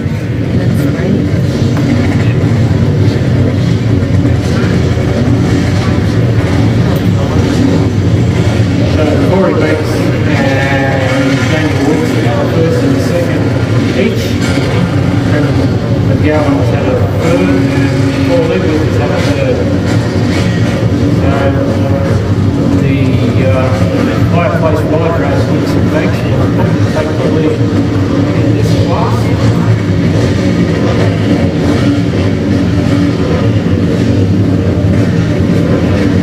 Going back to the long track sliders, we discovered that Julian Montgomery riding the 16 was out in League 51.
Next up, the unlimited two-stroke class, sponsored by Exclusive Trailers. Now, this is again 2 heats in this round. Look, this is the class where I think Thomas Herrick and Daniel Wicks and Damien Coppy have been very prominent. Damien Coppy in Daniel Wicks straight back out. This time he had someone waiting at the pit gate for him to give him the other machine. So we've got Damien Coppy out of position 9 on the 560. We've got Daniel Wicks on the 176. He will come out of position number 3. And Lee Hunter's been pretty consistent as well in this class. He has been in the minor placings each time. On 87 machine, he's on position number 11. So they're probably the ones who will be close to the pointy end of the pack. Darren Saxon, Ross Merrick, Steve Mason, Brian Little, Jared Cox, Richard Piper, Stephen Batchelor, and Jade Potter out there as well.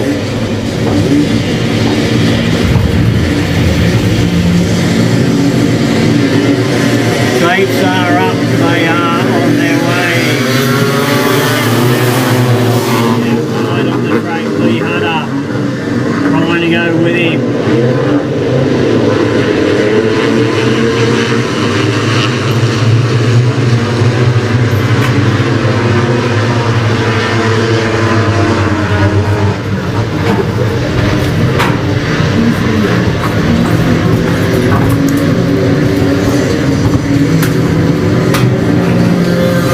Damien Coppy dominant in this one, ahead of Wicks and Hunter and Angel. Behind them, Jared Cox on the 63, then Batchelor on the 75.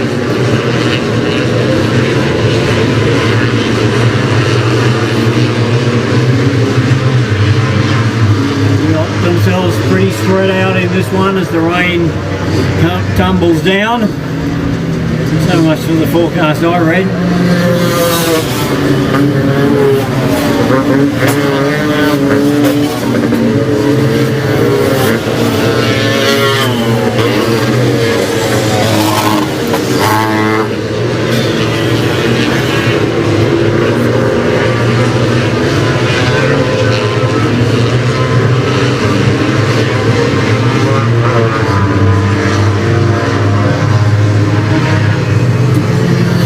Coppy first, and then Wicks, then Lee Hunter, Kenny Angel, Steve Batchelor, 63, Jared Cox.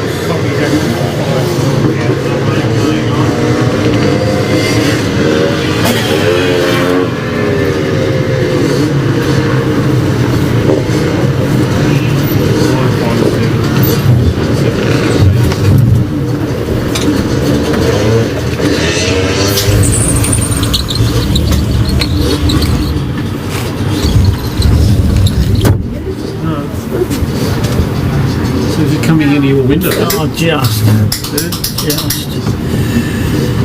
I don't think we need to bring the water truck up.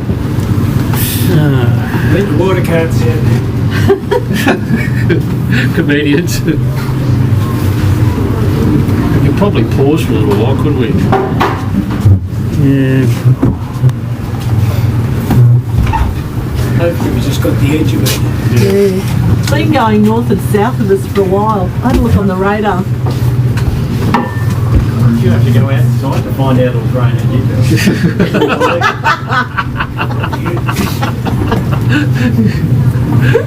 you? Once a sledging cricketer, always a sledging cricketer.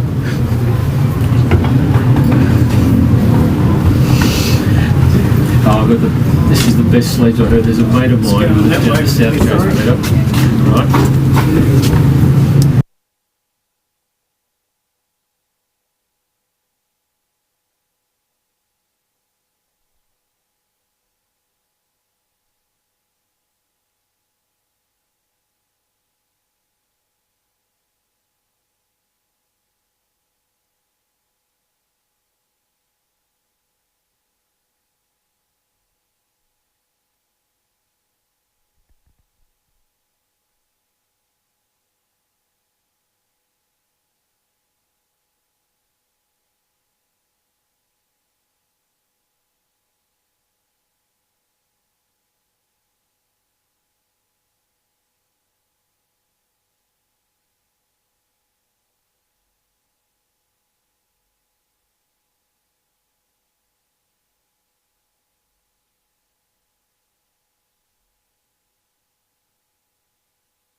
being the support act. So it's changed drastically from 1995 through to today.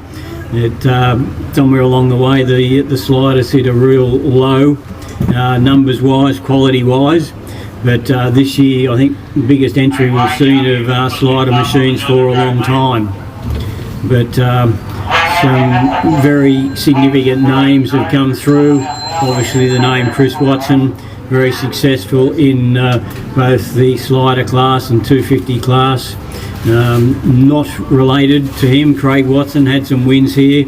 We've seen a couple of our Speedway stars in Chris Holder and Troy Batchelor successful here in the long track class. And of course in the motocross frame classes that have got stronger and stronger over the years. Probably the most successful name we've come across is Darren Herrick, until Jared Brook arrived on the scene. But some very successful riders have been here, a lot of juniors who have gone on to bigger and better things in other disciplines of the sport. If you go back to the early days when the juniors first raced here, Casey Stoner raced at this venue, as he did a lot of dirt track racing in his younger days. And we always talk about what are the odds, what are the chances of these youngsters, what they're going to go on to. But for a lot of them, a meeting at a Bathurst or Blaney long track meeting will have been very significant for them in their junior days. I've been lucky enough to be the announcer at all the Bathurst and Blaney meetings since 1995. Glenn's joined me somewhere along the way after I did a couple solo, which is no easy feat when there's 110 races and 15 presentations, etc. But Glenn's been on board, and I might just give Glenn a few minutes to compose his thoughts and try and come up with a couple of his best memories for both here and Blaney, because it's a meeting that I know we've both enjoyed coming back to year after year. Despite the changeover in personnel within the club, they've always been great people to work with up here from the very early days, with the late Kevin McDonald and Glenn McDonald and Marion Burrow, who was race secretary for many years. And it's something that I know I enjoy, and I think Glenn still enjoys coming back to. But there's a lot of memories there. They mightn't necessarily spring readily to mind, Glenn, but we've been doing this for a long time, and hopefully we can keep doing it for a few more years. One of the meetings I remember at Blaney was, sticks in my memory for the fact that all day, and it's a day meeting there, the ambulance did not move once. There was no rider falling requiring attention. But I think from here, I can remember the Cook brothers, Ben and Zach Cook, who come from just down the road at Cara, and they have now progressed to a point where they're starting to become international riders. Their riding has been for the Pool Pirates in the English Championship League, but they've both progressed a little bit from there, and they're going to be riding in two leagues this year, where they're riding the Premier League as well, but for different clubs, because it was impossible to fit both of them into any one particular club. So the Cara-based Cook brothers they're my tips for the future. I think they're the two young lads that are going to progress from here. They were quite competitive here for a few years. As Peter said, I don't recall ever being able to remember a meeting at Bathurst where either Peter or I haven't shook hands with Darren Herrick and given him a trophy. It's been, and I also recall that we did that in the Super Motard at Mount Panorama, where Darren cleaned up there as well. The club here have always treated us with the greatest respect. As Peter's alluded to, some people are no longer part of the organisation, and some have passed away. But the club here has always done very best. They've always made us feel welcome, always done everything they possibly can to help us, and makes it easy for us to drive here from parts far to to join in and do the best we can. At the moment, it's very difficult with the track conditions the way they are. That the rain isn't heavy, but it's rather more like a bit of a nuisance at the moment. Who else I can remember riding here that I was here the night when Ivan Major promoted the Kelvin Tatum one. I was here as a spectator that night. And I can remember Kelvin as being so quick out of the start, and the only rider in my lifetime who's been quicker out of the start of him on a more consistent basis would be Ivan Major himself. But Kelvin was quite quick out of the start, and once he got in the lead, you just couldn't catch him. I had the pleasure of meeting Kelvin at the Polish Grand Prix in Turin in 2014, and yeah, he's a lovely chap. So, but I think the riders that I've got the most hope for to progress at the moment are the Cook brothers, Ben and Zach, from just down the way at Cara. And I think that they could be something special as they develop. They're only in their early 20s at the moment, and I think they could be the next wave of international riders that this track has produced.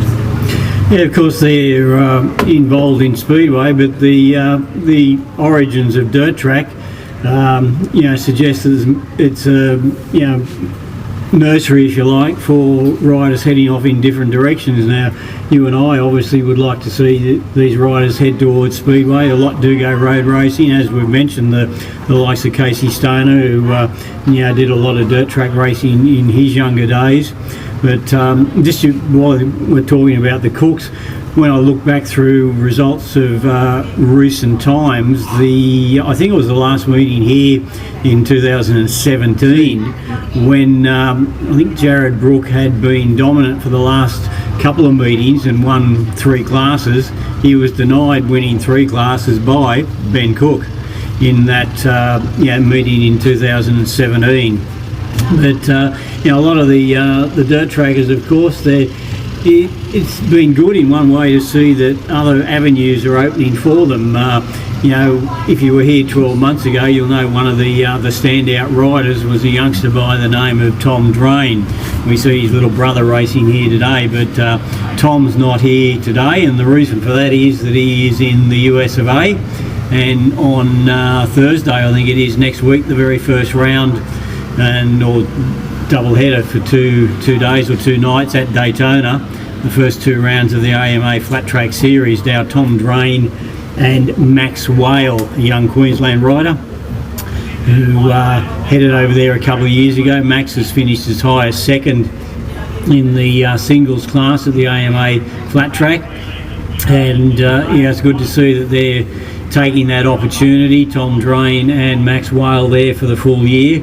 And some exciting news, I guess, in another direction is that Jared Brook will be heading overseas in the latter half of the year to contest the World Flat Track Championship for the very first time. That's going to be held on a variety of tracks, including a few speedway tracks. So one very small one, I know, because he starts off at Bellevue before they hit the continent, but 5 rounds built into a couple of months there, and Jared's going to be the first Australian to fly the flag in that particular competition. So it's just good to see different avenues opening up. It's not just you either go road racing or you go speedway or you stay in dirt track, but a few of our certainly most talented young riders have grasped the opportunity and gone off or are going off to do some different things. But you talk about memories, it's funny how little things stick in your mind, and one of my fondest memories, I think, of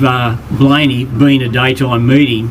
It got pretty hot out there in November, middle of the day, and I'll never forget one of the slider races, Lee Hearn, who raced for a number of years. Lee broke down on his slider on the final lap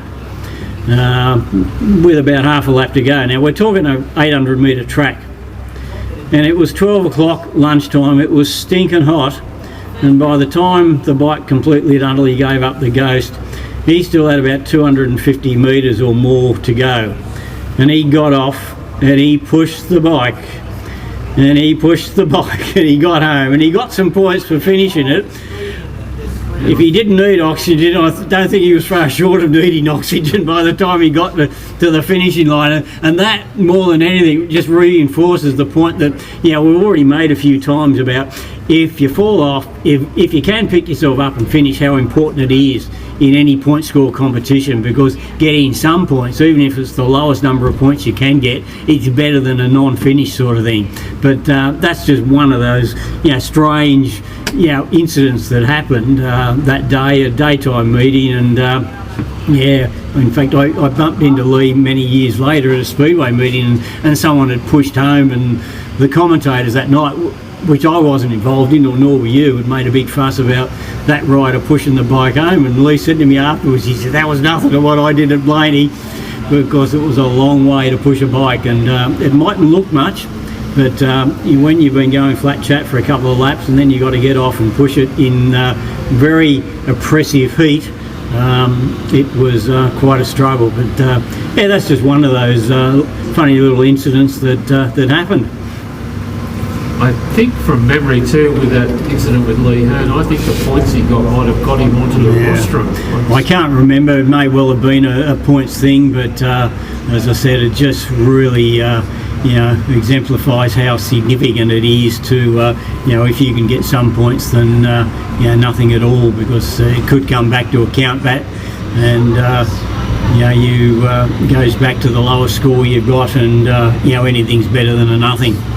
But we've seen some fabulous racing here over the years, in all classes of racing. As I said, the long track sliders have probably ebbed and flowed a little bit from their early days, but good to see the number we got here this year. A little bit of unreliability from some of the machines, but just the number of entrants is really good to see, and that augurs well, I guess, for the Tamworth Club when they go out to Corindi again this year in May.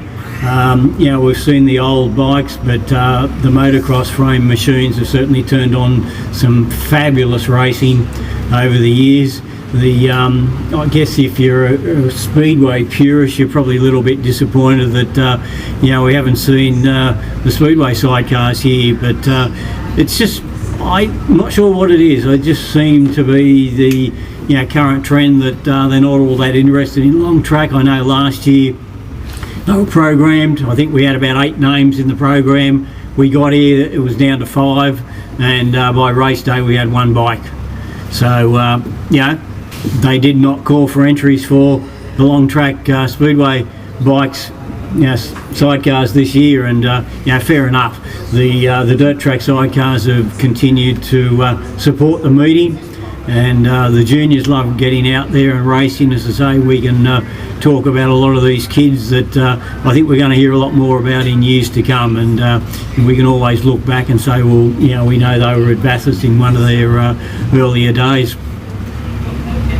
Further to your point about pushing home when you've had a fall or an engine failure or something, when there's a countback for points to get you into semi-finals and finals of meetings, it is viewed more favourably that you actually finish last on the track and finish the race, rather than get excluded or fall off and not bother pushing home, because if that can be the countback decider at times. That is, if you're talking in a speedway meeting, a 0 for running last is better than a non-finish or an exclusion. So it can be the case certainly, and I mean it's spelled out very clearly in the rule book, and hopefully everybody knows that. I know frustration might creep in sometimes and you think, I'm not going to do it, but it could be to your benefit if you do. So you see the equipment out there working hard at the moment. There's still a fair bit of moisture, but we're certainly not going to need the water truck, and I suppose we can be a little bit optimistic, particularly if it doesn't rain again. Of course, that is the real crueler, particularly when you have scraped the top of the track off, that what's underneath then gets wet. It doesn't make for, it certainly can quite often be the last straw sort of thing. Further to what my wife picked up earlier while we were watching the Heat 59, Damien Bombardier actually crossed the line in third place in Heat 59, but he should have actually been in Heat number 60. So his points in that race did not count, and his points in that race did not count, so he was actually disqualified. He scored 0 points, and that has cost him a place in the long track slider final. So a bit of a mistake by the rider. It should not have happened. So the long track final, which is race number 106, and I might actually go through the qualifiers for the finals that I've got up here while we've got a quiet moment. So Damien Bombardier on bike number 16, yes, he didn't score any points in that race, and if he'd have kept that third place, he would have jumped up into the qualifiers. So it was a costly mistake on his part, and I'll give Peter a bit of a rest at the moment so that I can go through. I've already read these out once, but as we've got some free time on our hands, I'll go through them again.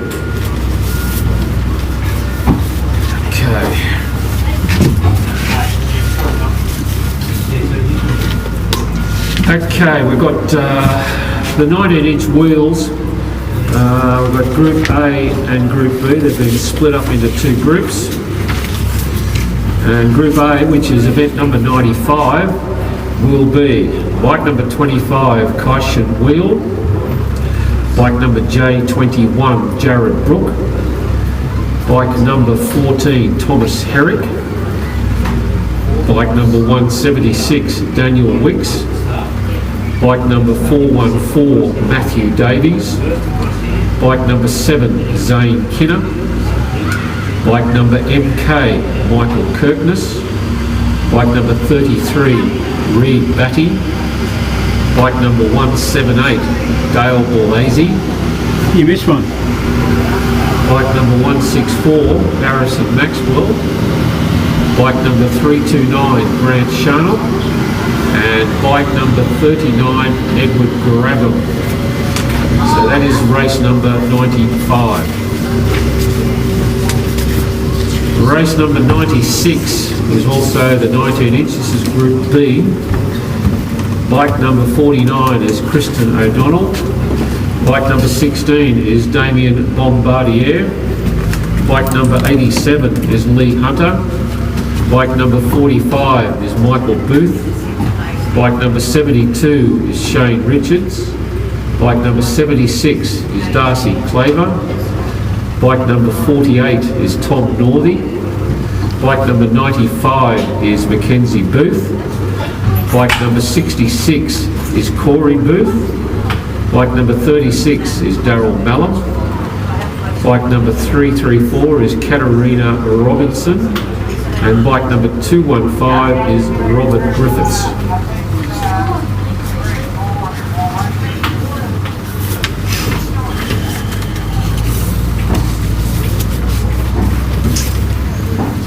Okay, the 85cc to 150cc for 9 to under 13s. This is race number 82 and it is a final. Bike number 7, Sam Drain. Bike number 552, Paige Jake. Bike number 107, Taylor Howard. Bike number 6, Hugh Hope Hodgett. Bike number 177, Nico Donovan.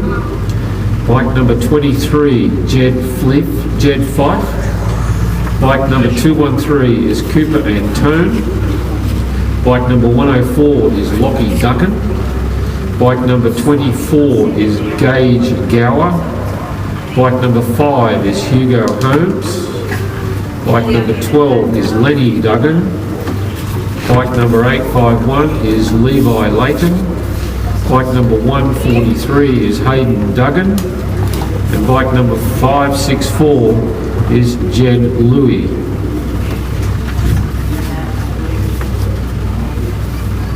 The long track slider class which is the final. That is race number 106. Bike number 42, Jordan Dahl. Bike number 13, Jack Morrison. Bike number 34, James Bevan. Bike number 26, Harrison Giffen. Bike number 11 is Harrison Ryan. Bike number 29 is Julian Bombardier. Bike number 32 is Shane Baker. Bike number 77 is Sean Walsh. Bike number 89 is Taylor Street. Bike number 53 is Lawson Black. Bike number 118 is Christopher Steep. Bike number 9 is Michael Slade. Bike number 12 is Jason Stewart. And the final qualifier aboard bike number 20 is Brock Hall. So at the moment, that's all the finals lineups that we have, but as more come to hand, rest assured that I will pass them on to you. Interesting that there are a couple of qualifiers for the slider final there who had a 0 in one race. Brock Hall had a DNF he had an exclusion actually in his first ride. Michael Slade and Jason Stewart both had a DNF, as did Harrison Ryan, but Harrison Ryan got a first and a second, and that's got him well up the points table. But it does look to be a race in two, doesn't it? Jordan Dahl and Jack Morrison, who have been the standout and haven't put a foot wrong so far. From Coffsale, from Sawtell. Don't know him. Reed Batty. Oh, where he's from? He's only come back to dirt track. Yes. He was a dirt track junior.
youngsters have said, "What rain?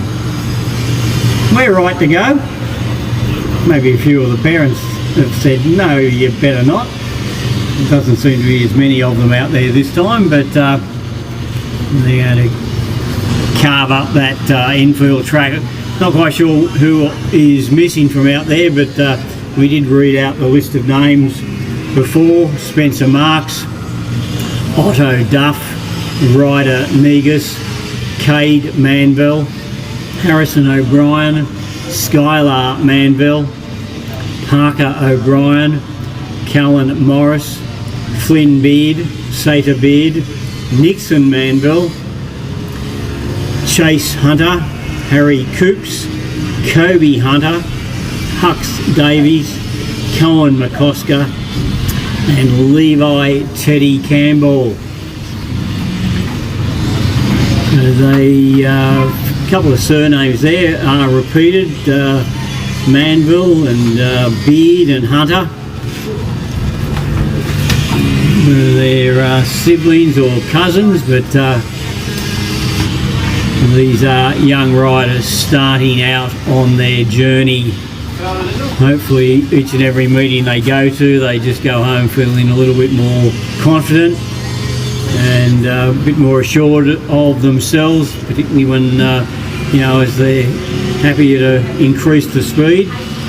Most dirt track meetings you see, there is a class for these riders, and they're doing, well, they're not racing as we said, they don't count points. Some go faster than others, but it's all about making them a little bit more confident and assured. When they turn 7, they can go into competition and race.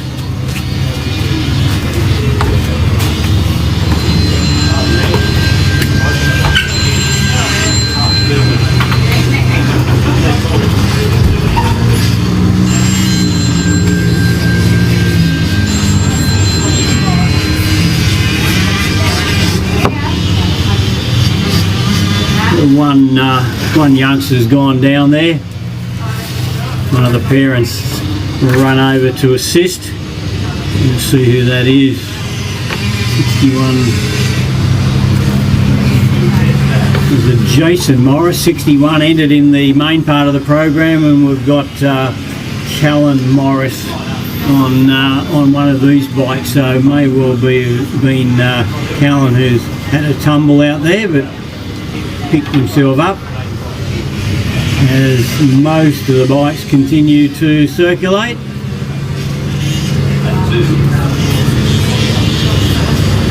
He's off again.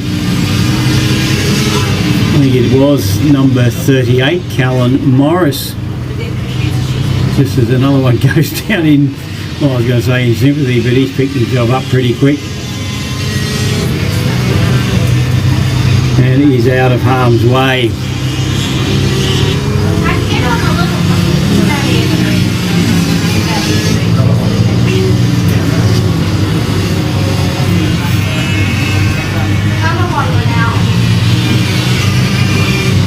We were talking before about the history of racing here at Bathurst and also out at Blaney for a number of years. Australian championships were held, a number of New South Wales championships were held. But in more recent times, the club has decided that they won't apply for a championship meeting. They're happy to, create their own event, which we've seen in recent times, Long Track Masters, and what that enables them to do is to, program whatever classes of racing they want. If you've got a championship meeting, it's very clearly laid down by Motorcycling Australia as to what classes you have to call for entries for. But with an open meeting like this, the club can decide themselves what classes they are going to run. And some people may think the program's too big, but geez, it certainly brings some bikes out. Gives the opportunity for riders to use some bikes they don't otherwise get to use in a lot of the year. And we have seen a number of riders here this weekend with 2 or 3 bikes. So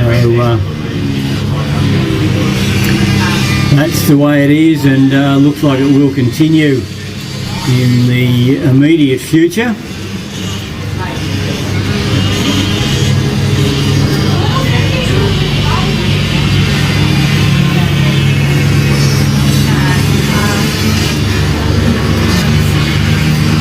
Oh, one down.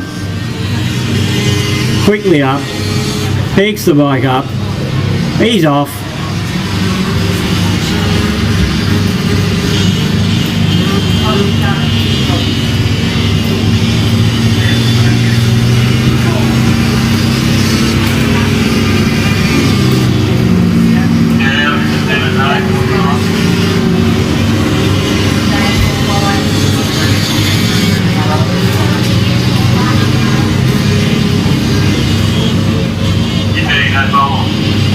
If you're wondering where the championship meetings are going to be held this year, kicking off up on the Gold Coast, the Mike Hatcher Club running the Australian Junior Dirt Track Championship in mid-April. The Hunter Motorcycle Club have got 2 Australian Championship meetings. They've got the Australian Junior Track Championship in mid-July, and then they'll have the Australian Senior Track Championship in late October, while the Albury Wodonga Club will stage the Australian Senior Dirt Track Championship in early October. So last time there was an Aussie Championship for Dirt Track down in Albury was back in 2009, so long time between stagings for that particular club. Mike Hatcher Club up on the Gold Coast too hasn't staged open meetings for quite a number of years. They've got that Australian Junior Dirt Track Championship in April, and the Hunter Motorcycle Club, they've got the double with the Junior and Senior Track Championships.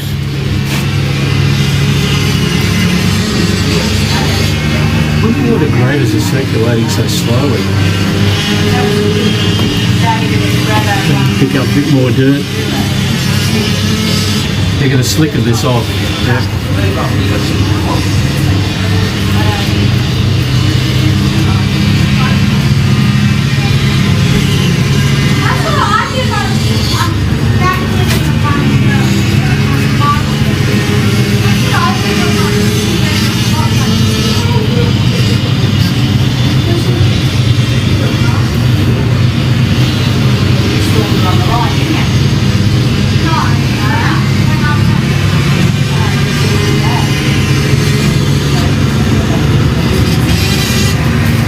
Couple of laps with the 2 graders, and that should be just about all she wrote.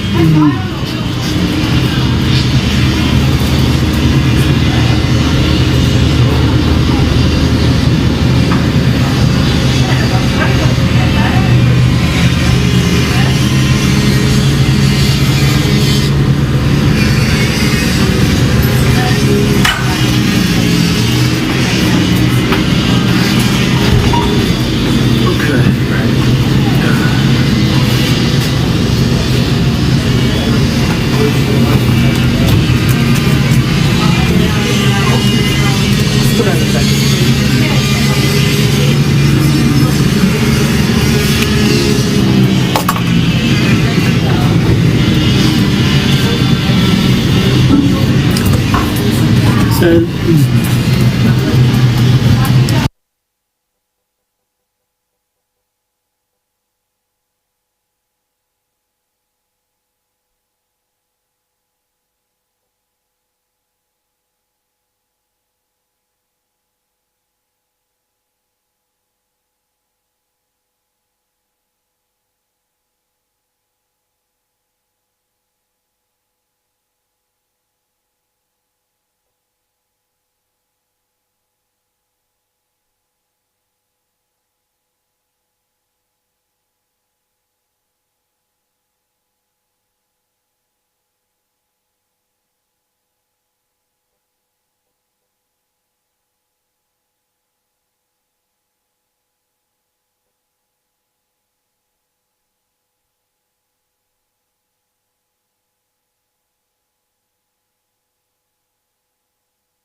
Well, the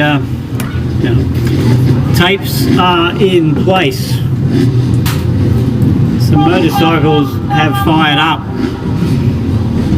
We are at race number 63. Those youngsters who have gone down to the fence need to move themselves back behind that secondary fence before racing can recommence. Exclusive Trailers sponsoring this unlimited two-stroke class, and that's a business that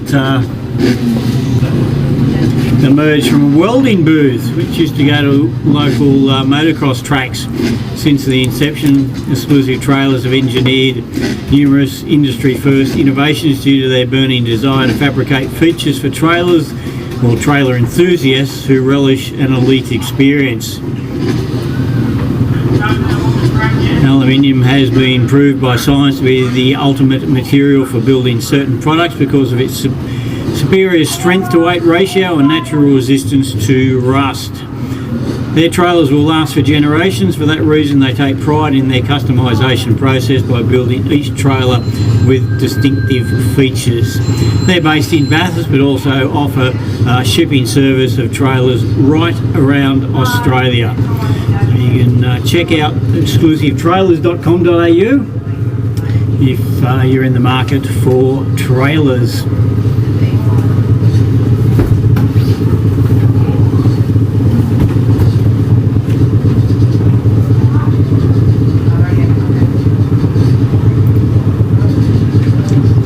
That same page in the program where we are, we've got the logo for Tinbilla, Water Cartage and Cisco's Earth Moving, and to all the other people who have been involved in track work and providing the equipment.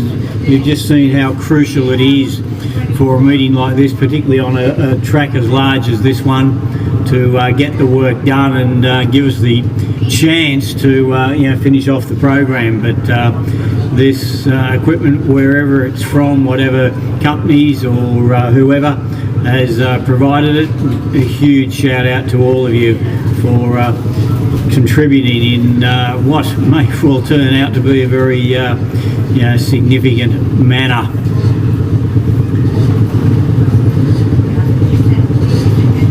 Now that a lot of the dirt's been moved off, Peter, we would have to have doubts as to whether we'll be putting much water on the track for the rest of the night. Yes. Well, it's been good with the cloud cover for most of the day. The sun certainly hasn't been too oppressive. So after the few bits of dust earlier on in the day, seem to have got on top of that, and with the rain, hopefully all good for maybe at most just some light grading through the rest of the program. And with the sun not out also too, that means that the brake width that we usually have when the sun's in a position on the back straight where the riders can't see, we might be able to race through that time period that we normally can't. Yep, that's always something you've got to factor in, but you can't put an exact time on it, so it's certainly never been an exact science in all the years we've been coming here.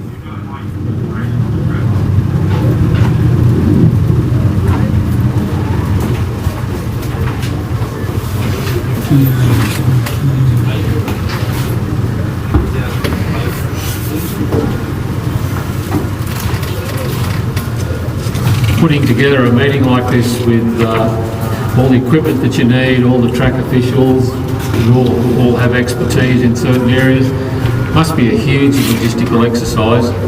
So full credit to the club for having the right people and the right equipment in place, because I'm sure that if the right equipment hadn't been in place a couple of hours ago, that we would have called a halt to this meeting. So it's all good that we're resuming.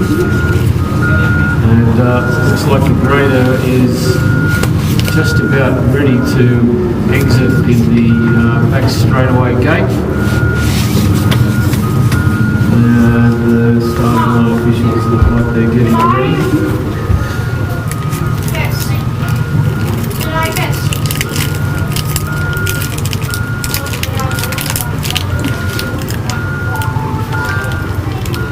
One thing we encourage positively is that the sponsors that support this meeting right from the start to the finish. And yeah, if you're in the market for something that one of these sponsors can provide, we encourage you to use them. Mention the fact that you saw the ad in the program at Mount Panorama, and that will give them positive feedback that they could continue to sponsor this meeting in ongoing years. So yeah, if you're needing the market for anything,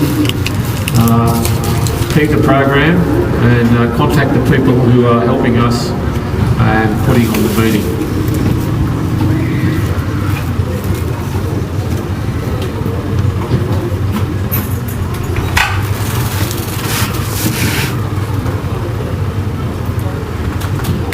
So what have we got down here? We got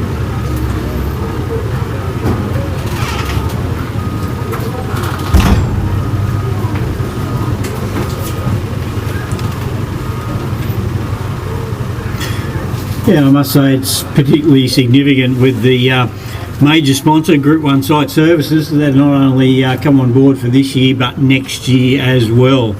So they certainly see something very special in this meeting, and they've committed for 2024 as well.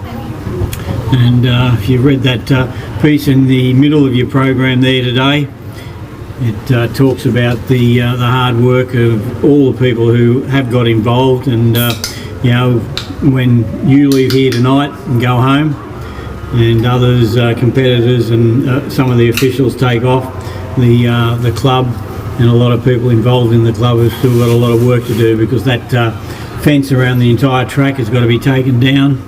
There's some material that's got to be taken off the track and you know, put back on, other material put back on.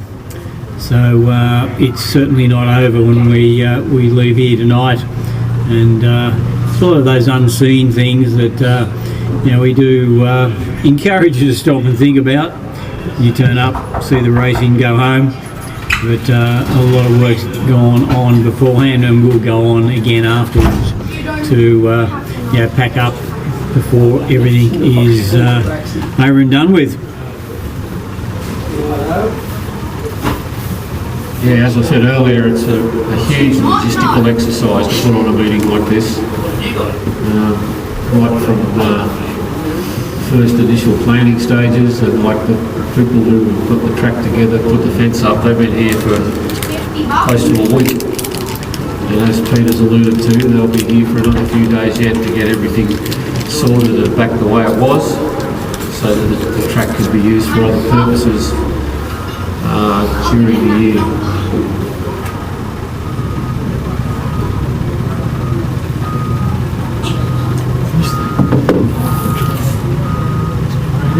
You had more than your own disease. You had something, but it was very unexpected. That's what killed Scotty Gay. The second gear is too much. And too much, it doesn't have enough power. It doesn't have enough power, it doesn't care.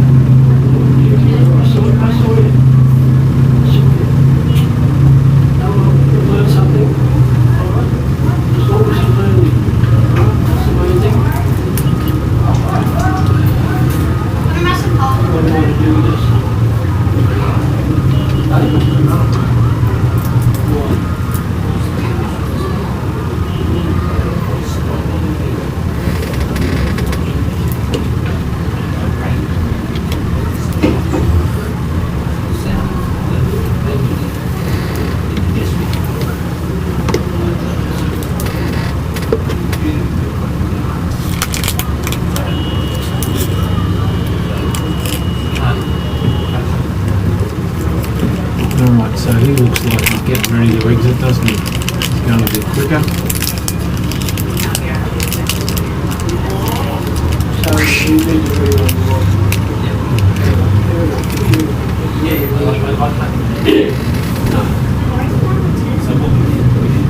Yeah, you did the special. Right, calm down, no. Oh, no, you said you was going to be.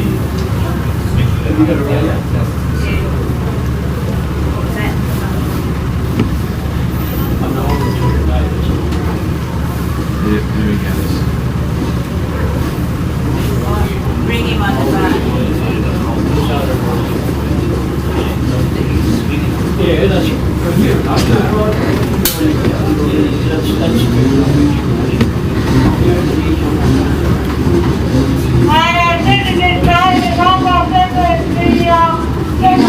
Individual lap. He wants everyone's individual lap. So presumably there were some concerns over on turn 3. They took a little bit more time over there, but that grader has now moved back into the pit area and the bikes are coming out. Tapes are in place. I think they might have taken a decision just to let the riders go around the track to get the feel of that, and rather than going across the infield. So not so much a warm-up lap, but a sighter. Tom Herrick in this one has won both of his heats thus far. Numbers have dropped off a little bit, which sometimes happens anyway in meetings where riders have had problems, or even after a couple of rounds they see that they're out of contention for a spot in the final.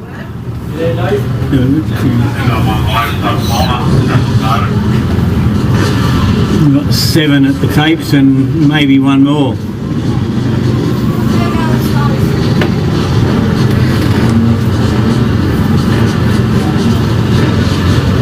It has fired up that other bike, so now moving around towards the start line.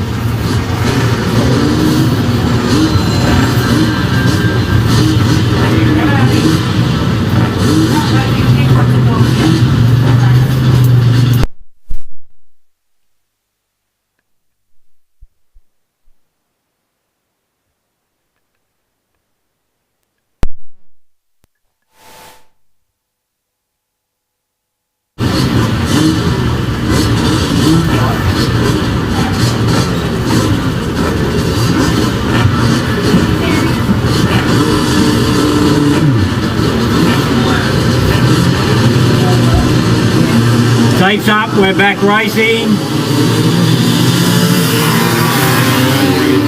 From the outside, it is Herrick pretty quickly away. Thomas Scott there in second place. But Herrick doing what he's done previously today, establishing quite a comfortable lead as they head down to the highway end of the track on this opening lap.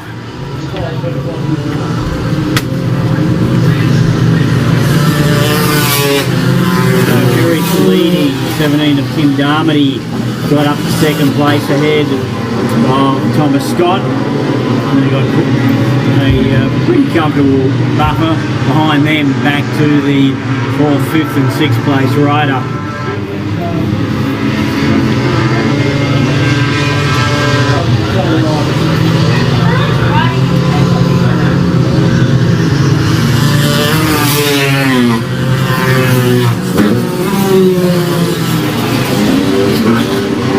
The 83 of Derek Seam is in 4th place, with a couple of riders not all that far behind him, but he looks comfortable in 4th at the moment. The race leader down on the highway end of the track. Around the corner, down the straight he comes, another checkered flag for Thomas Herrick.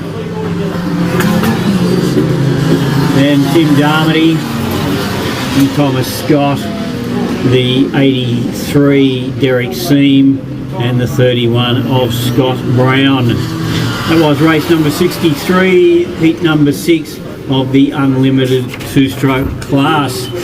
And now we move over to the Evo Sliders, Clancy Motors, long-time supporters of the Panorama Motorcycle Club, and a couple of riders fallen by the wayside, a couple have literally fallen away, a few bikes have had some problems, and Matthew Davies looking good at the moment on the 414 machine, a second place and then a win after our first race winner, Mark Collins, knocked himself around in the modern bike class. Last time out, Ricky Schaefer, Shane Baker and Alan Jones followed home Matt Davies.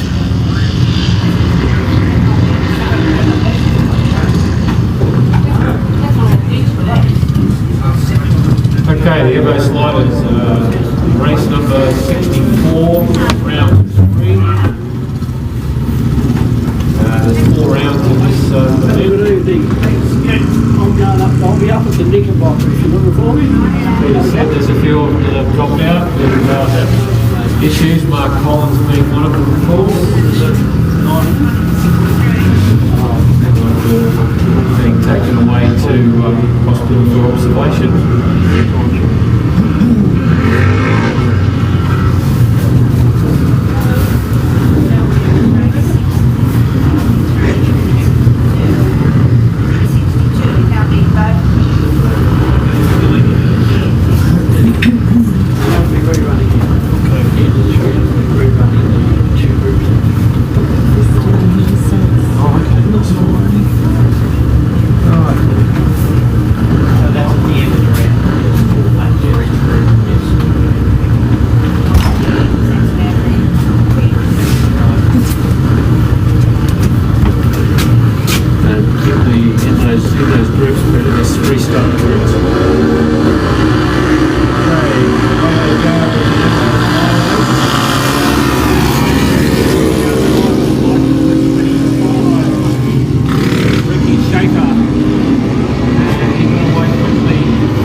on the 11, the 22 of Brendan McCowett, 62 Amy King, 66 is Corey Booth, 120 Luke Bush, Dale Peard 138, Christopher Lodge 148, Derek Hingerty 217, Jacob Richardson 512, Harrison Small 556, Lachlan Moody 606, Caden Downing on the 491, Jared Brook on the J21 and Zach Campbell on the Z56. Very inside of the grid, Caden Downing in 1, Jared Brook in 2. Luke Bush is out very wide, position 11. Harrison Ryan in position 3. So 3 who are certainly likely to be in the up the pointy end of the field this time. Downing, Brook and Harrison Ryan on the inside 3 positions. If Luke Bush can get a good start off position 11, he might get a bit of clear traffic on the run to the first corner. Down on the inside, Harrison Ryan and Downing. Bush out very wide on the track in the purple jacket.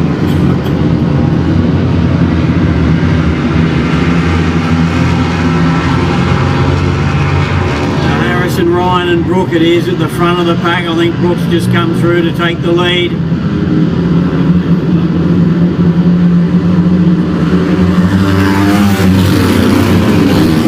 Third place finisher on Higgity.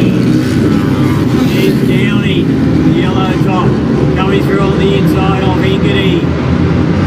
Luke Bush trying to get on terms in that battle for 3rd, 4th and 5th.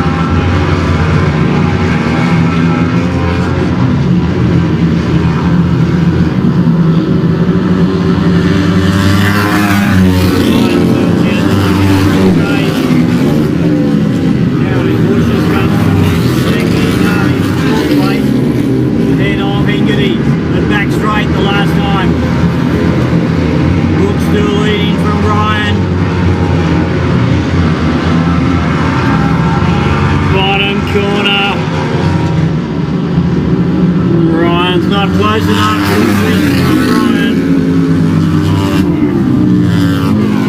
Then Downey and Bush and Higgity and Amy in 6th place.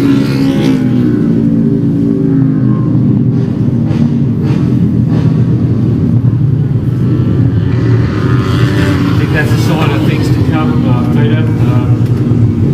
Harrison Ryan didn't quite get close enough to Brook, but he certainly put in a big challenge, and I expect these two to be very prominent when we get to the final later on.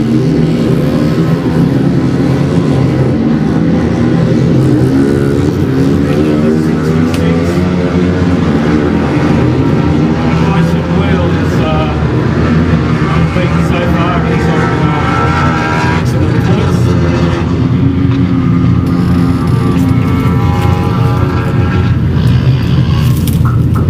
Brabham has also had some good rides so far as well.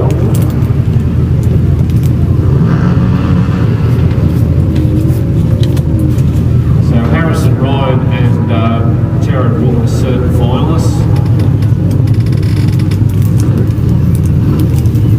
But the rest of it is still well and truly open. So Wheel is currently on he's starting on the very outside, and Grabham is alongside him.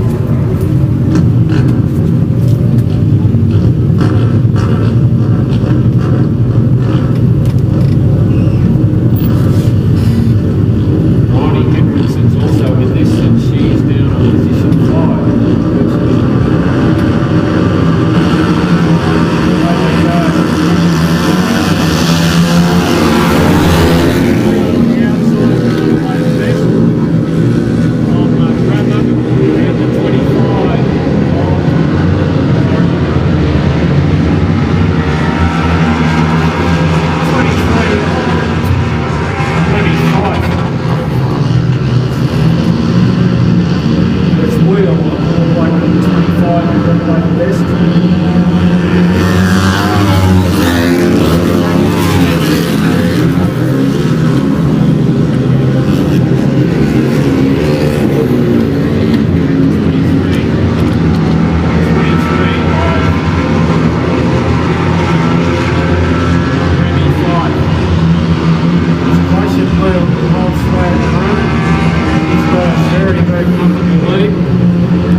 had a good dice, and I'm sure that that will continue because both of those are certain finalists now. Heat number 15, or the third heat in this third round. Brooke Pollock comes out on the 27 machine. Jordan Dahl on the 42, Connor Ryan the 62. Wade O'Keefe on 84, Peter Smith on the 264, and Damien Cobby on the 560. Probably the names we expect to be prominent in this one.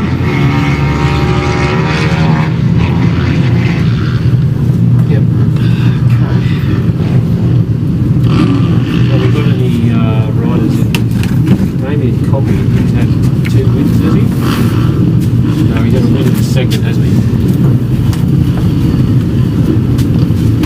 So Lidster Transport, of course, the sponsor of this Pro 450 class, local business that run a daily transport service from Sydney to Bathurst.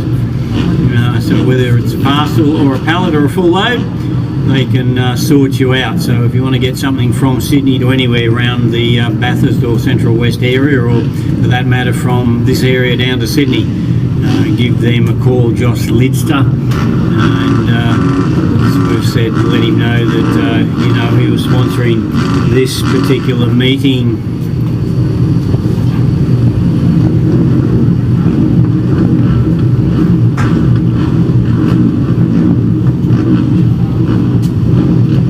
Charles is in 2/3, so he's up there in the points. The Jordan Dahl one in from the outside. Reed Batty's in this one too. I missed him going down the list. Batty on the very outside. Here's a quick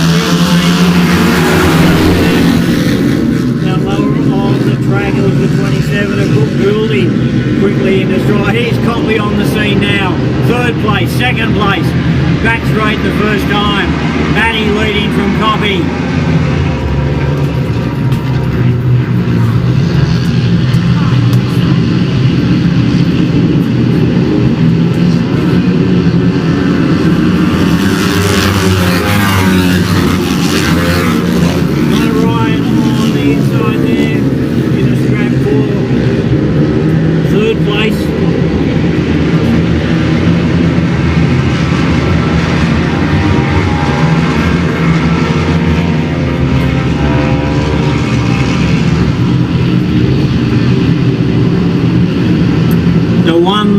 To go, Batty, Copy, end of a gap, then back to Wade O'Keefe on the 84 machine. Half a lap to go, Batty leading, here's Copy, diving up on the inside down to the highway end of the track. Has he pulled it off? No, he hasn't at the moment. Batty up, still high on the track. Drag race down the straight. Coffee doesn't get there. Batty from Coffee as Connor Ryan and Jordan Dahl and Wade O'Keefe. Yet another really good race.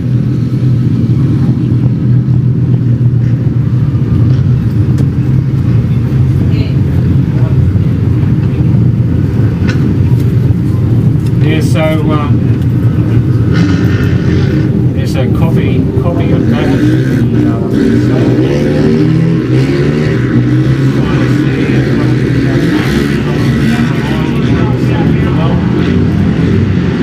Charles has had 2/3 his 2 rides. So another 30 I would keep him well in contention. It looks to me at the moment that the outside starting grids are proving to be quite beneficial. And maybe that's where one of the top qualifiers might pick to go from, because they're ones to go through. You've already got them, didn't you?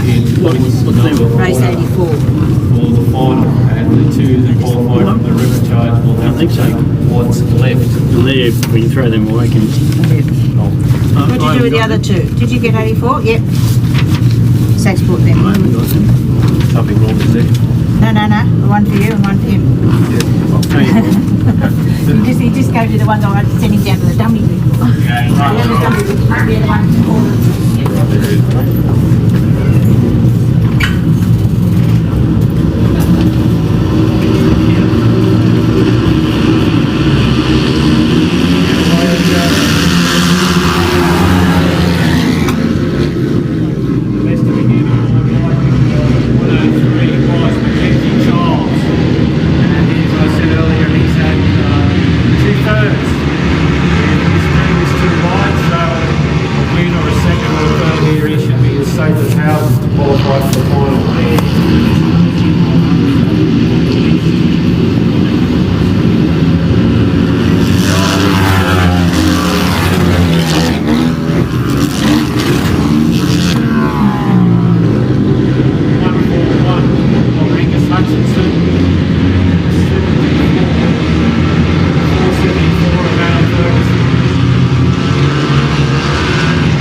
That should safely qualify him.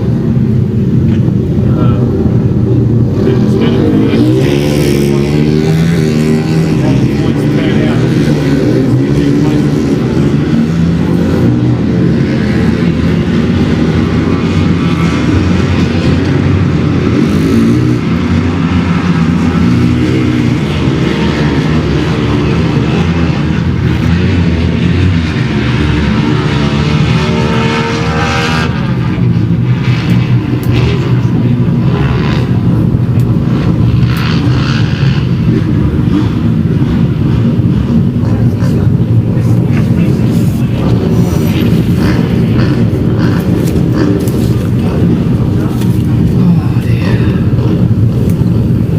Okay, race 69, the penultimate heat in this third round.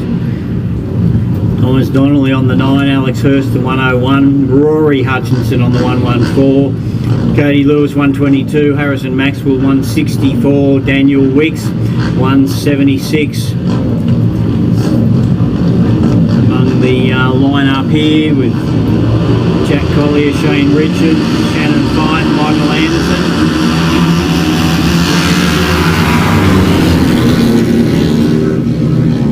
Cody Lewis is the race leader heading to the back straight on this opening lap.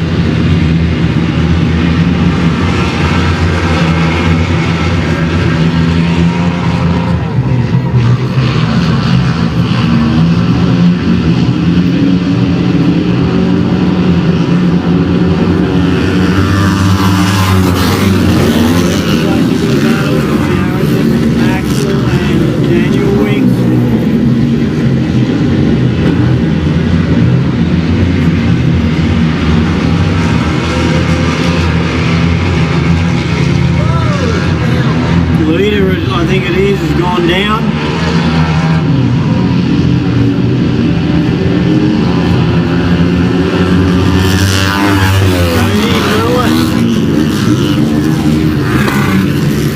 Throw it away now. Can he get the bike started? Doesn't look like he can. He's pushed it to the infield.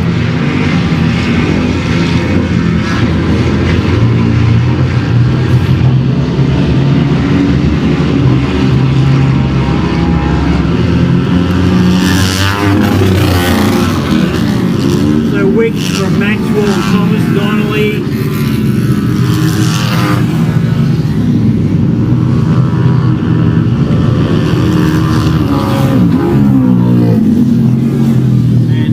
We've talked about it all day, needing consistency, finishing every time, scoring points every time. Cody Lewis leading and fell.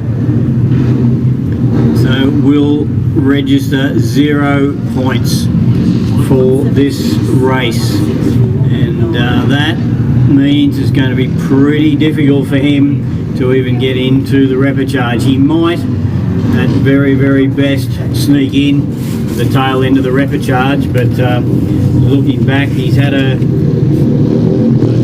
heat win in the second, so you would think that's going to be about bare minimum to get into the repechage. Time will tell. 1 heat to go. Zane Kinner, Ben Graham, James Sordy's in this one, Dale Borlase, Grant Sharnock, David Smith. So still some good riders spread evenly through all the heats. This one's got some that are going to need some points to hopefully take the easy route to the final, or plan B is to come through the repechage and then finish first or second in the repechage. So still plenty to battle for probably about half a dozen of these riders. Okay, heat number 18, race number 70. This is the final qualifying race. James Sordy's had some good results, as has Grant Sharnock and Ben Graham. David Smith's also been prominent, as has Josh Koska. Top three here,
Central West.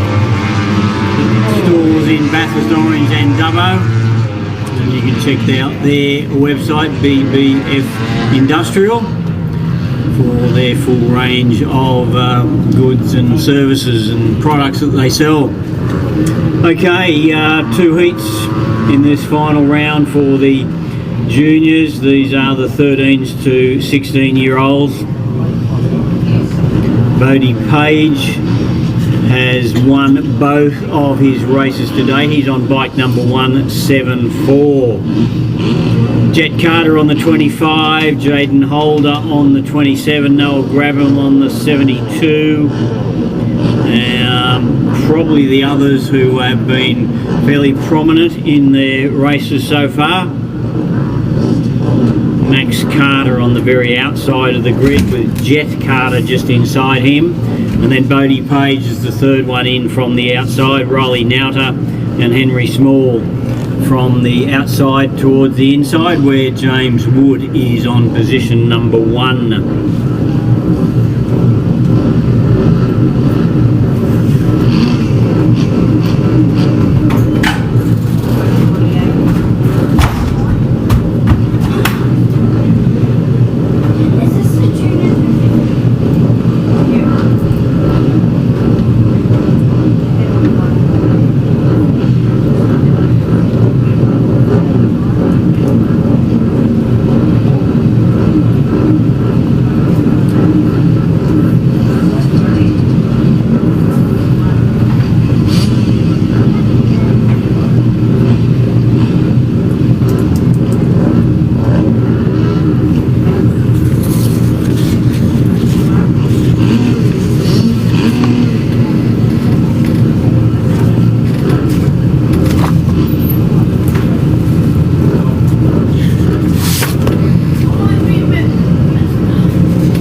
Jaden Holder, Michael Price and Noah Grabham.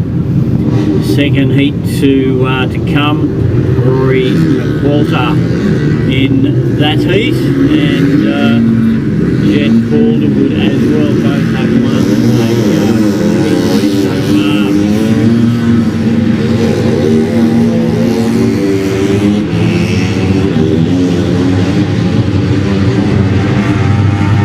Both those riders Queensland and as is the rider of bike 728, Paolo D'Amato Barbaro, Lachlan Russell and Alexander Adamson in this one as well. Thor and Openshaw's there. Another highly competitive heat is anticipated. Yeah, Jack Calderwood was very impressive last time out. He's out in position number 10. Rory McCall is quite impressive as well. He won his last event. Jet Calderwood won his first. Rory McCall back in race number 46.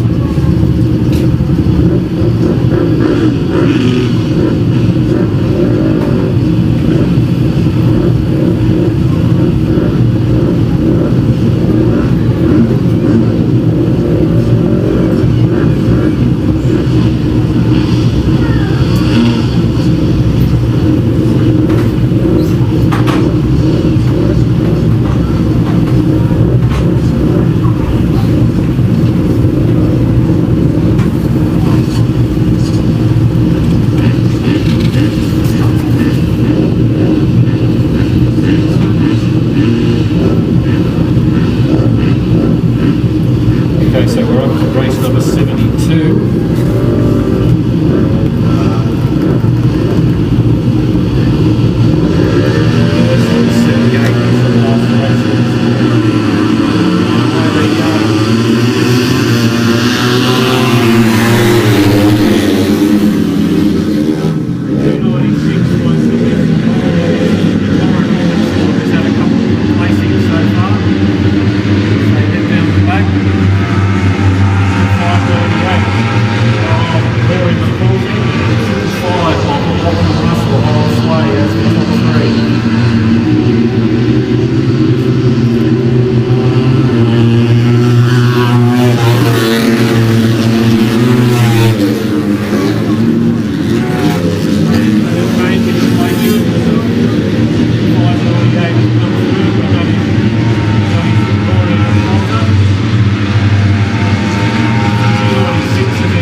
Second was Torren Openshaw, bike number 296, and Lachlan Russell, 5 was third.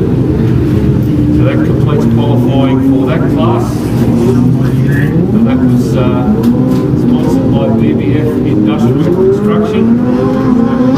Dirt track sidecars for event number 73, and the ranks have been a little bit depleted in this class. So Nicholson Projects are the sponsors, and back to Peter.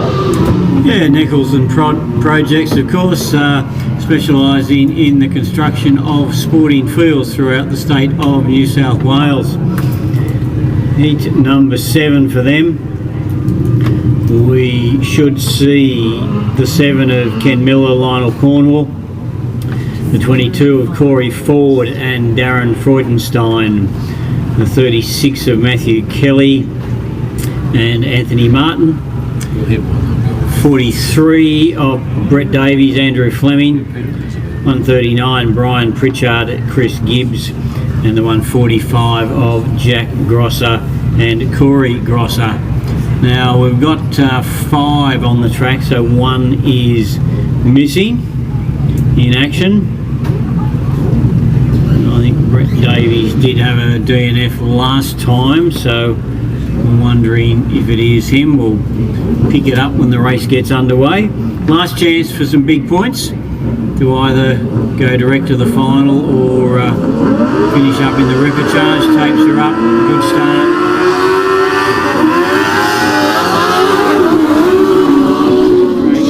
The Queenslanders Brian Pritchard and Chris Gibbs who come across and are the race leaders by the time they get around turn 1 and 2. Not for long though.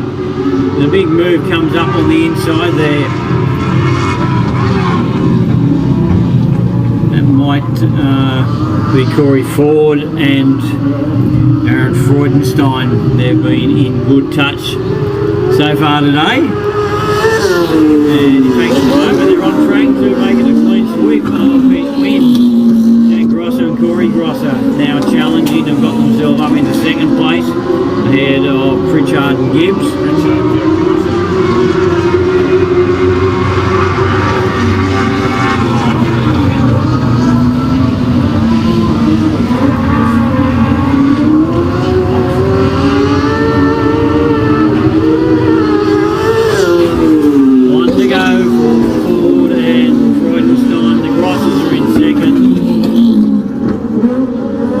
And Gibbs are in third. Then we've got Matthew Kelly and Anthony Martin. And 43, Brett Davies and Andrew Fleming are there.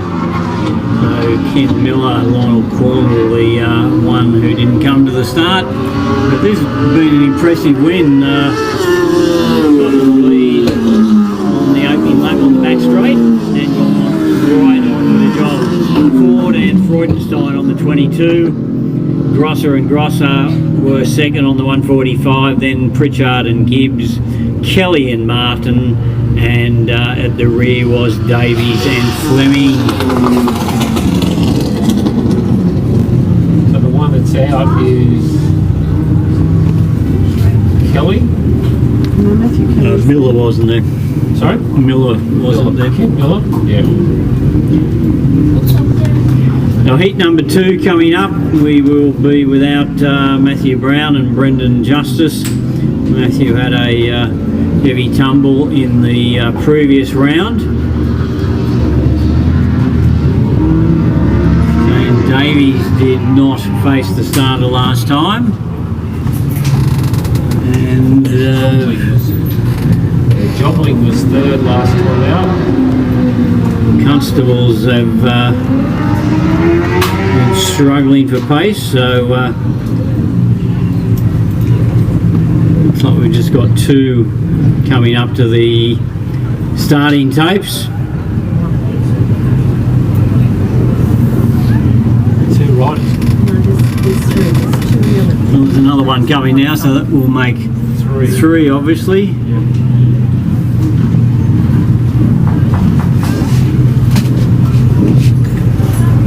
13, 20 and 195 are the bike numbers that are there. The 13 Griffiths and Julianne Lawson, the 20 of Frame and Bryant, and the 195 of Jobling and Northey. So no Shane Davies and no Stephen Constable. So the numbers are dwindling after some accidents in earlier races, mishaps in the pits as well with bike failures. Unfortunate that these things happen. So all the rain now, the sun's starting to come through. And away they go.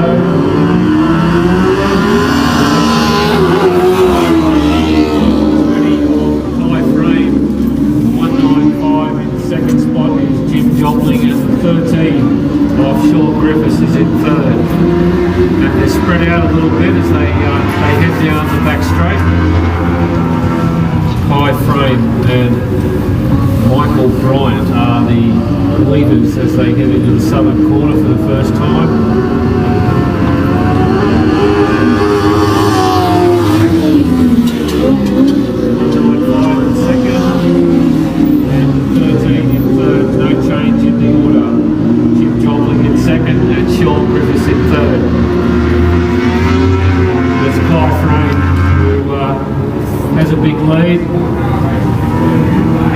think there's going to be much change of position as they come down to take the last lap forward.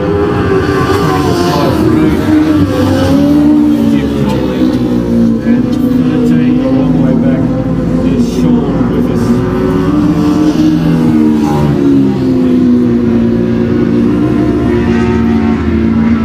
So Frame is going to take this fairly comfortably, I would think. 195 of Jim Conley.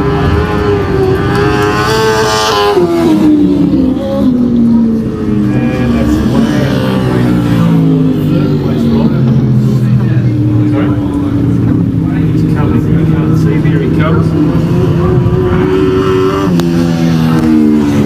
13 of Sean Griffiths.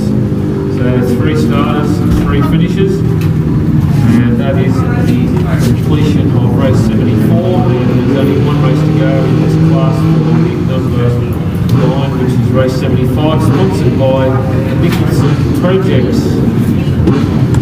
So, Okay, final heat coming up now.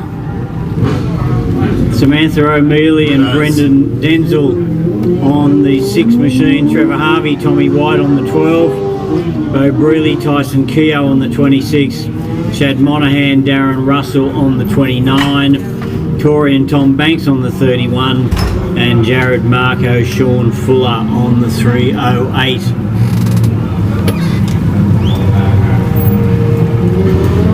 reckon that sun could be a problem shortly. It's you know that cloud's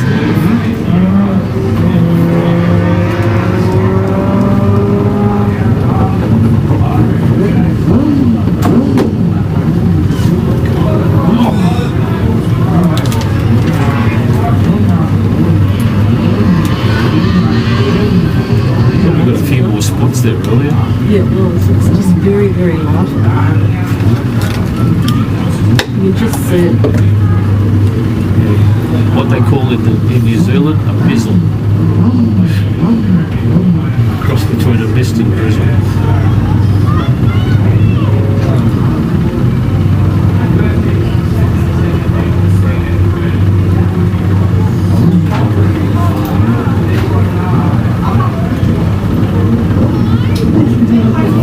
Okay, 5 of the 6 program riders are there.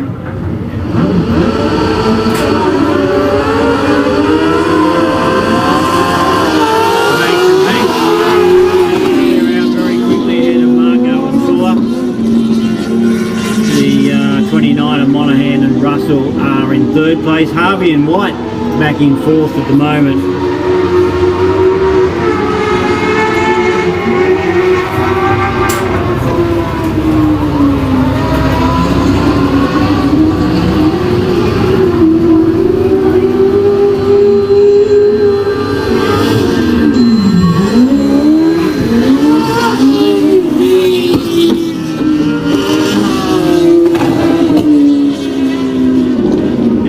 This time, Samantha O'Mealy and Brendan Denzel. I guess the interest settled here on that battle for 3rd place. Trevor Harvey on the 12, moving closer to Monaghan on the 29 as they come around onto the main straight, and they've got 1 lap to go. Harvey looms up on the inside, pulls off a neat pass.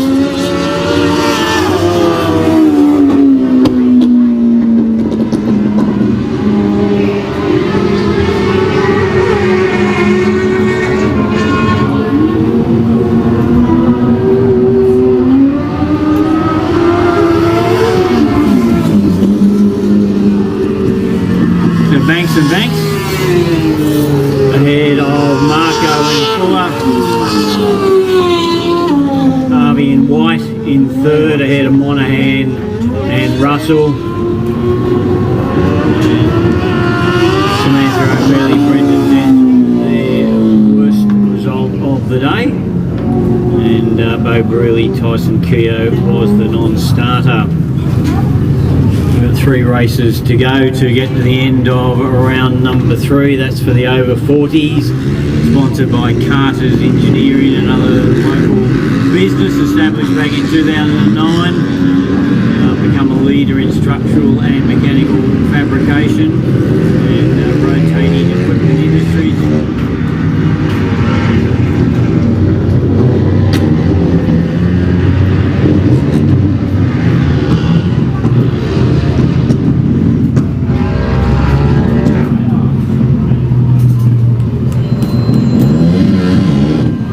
Okay, so Glenn Johnson, this race is actually on bike number 4. Glenn Johnson on bike number 4. Yes, that's it, yeah. We'll take this one, we'll take this one then.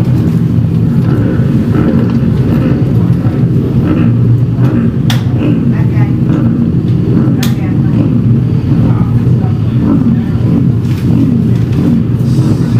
Even Bachelor won an earlier day.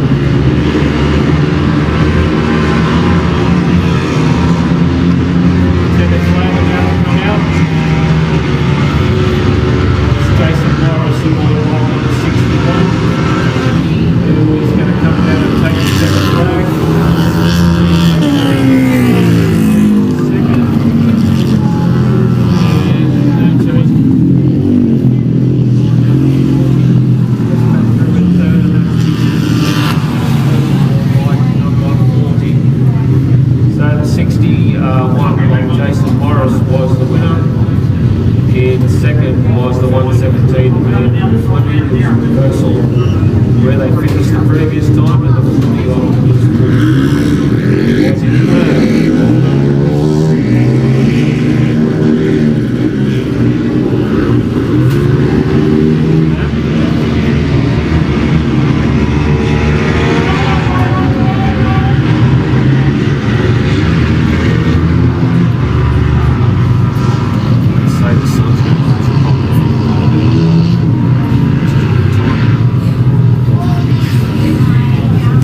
Okay, the second of the three heats in this round for the over 40s. Kim Darmody's been pretty prominent, bike number 17. He's had a second and a third so far. Greg Lack as well on the 57.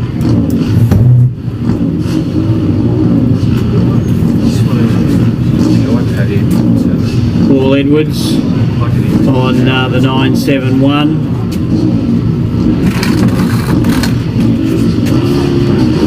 A big chance in this one. Last chance, in fact, for some significant points to go through to the final.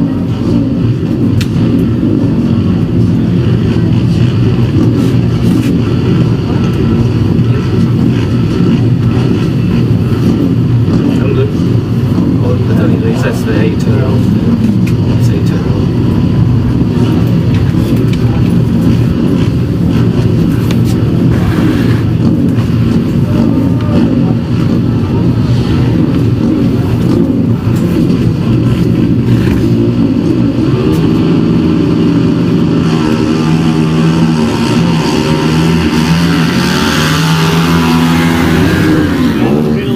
in comes Greg Lack on 57. Middle.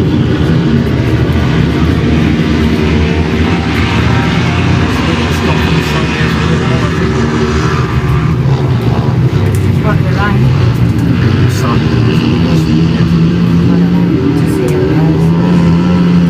It gets difficult. Okay, so Lack continues to lead. Behind him, Darren Webb hanging on to second place at the moment.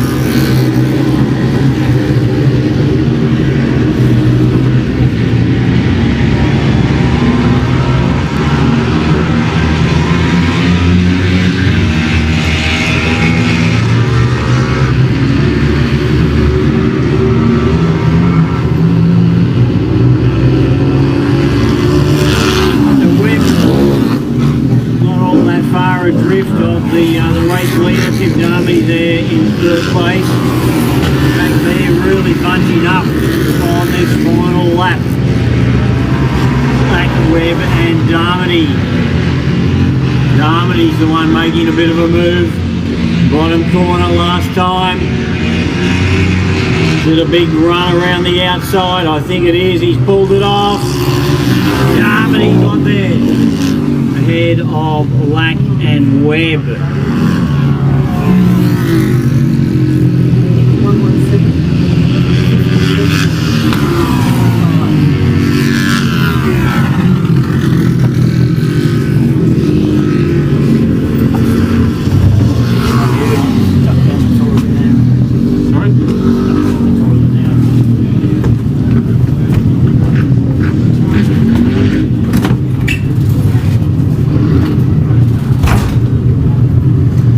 Okay, so we're moving on now to event number 78, in 9 of the over 40s.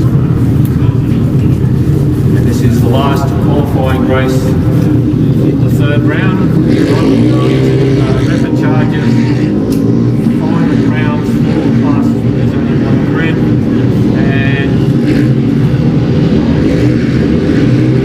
finals themselves.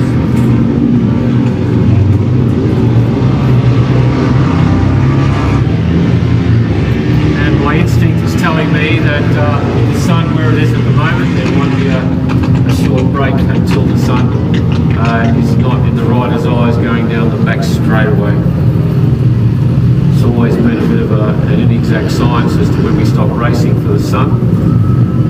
But yeah, it's more than likely that that's going to happen probably after this race.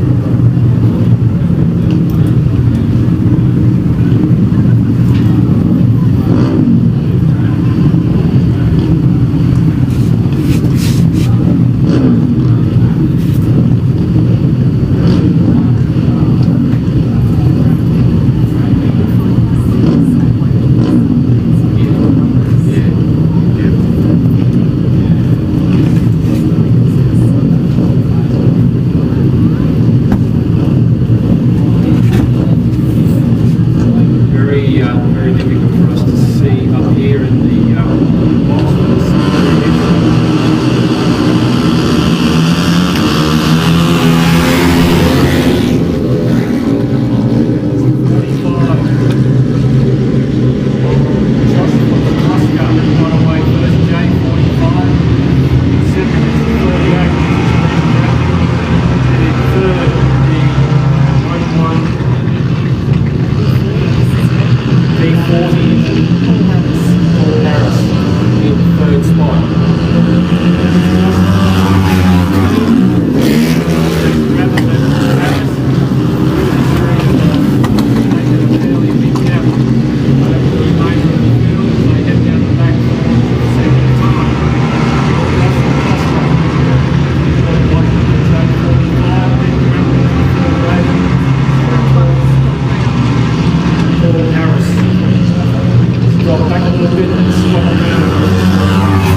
looking straight into it, and it's quite a bit of an effort to try and get this done.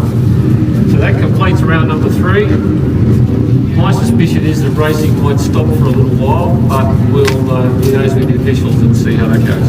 The next action on the track will be, unfortunately there was an issue with the timing for the 19-inch class. We're going to have another qualifying session. So I believe they'll only get 4 laps. It won't be as long as their first session. So we'll have to go back and address that issue.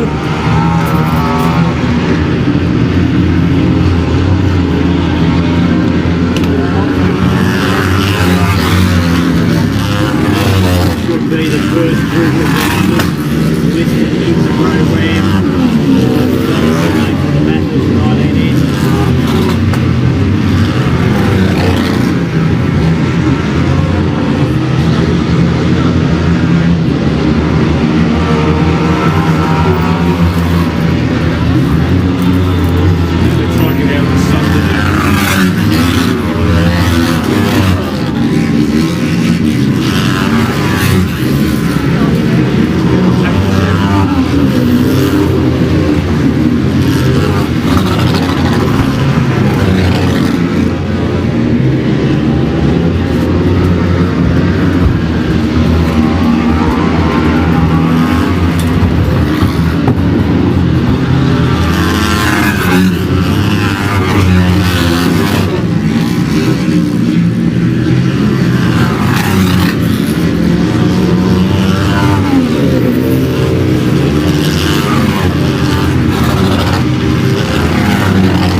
Two groups as they were for the first practice or qualifying session earlier on, but half of the riders out there for 4 or 5 laps, and the other riders will come out in just a few moments time, no doubt, to try and sort out the 2 groups of these machines that will go racing.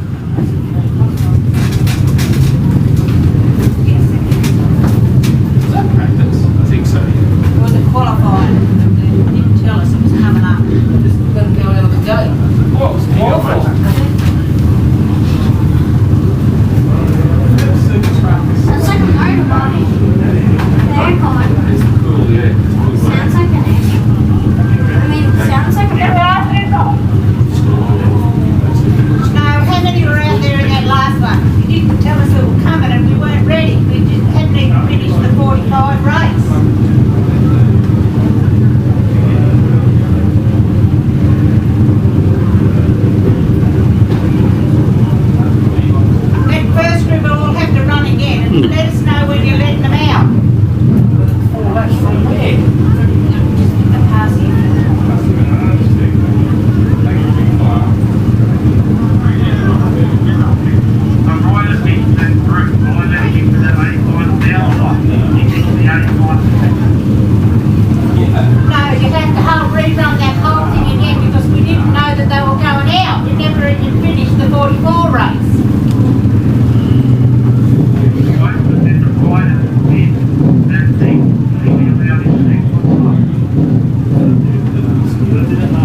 He goes.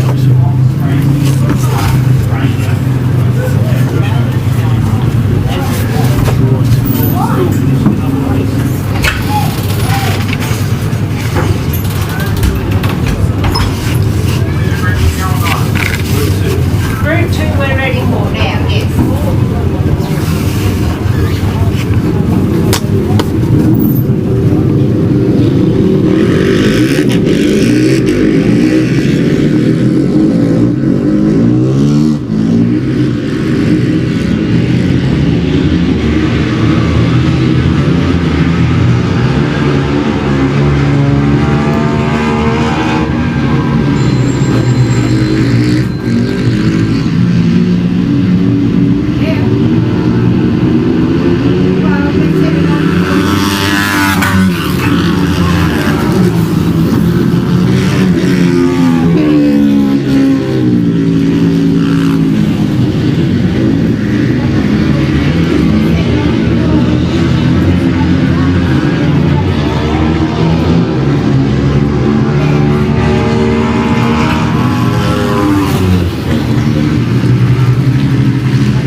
This is the second group for the Bathurst 19-inch class.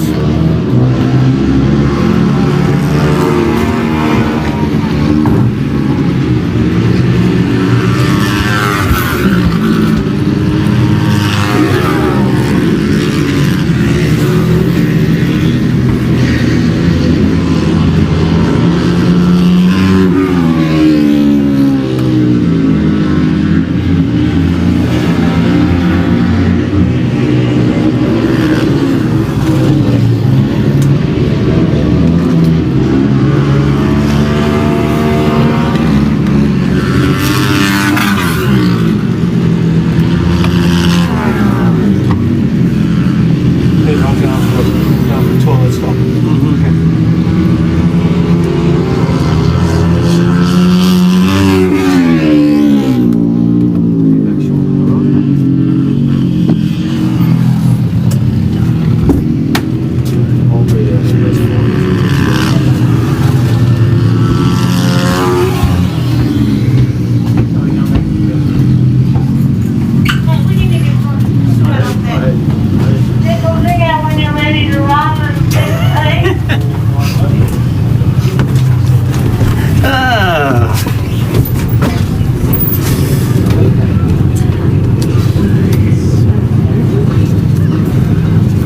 Okay, would you believe we had a bit of a glitch with the timing of that first group, so they will be heading back out for their hopefully final qualifying stint,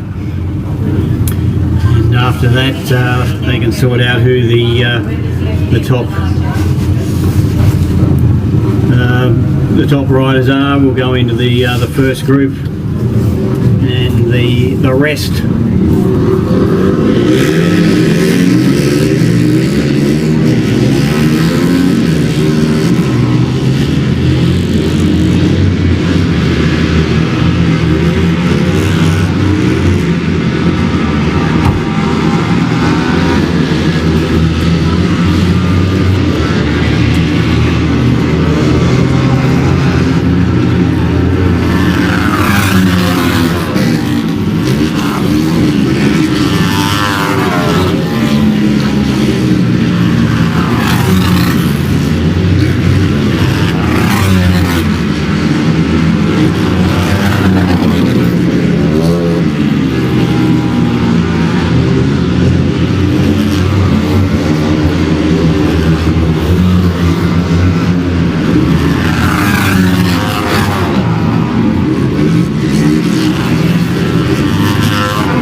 getting the finals in the program, Pete?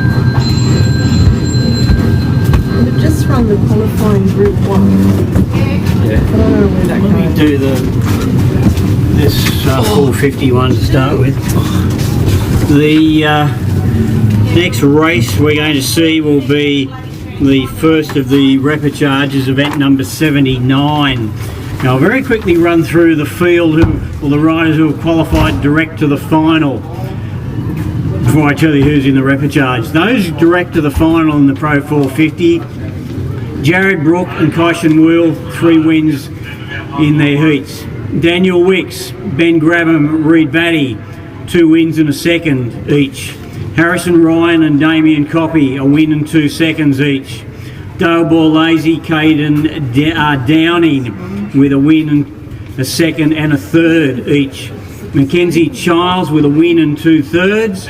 Remy Fife with 2 seconds and a third. And James Sordy with a second and 2/3.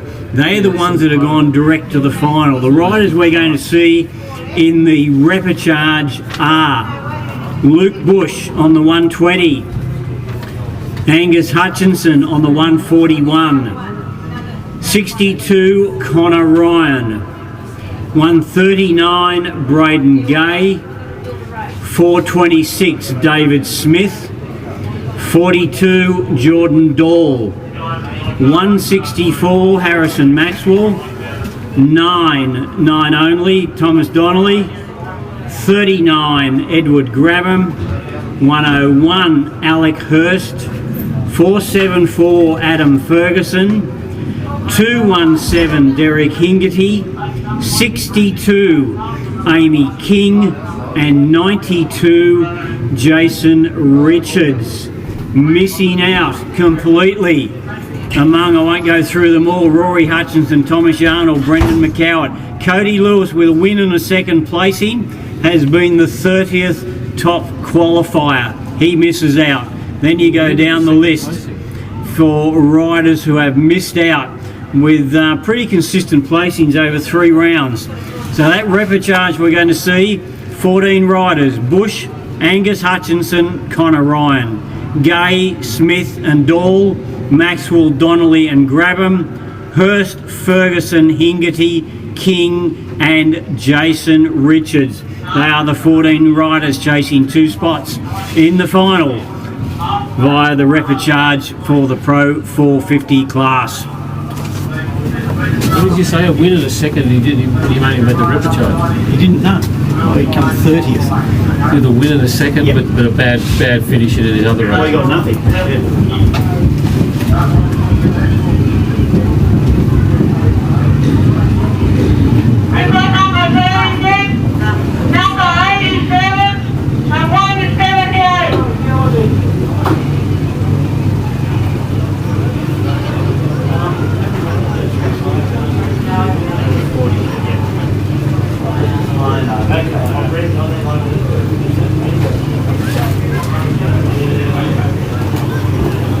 Got me first group. 19 was a schmozzle.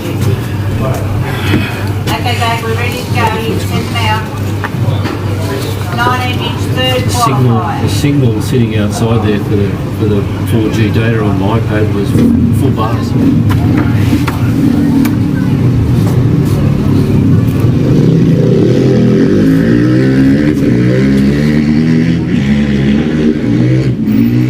Coming out here now.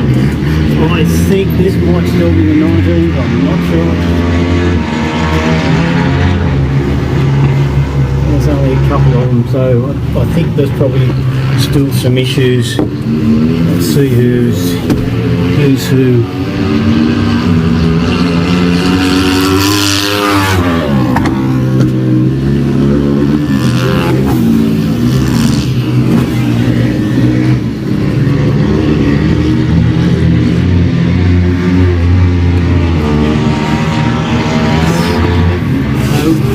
Hopefully, the last of the riders' issues with their timing. Daryl Mallam is out there, Lee Hunter is out there, and Dale Borlase. This is their, as I say, hopefully final opportunity to record a fast lap, and that will decide whether they go into which group of riders they go into for the under 19-inch class.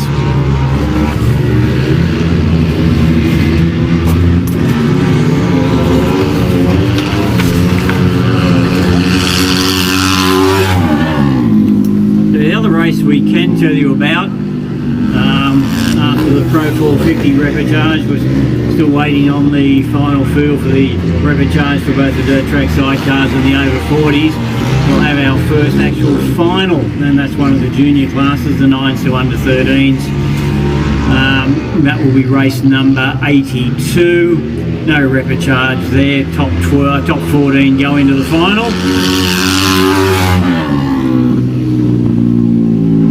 They will be on bike 7, Sam Drain. On the 552, Jake Page. 107, Taylor Howard. 6, Hugh Hope Hodgetts. 177, Nick O'Donovan. 23, Jed Fife. The 213, Cooper Antone.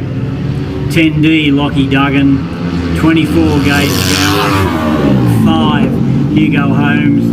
12 of Lenny Duggan, 851 Levi Layton, 143 Hayden Duggan, and Jed Louis on 564.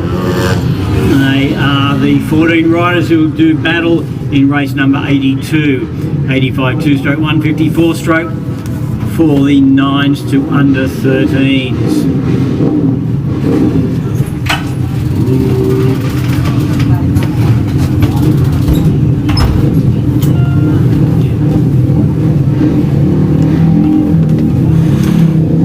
So the last qualifier direct qualifier into the final for the Pro 450 was a rider who got a 2nd and 2/3 placings in the 3 rounds of each. In fact, Luke Bush, unlucky, he got the same points breakdown, but he had a lower placing in the last round, so he misses out with the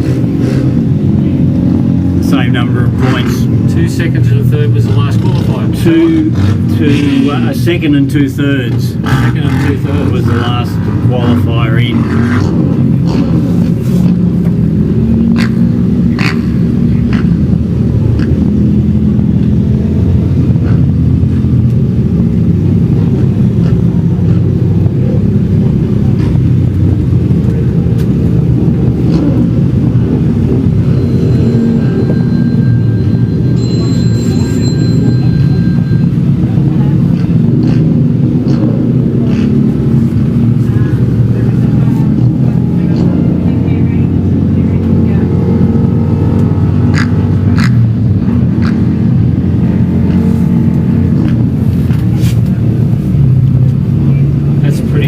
Pretty intense sort of points, isn't it? Yep. Okay, so that's 84. She hasn't done the other 2 rapid charges at the moment.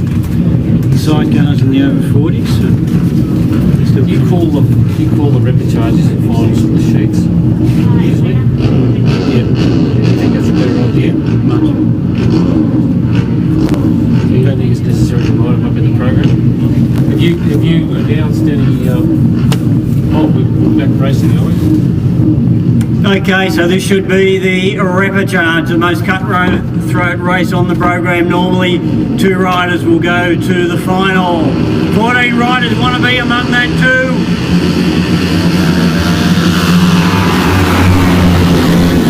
Connor Ryan, mid-track, is the race leader.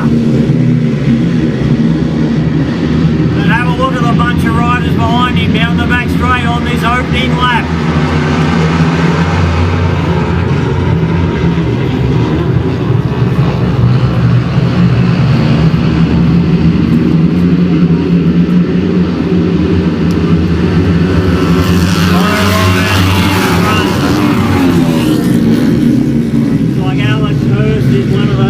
Battling away for second.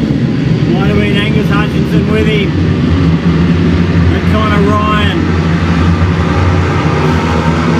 They haven't got any closer to him. one more lap to go down the straight this time. Connor Ryan, then George Stall, then Hurst. The others are totally out of contention. Luke Bush has obviously had some problems. He's out the back of the pack. But at the moment, Connor Ryan and Angus Hutchinson are headed to the big dance in the final. They've just got to get themselves around the bottom corner, onto the straight, down the straight. No one else has got near them. There's Connor Ryan and Angus Hutchinson. George Stall was next.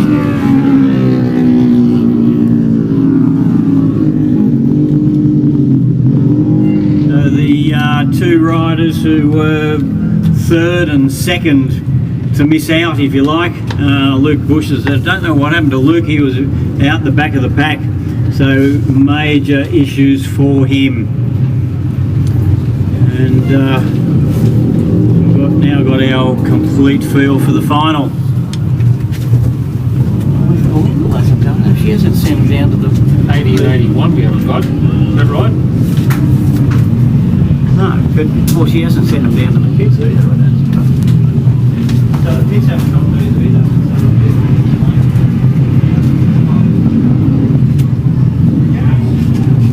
We'll have them on the app.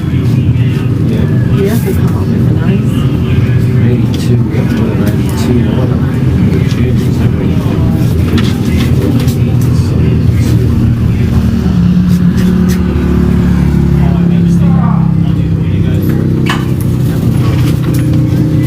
That's 95. That's 96. 82. 106. So I'll put 82 in. I'm going to look at No favourites. 82 is the 82 is the final. Okay. 7. Race 8 is the sidecar overcharge. Yeah, we don't know who that is. 77, 23, Run that down. 2, 1, 3,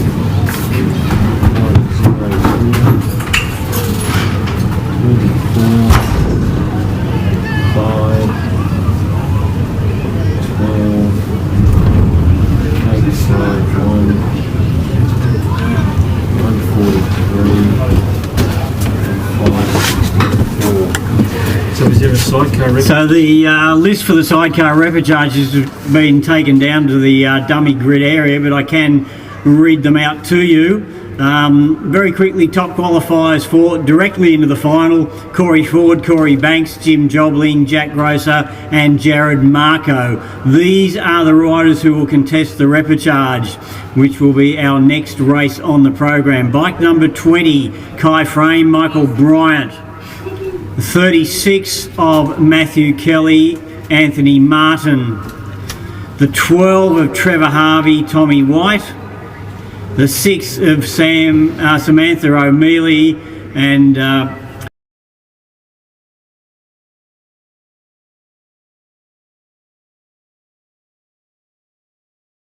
Darren Russell, and the 13 of Griffiths and Lawson. So the repechage field: Kai Frame on the 20, Matthew Kelly on the 36, 12 Harvey, 6 O'Mealy, 29 Monaghan and 13 Griffiths. They are the riders who will contest the sidecar repechage. I'll call that, Peter. We haven't got 81 either. What's that? 40, she's doing that now, I think. 79, that's 79. 82. 86. 86 can go in front of 84. Can go in front of 86. That's 94.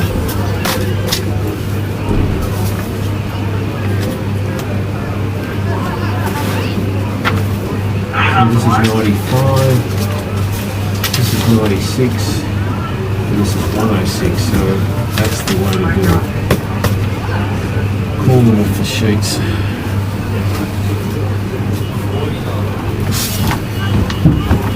Okay, sidecar recharge. That's the sidecar one. She's still doing the 40s at the moment. Over 40s, that's number 80. I've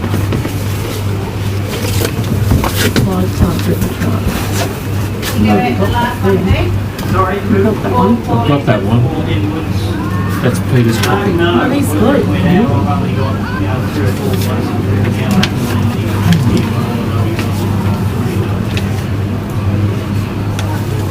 Should turn the track lights on shortly, shouldn't we?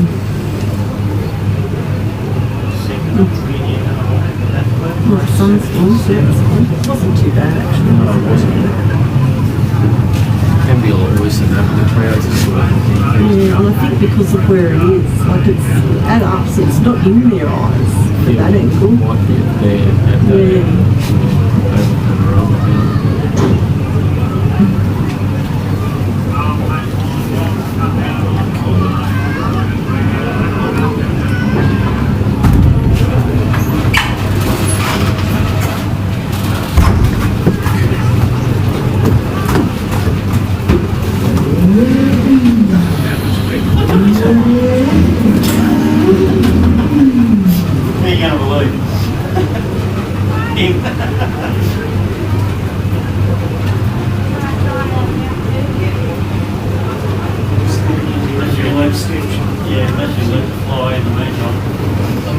I think it might be just waiting for the sun to go right down behind the trees. I need I the think zip the one line. just got that shoot down to the pits. Yeah.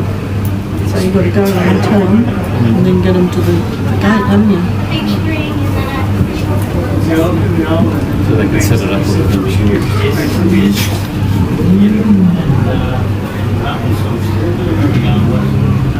I think someone had a computer down there that you could just send it to. Wait, we should put a hole here. Check the... And then me laying Here's my down. favourite lady. Apart from my wife. Did it? Yeah. So head first or feet first? Thank There you are. Thank you. And then I can stop. I just didn't have any drinks, but they're coming because my buggy just got stolen. You got another one for Peter? Yes. I'll put it on there for you. Thank you. You're welcome. No worries at all. What is it? Steak burger. Yeah, nice. Please don't move that window or I'm going to lose my sandwich, okay?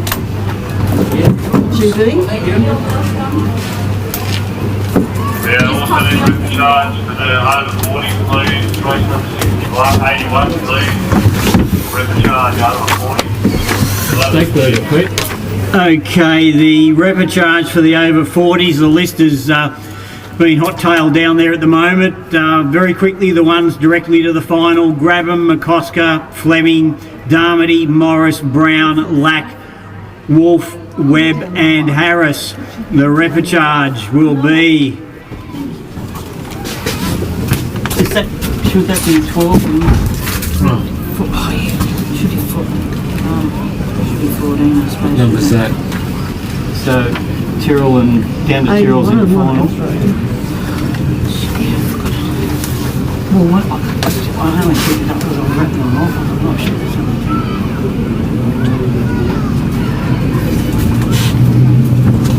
Brendan again, draw another line with the one Saxon's got.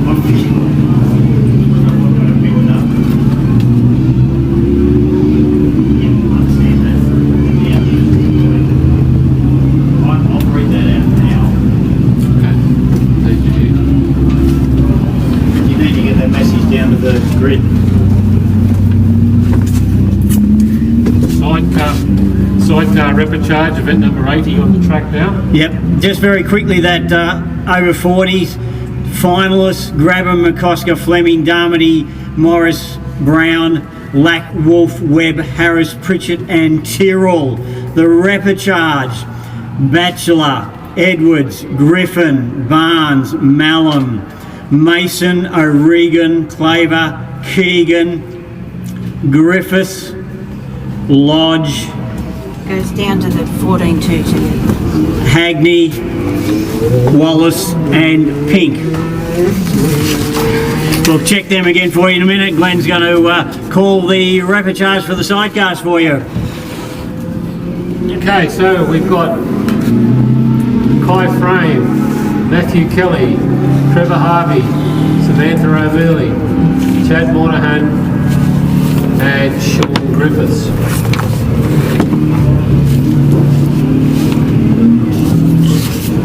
Six riders to face the starter. One to the final. Oh, 6, there's one down the back of the track. And one will make the final, which will make, there's already 5 that have qualified for the final, so there's just one more to determine the winner. Sorry, one more winner of this will determine who goes into the final. Like 6. Sun setting down in the southwest,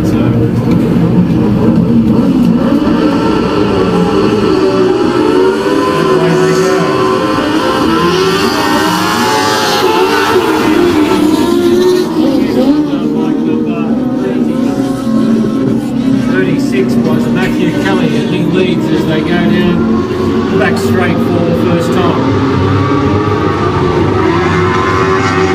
So it is Matthew Kelly, and the 20 is in second, and that's Kai Frame, with the 12 of Trevor Harvey in third. All the interest is on the leader. No one currently sitting at a place Matthew Kelly aboard bike number 36. Not much change in the order with Frame in second spot and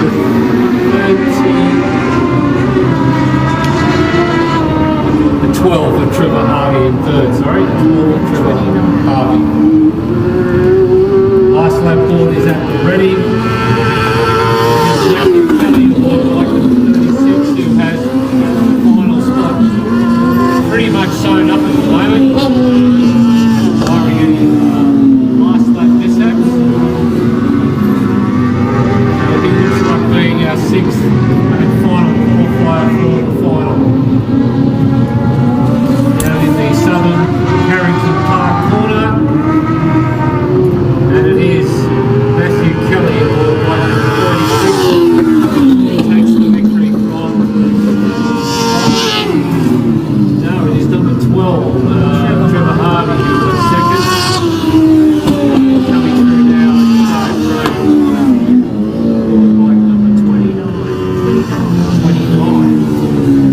29 is Chad Monahan, who was in third spot. So Kai Frame dropped out of the ranking at some point. We're concentrating on the leader because that is the only position that matters.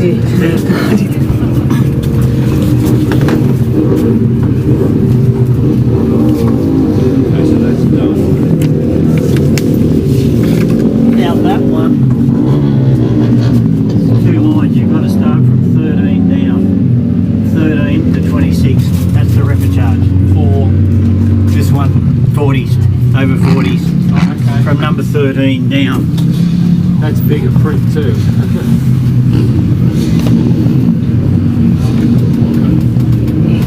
You calling this one too? Yeah. Over 40s rip. Over 40s repercharge.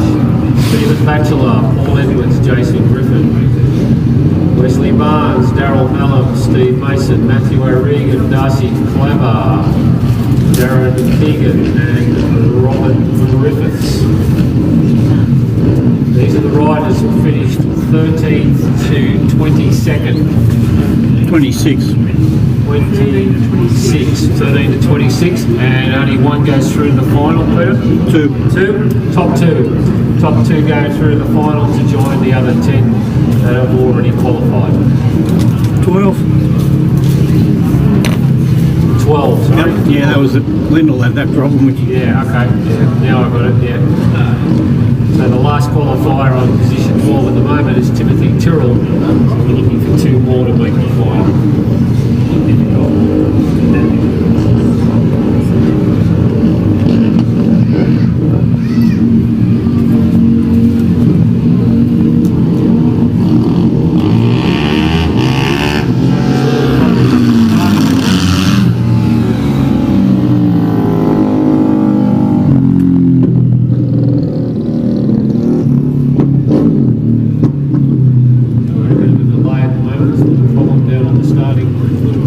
down on the starting line. It's got to be sorted. Looks like the Bobcat's been pulled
getting back to the starting line. The Bobcat is just about to finish its work. The lights have come on.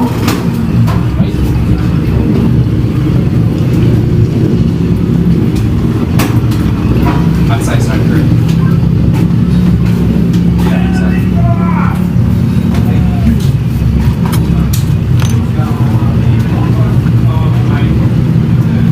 Imagination, Peter, or is there more whites here than there used to be? Not sure. Haven't counted them. It's more than we were last year.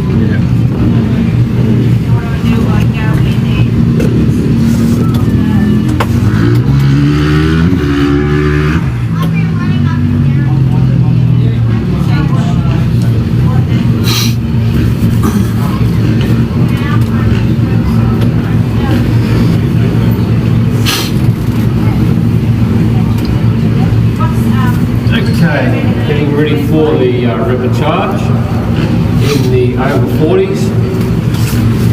Top two to make the final where 12 other combatants await their arrival.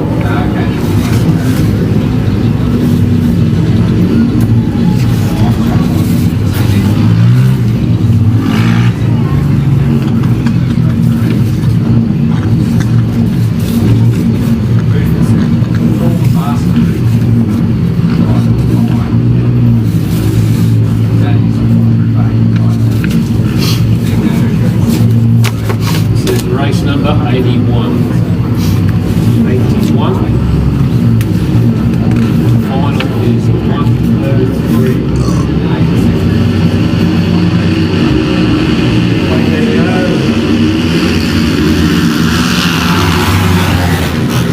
75, Stephen Baxter, who got away the quickest. And he leads as they go into the back straight for the first time. Stephen Baxter from Darryl Mullen with Paul Edwards in third. So they're the top three at the moment, and two of them are going to go through. So Darryl Mullen currently in second. He's the one who's going to come under pressure from the riders just behind him.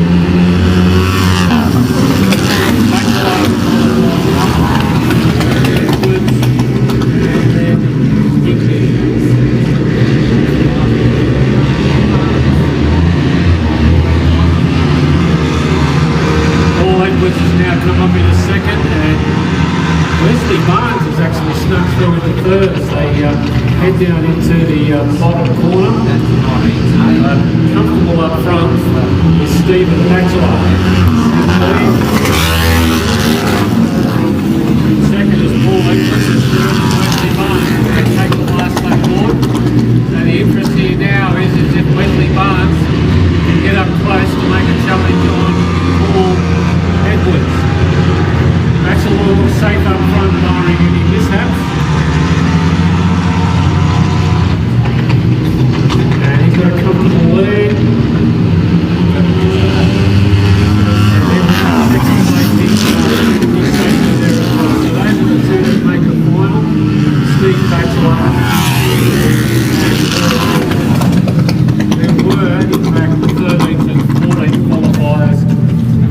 In this class as it stood anyway. So Batchelor and Edwards joined the other 12 combatants in the final, which is race number 103. Okay, the first of our finals, 85 2-stroke, 154 stroke class for the 9s to under 13. 14 riders have qualified through, no repechage for them, there was only the 2 heats. We've got Sam Drain on the 7, the 552 of Jake Page, the 107 Taylor Howard, 6 of Hugh Hope Hodges, 177 of Nico Donovan, 23 Jed Fife, the 213 of Cooper Antone, 10D of Lockie Duggan, 24 is Gage Gow, 5 Hugo Holmes, 12 Lenny Duggan, 851 Levi Layton, 143 Hayden Duggan, and 564 Jed Louis. This is a final heat points count for nothing now, except to suggest that Sam Drain, as an unbeaten rider in the heats, is probably entitled to be called the favourite.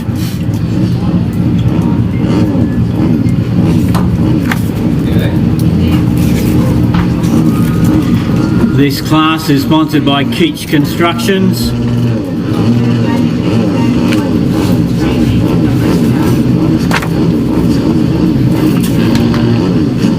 I believe the finals are 4 laps. And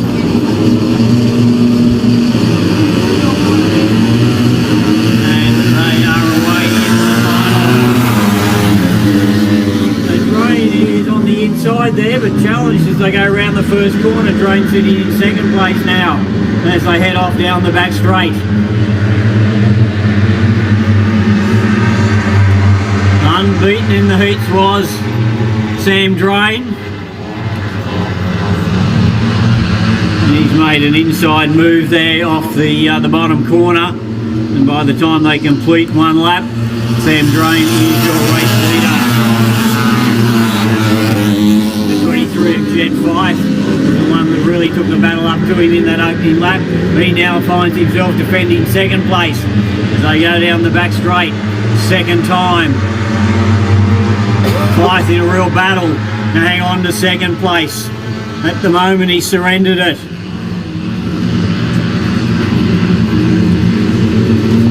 So 2 down, 2 to go. Drain leading. That great Page has got the better of Fife for the second place at the moment. Those 3 riders have got an even bigger gap behind them.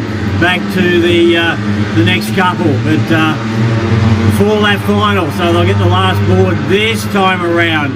It is Drain from Jake Page and Jed Fife.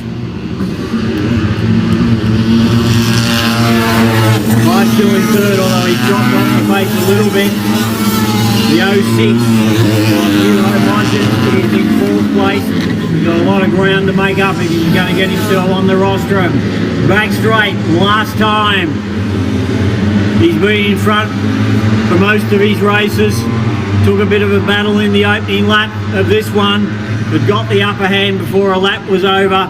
And Sam Drain is going to be the first to win a final today, ahead of Page and Fife, and then the 06.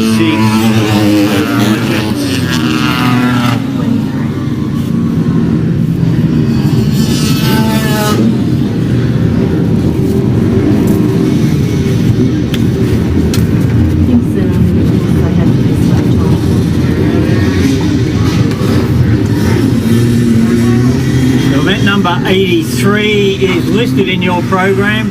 It is the fourth round of the pre-90 MX class. So the last chance for points. Burke Engineering, the sponsor of this one. And we look back, it is a battle between Corey Banks and Daniel Wicks. Wicks has had 2 wins to Banks' 1, and a similar battle between Brendan McCowett and Paul Edwards to take 3rd overall. So probably 2 battles within a race here to see the order of the top 2 and the to decide 3rd and 4th place. Okay, so Darren Daniel Wicks aboard bike number 176. He's the clubhouse leader at the moment.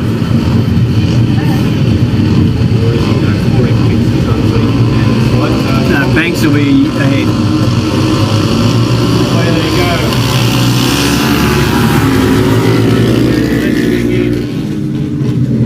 On the 22 of Brendan McGowan. That's the 22. Paul Edwards is in 2nd, and Corey Banks is back there in 3rd spot. As they head down into the highway corner, there's a bit of a change there. That looks like Banks has come through on the inside.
83.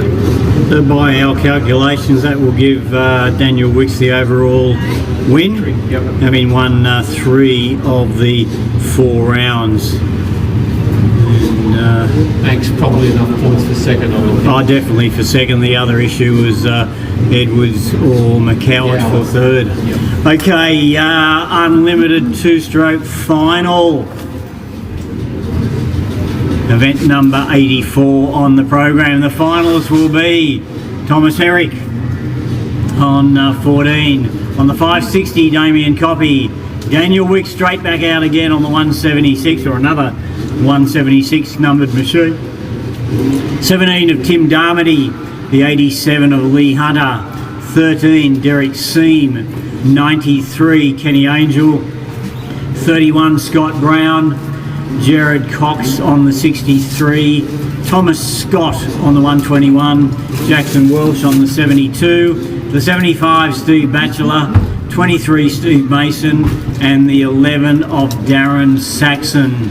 Now up the top end of the points, Thomas Herrick was unbeaten in his 3 heats. Damien Coppy had 2 wins and a second. Daniel Wicks had a win and 2 seconds. Tim Darmody the next with 2 seconds and a third. Lee Hunter consistent with second and third placing. But you would think Herrick and Coppy, on what we've seen, have been the 2 big guns in this one. Not quite saying they're at the opposite end of the age scale, but let's just say Herrick's got the youth on his side, Colby's got the experience on his side. But now even these youngsters are very experienced campaigners, as we've talked about. Been racing for a number of years. It looked like Herrick came up to about position 10 or 11. Looked like Copy's come in outside him actually, and Wicks. So all the big guns might be heading for the outside, as you know, Glenn suggested might be the case. That's where they fancy. It does give them a better line around the first corner. So look for the charge from the outer half of the starting grid. This is the unlimited two-stroke final, exclusive trailers. The sponsor of this one, Thomas Herrick on the 4x14 machine, 14 on his back. Damien Coppy on the 560 and Daniel Wicks on the 176. 4 laps, it's the final. Away they go. Pretty crowded on the outside. It is Wicks. Hunter's away pretty well as well, but it looks like Wicks is the race leader. Herrick on the move around the outside. He's up into 3rd place, and I think that's Coppy now in 4th. So opening lap of 4.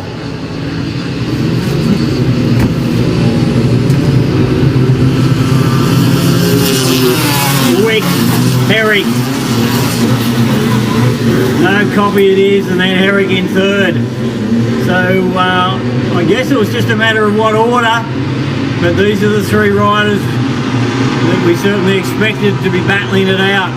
Wicks made the best of the start, the charge down the straight the first time, and was the race leader at the first corner. He's still there after 2 laps. Coppy chasing, Herrick in 3rd. It's Lee Hunter and Tim Darmody. Ironically, the next qualifiers in order. The last lap board will await them, so they've got a lap and a quarter to go. Coppy getting closer to the race leader, Wicks. Down the straight they come, just a couple of bike lengths. Wicks leading, Coppy looms up on the inside and goes to the lead, but straight back underneath him comes Wicks. Coppy went in hard, drifted up high. He's got to come back again. Coppy inside of the race leader, previous race leader, that's Wicks. So Coppy leading around the bottom corner. Damien Coppy in front. Daniel Wicks has just got the length of the straight to try and haul him in. But it's the veteran Queenslander, Damien Coppy, who takes the win ahead of Daniel Wicks and Thomas Herrick. Then Darmody and Hunter. So that's just what we love for a final, constantly position changing. And the Queenslander, Damien Coppy, has come out on top of Daniel Wicks with Thomas Herrick in 3rd place. That was a good final between 2 very, very accomplished riders, and they really turned it on. Herrick couldn't quite reproduce his heat form, and he was back in 3rd place. All right, you've got a 4th round coming up for the Evolution Sliders to decide this, and Matthew Davies should be fairly well clear at the moment on point, so I think he's just got to stay out of trouble in this one. Yeah, I'll get it back down. You want that? Did I give you races 106, the final? I think I've got that, yes. What is There's one where there's a The long trackers one. Yeah, where there was a record charge, I think. How's a straight final? Yep. Got that? Yep. That was one of the first ones you gave. Okay, the Evo Sliders. As Peter's alluded to, Matthew Davies has taken the lead. And probably just a matter of icing the deal with the top 3 place, and he should be home to this class. Sorry? Brilliant sunset through the clouds there. It's a really great picture to take that at the moment, wouldn't it?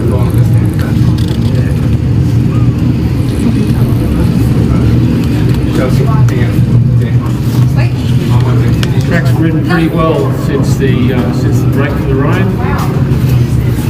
A little bit slicker and less drivey than it was, but the track is held up pretty well.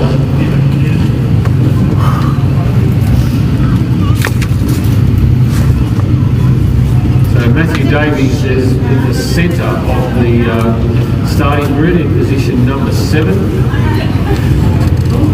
Mark Collins is not there after his earlier injury, so he's not out on the outside in 14, and there's no role in 13.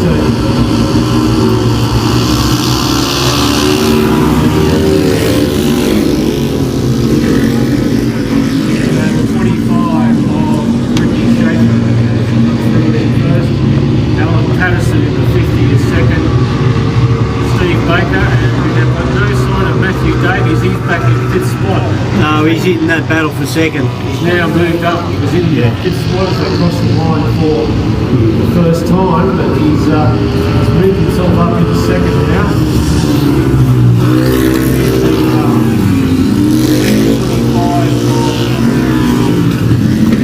Shaker, followed by Baker and Davies. Davies probably doesn't need to do an awful lot here. Third will probably get him the chocolates, I would think. It's just a matter of staying safe at the moment, I would think. We don't think the shitty too hard. Found down that Last lap area. down here. Okay. Shane Baker was there. Matthew Baker was third. They head down the back corner one at a time in the Evo Sliders round 4, sponsored by Clancy Motors. It is the 25 of Ricky Schaefer who holds sway. Shane Baker is the rider in second. And Matthew Davies, my outfit, third place should be good enough. And 4-4, and that is probably good enough for Davies. He clearly did not want to get involved with too many guys there. And his third spot will be enough, we think. Shane Baker was the rider in second. The winner was Ricky Schaefer. Davies in third. So that was race number 85, and now we're moving on to what Peter and I have felt since the start of the program is going to be the race of the night, the final of the Pro 450. Could well be. Just anyone who's been down to the food vendor area, could you please check if you have lost a credit card? I'm not going to tell you the name, but check your purse. We have a credit card up here in the tower with us.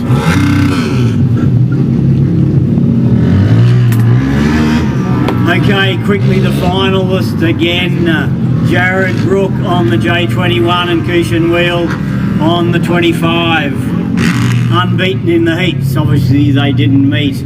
Daniel Wicks on the 176 and Ben Grabham on the 38 and Reed Batty on the 33. Harrison Ryan on the 11, Damien Coppy on the 560. Dale Ball Lazy on the 178, the 491 of Caden Downing. Caden Downing on the 491, Mackenzie Childs on the 103, 23 Remy Fife, 157 James Sordy, and from the Repechage Connor Ryan on 62 and Angus Hutchinson on 141. A worthy final lineup for any meeting anywhere in Australia on a dirt track or a long track. This is the one we've got for the Pro 450 final. Two unbeaten riders and one that's Lidster Transport, the sponsor. 4 laps to decide. That final we just saw was only decided in the last quarter of a lap. Don't be surprised if this one goes right down to the wire as well. Ben Grabham's in there for you local folk on bike number 38. There's about 5 Queenslanders in there. They're away.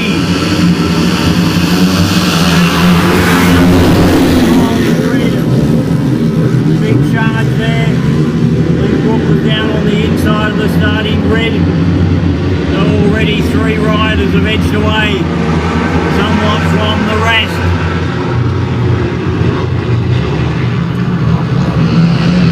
That may well be Wheel and Brook in those first 3 riders. 38 is the local, Ben Grabham in front. He's in the over 40s. You can add up the age of the 2 riders chasing him. You'll barely get to his age if you do. And Ben Grabham, the all-round star of motorcycle racing, he's in front, but he's been challenged now.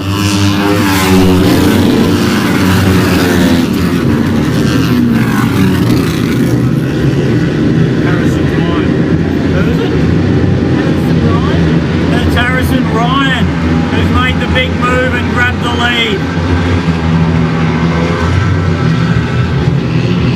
So this would be a win for the ages if he can keep that lead for the next lap and a bit.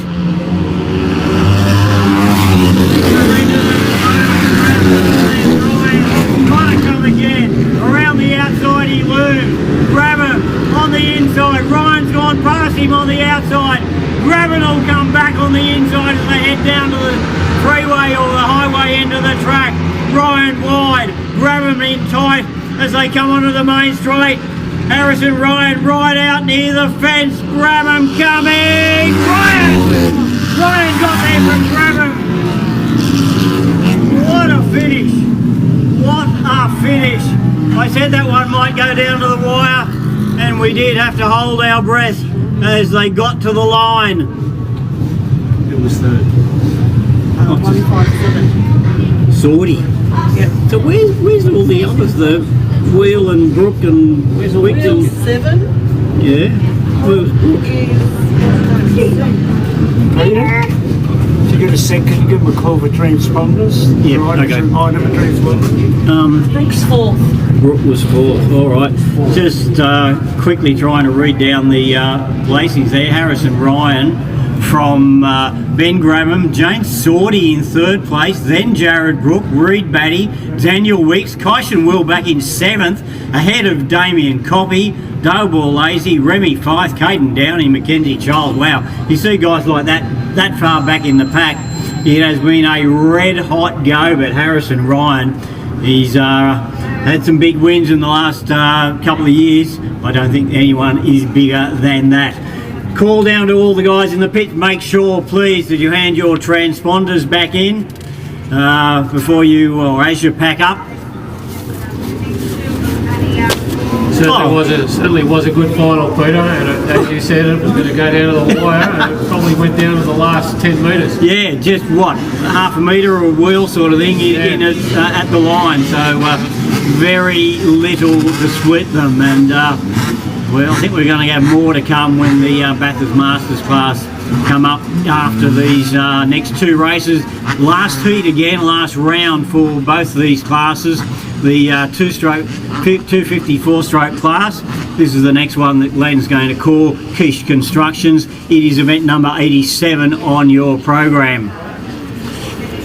Rory Hutchinson is the leader of this, isn't he, Peter? I think you'll find. This is the 2-stroke class. Yeah, Rory Hutchinson has won all his races so far. So still a bit to race between the likes of Andrew Smith and Thomas Scott and Paul Edwards for the minor placings on the rostrum, assuming that Rory Hutchinson keeps it all together. Yeah, we saw in the last race that being moving into the final doesn't always mean you're going to win it. But Rory Hutchinson has been the most consistent and best rider in this class from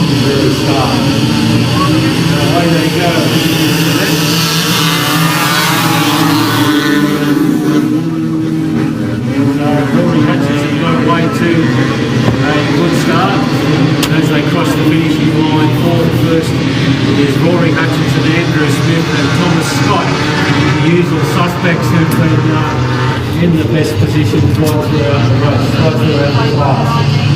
So Rory Hutchinson is out, pretty boy on the track there, and we like number 114. That seems to be the best racing at the moment. Andrew Smith, Thomas Scott, Aaron Shepherd, and then Paul Edwards.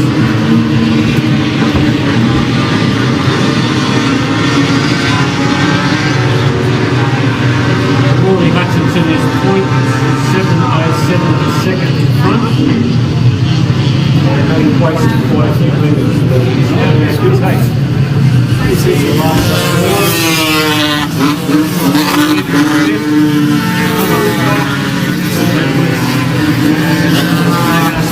top three as they head down the back straight. Rory Hutchinson has a good lead for Andrew Smith and Paul Edwards. He's increased the gap to over a second now. But it's going to be 4 out of 4 for Rory Hutchinson. Andrew Smith has been placed in focus. And 9-1 of Paul Edwards has come through. Right, he's come through in the second. Andrew Smith dropped back a little bit. Thomas Scott was the rider in third.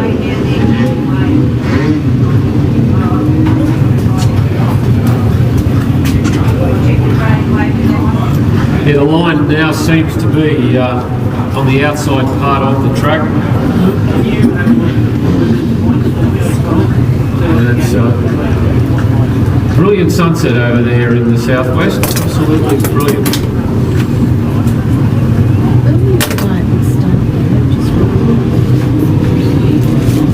Okay, so we're coming up to the Pro Women, which is their fourth round, event number 88.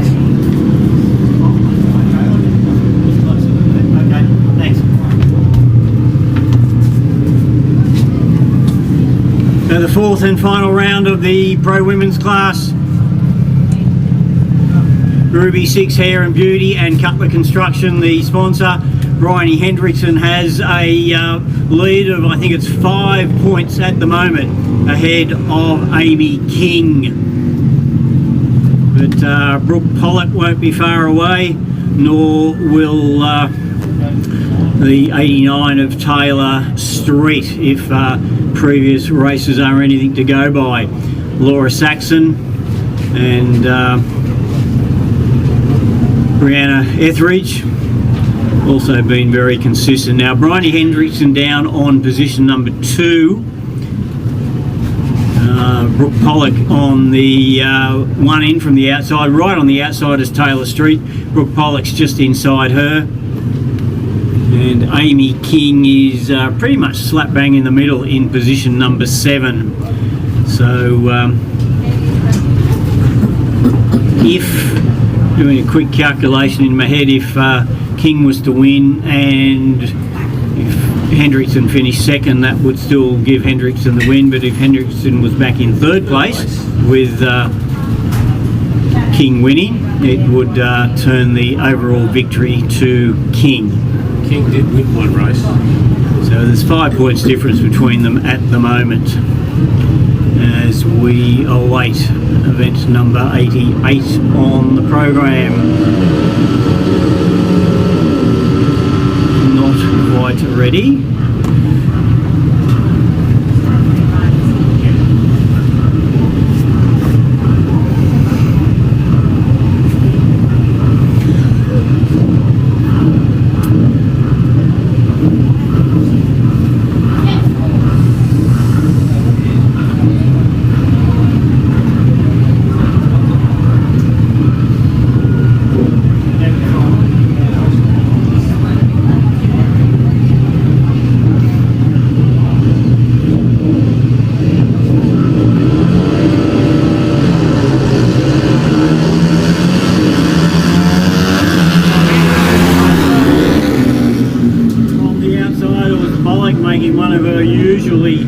Quick starts. Hendrickson in second place. That's okay regardless of who's in front of her.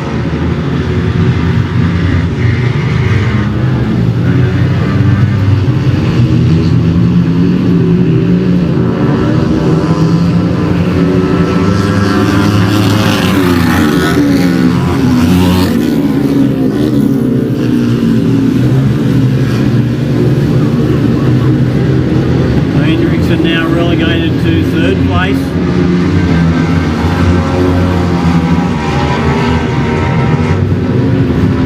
This is just a round, so it's only the 3 laps. Last lap board coming out now.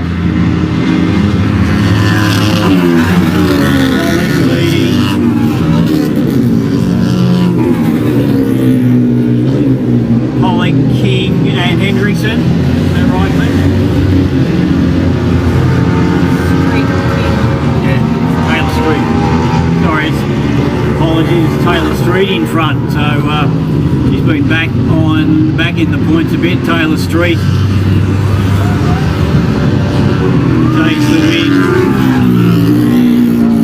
Amy King, Bryony Hendrickson and Pollock. So by our calculations that will give Hendrickson the overall win, just narrowly.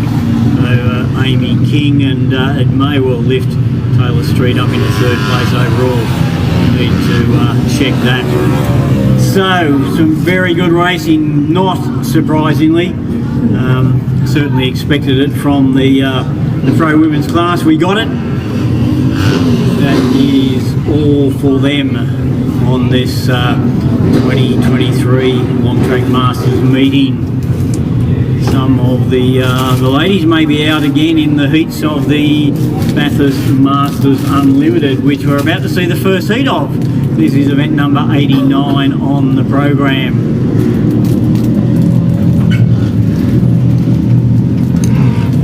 Bathurst Masters Unlimited, event number 89 on your program, sponsored by the Watermark.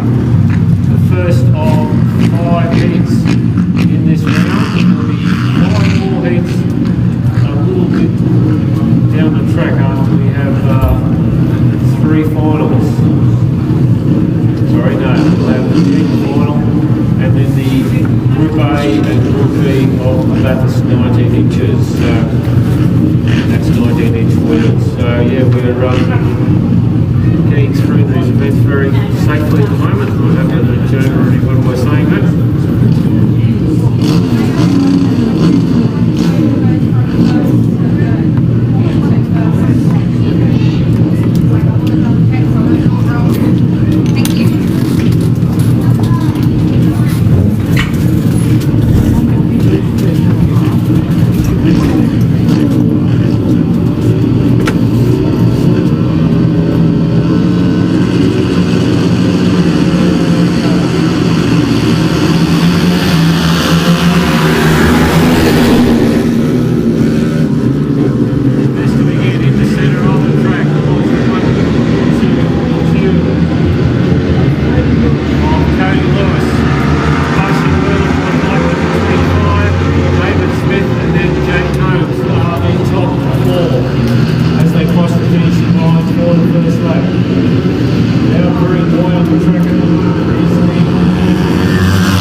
To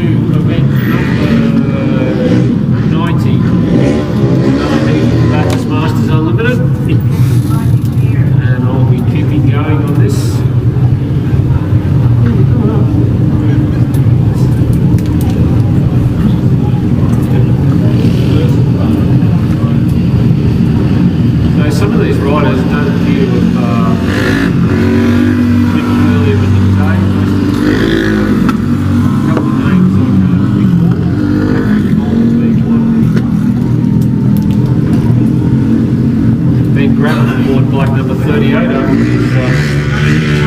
is dice with Harrison Ryan earlier.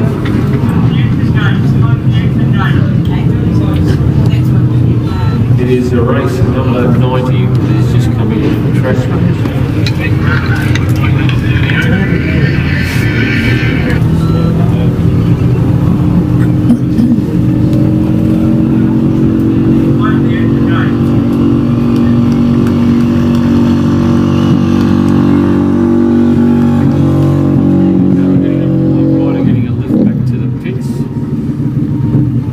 Must have been Dave Smith. David Smith, yeah, the 426 in the black leathers. Yeah, because we seemed to lose him on the last lap there. I haven't closed that race yet. You can see where he jumped off. A dry can come down. That race? Yeah, they haven't closed it yet, so Okay, so that race hasn't been cleared yet, so we're not going to... it hasn't called it. It hasn't called it.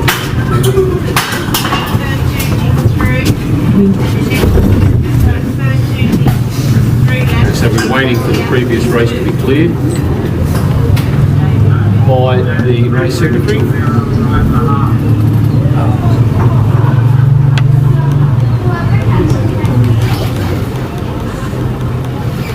Bit of a surprise at 450, Peter, with the two top qualifiers not featuring in the places, wasn't it? It was sort of a bit out of left field. Yeah, it was a little bit, but just shows how with a big field of 14 riders, that rush to the first corner, if you don't get a bit of clear traffic, it can make it quite hard. And obviously, the better quality the lineup contains, the harder it is to come from behind. And once those couple of front runners were on the pace and away they went, it's hard for even the likes of Jared Brook and others to try and haul them in and make ground. So,